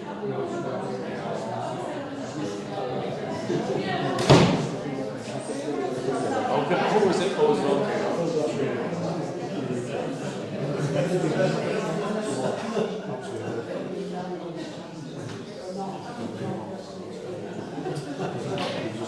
Okay, shall we come back together? I'm really interested because my ministry, my professional work is skewed according to what I do, and I'd be fascinated to hear with you, what kinds of struggles do people bring to you in your professional capacity as a nurse, chaplain, whatever it is. What are the commonest things that people ask you for help with? Or do they not ask you for help? Kind of get the big questions from people who are struggling with why. Why? Why did this happen? Why did God allow this to happen? Yeah.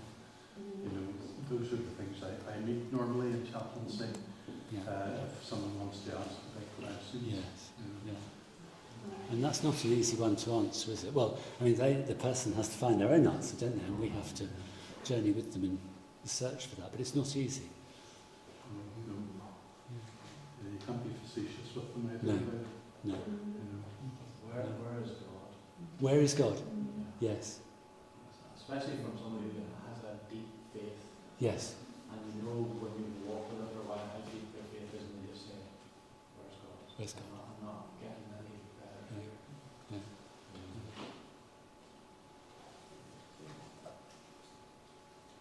So there's a sense of abandonment or relates to Yes, God as yes. well, Yeah. Yeah. And a fear of death. Yes. Yes, death looks different the closer it gets, doesn't it? I say this at the age of 68, but it's also to do with the particular illness, a set of circumstances that have presented that question to you again differently. It's now a real possibility, not just something that will happen one day, maybe sometime never. It looks different.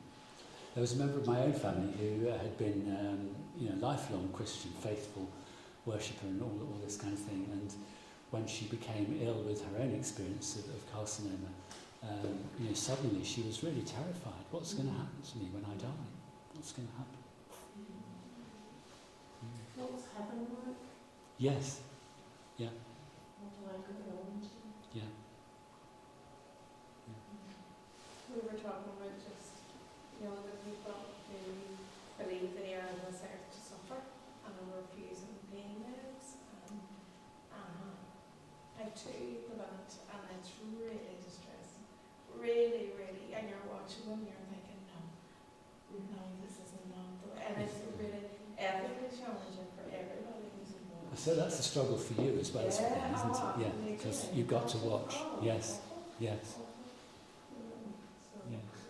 And what do you say? What can you do? I don't know. You do an answer for it? No, I don't. I'm sorry. not a simple one, anyway. It's hard. No, not a simple one. No. Hopelessness, despair, and a sense of failure, and a lack of self-love are very common things. Yes. Trouble in our mental health facilities. Yeah. If you start scratching just slightly beneath the surface, a lot of people just really hit themselves, they don't really live with.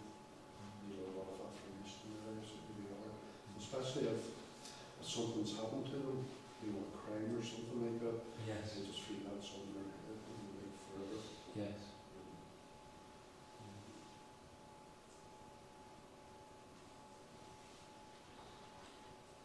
There can be a misunderstanding or a misunderstanding of faith and prayer. Yes, God does heal and answer prayer. He doesn't always. And there's certain religious traditions, certainly in Northern Ireland, that say if you pray hard enough and you get enough people to pray, God will heal. There's an understanding that if God doesn't, it is God's will to heal always. And that and a lot of confusion about that. Yes. There are people who will say, you've got to, think positively, God's going to heal, God's going to heal. Yes. Yes, yes. In their way, or, you know, doesn't do what, you know.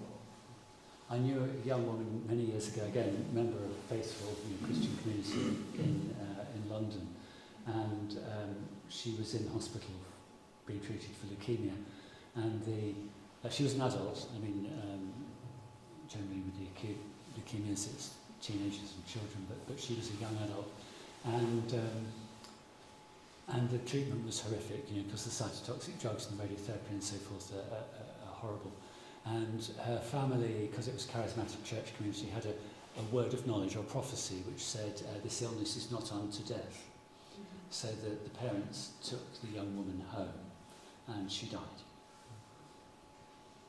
So, you know, first of all, why has God not healed her? But then they have to live with the guilt. You know, we took her out of hospital and she died. I had a situation about a year ago with palliative care team came to me. So to understand this, I've never faced it. And we ended up talking about it and saying as a patient, a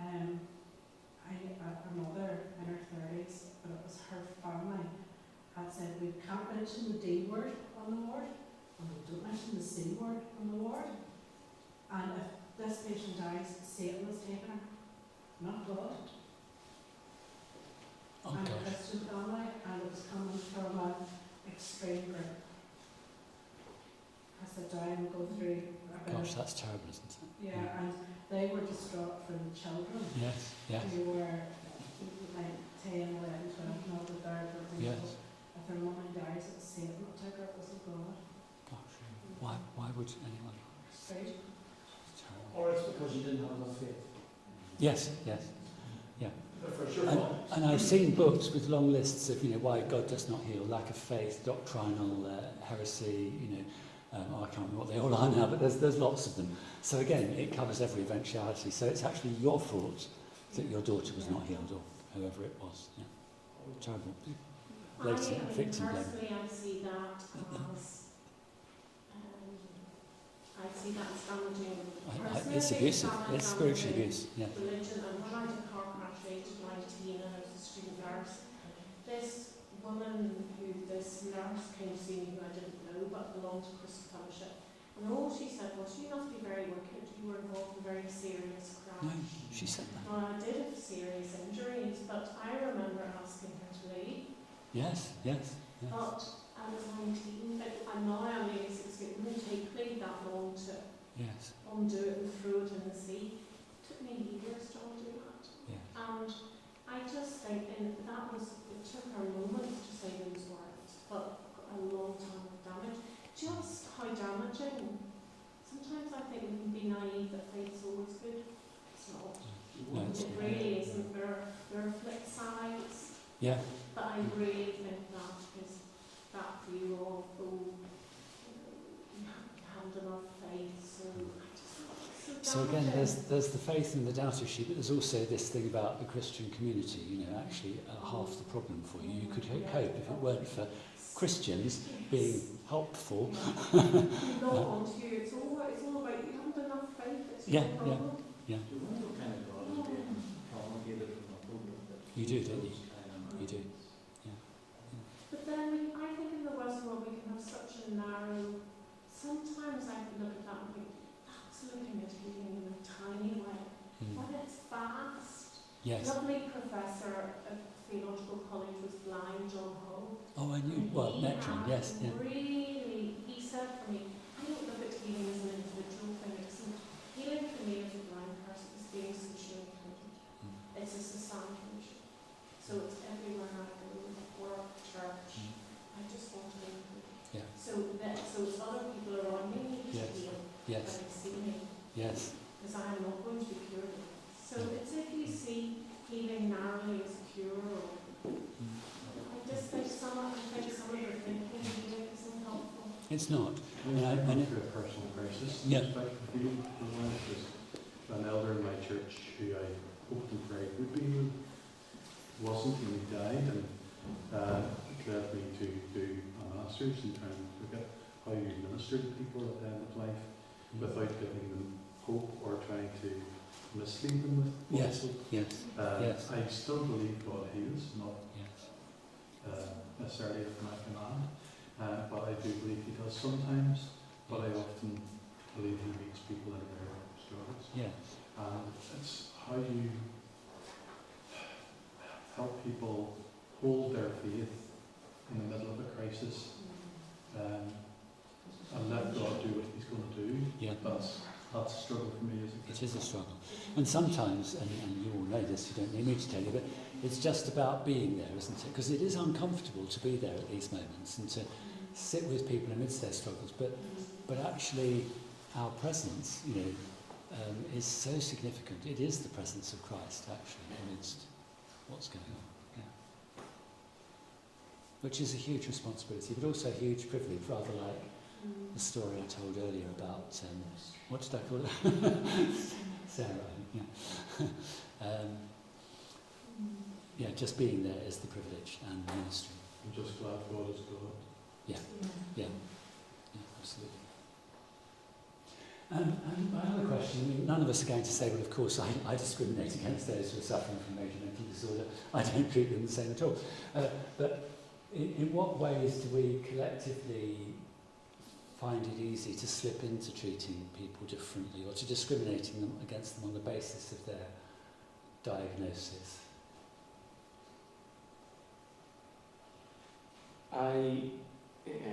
When I saw the question on the screen, my immediate response was not, I suppose, I would hope that I've never treated someone differently based on their diagnosis, particularly of psychosis.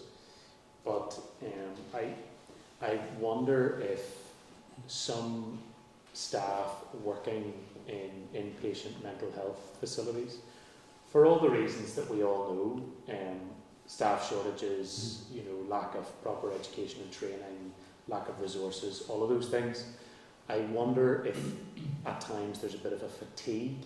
There is. With staff. I remember one particular occasion. I was dealing with someone who I couldn't exactly say that it was psychosis, but had a mental illness. We'll say it was very active at the time. And in the midst of this half-an-hour conversation, we'd had a conversation. I went away and I was leaving, and there was no discernible. It was a very confused conversation. But as I was leaving the ward, she said, "Thank you for listening to me." And I thought, my reflection on that was that I hadn't done anything other than give her my solid attention. Nothing that I had said had probably made an impact, but I'd given her my attention. And I do wonder if we see staff and what our role is to care for those staff and help them, and but if we see staff who are really fatigued and therefore don't have the same compassionate approach that maybe they should. I find that people going through a real, say, psychotic episode, particularly if it's an acute one, you can't reason with them at that stage. No, you can't, can you? No. And so your approach is different. Well, different in some ways maybe, in the sense that treatments for all sorts of conditions are different because they have to be according to the diagnosis. But maybe not different in terms of giving them attention, time, love, concern. Maybe more patience with Yes, them. and they do. Yeah, and have to wait this episode out before you can have that rationale conversation with them. And as Eva Erhan's research shows, actually you can have a different conversation with someone later down the line. The conversation that you have during the acute episode of illness is not the same as the one that you have 6 months later when they're well and stabilised, and they can look back on it and reflect with you about what was going on then. Sometimes I'd be afraid of helping to it. Yeah, absolutely. It's easy to do that. Yeah. Yeah.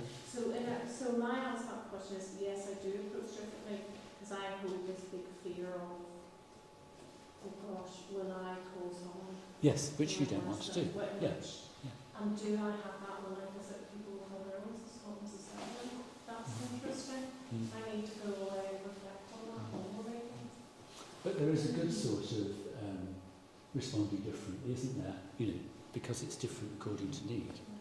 And there's a bad sort of responding differently because it's different according to prejudice or stigma or blame or whatever it might be. And of course, I've said psychosis, I mean, it might have been borderline personality disorder, you know, actually there are other stigmatised groups, it's not just psychosis. You know, how many times have you heard on the ward, you know, he's just so manipulative, you know, that kind of comment.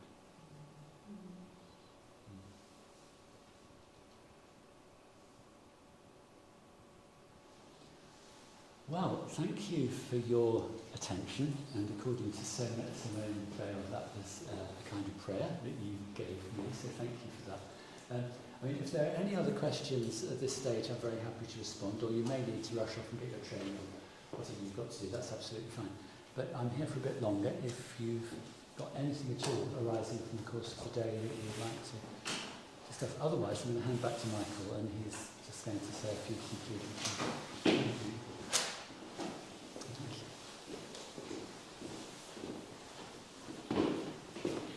Folks, I just couldn't let you leave without saying thank you to Chris.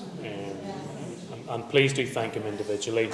And I know that Chris is very happy to engage with you after this as well. He's also given permission for his slides to be shared, although shared within, you know, use them for you, but don't share beyond that. And the other thing to say is that there will be a CPD certificate available for those who are not presently members of NIHCA. If you are, it will come at the end of the year, but I'll be sending one out more immediately. Please do offer feedback on today in whatever form you feel is appropriate. Email or give me a call at some point over the next week. That would be great. Just a reminder, of course, we have Christmas in the intervening period, but in January we have our journal club on Monday the 13th of January. And then we have a Zoom, a 2-hour Zoom with Professor Tracy Balbino from Harvard Medical School on the 20th of February. So these things we look forward to. Thank you to those, I don't know why I'm looking at this screen as if people are there, but thanks to those who have joined us online and stuck with me through the various emails and all the rest. And folks, just a round of applause for Chris.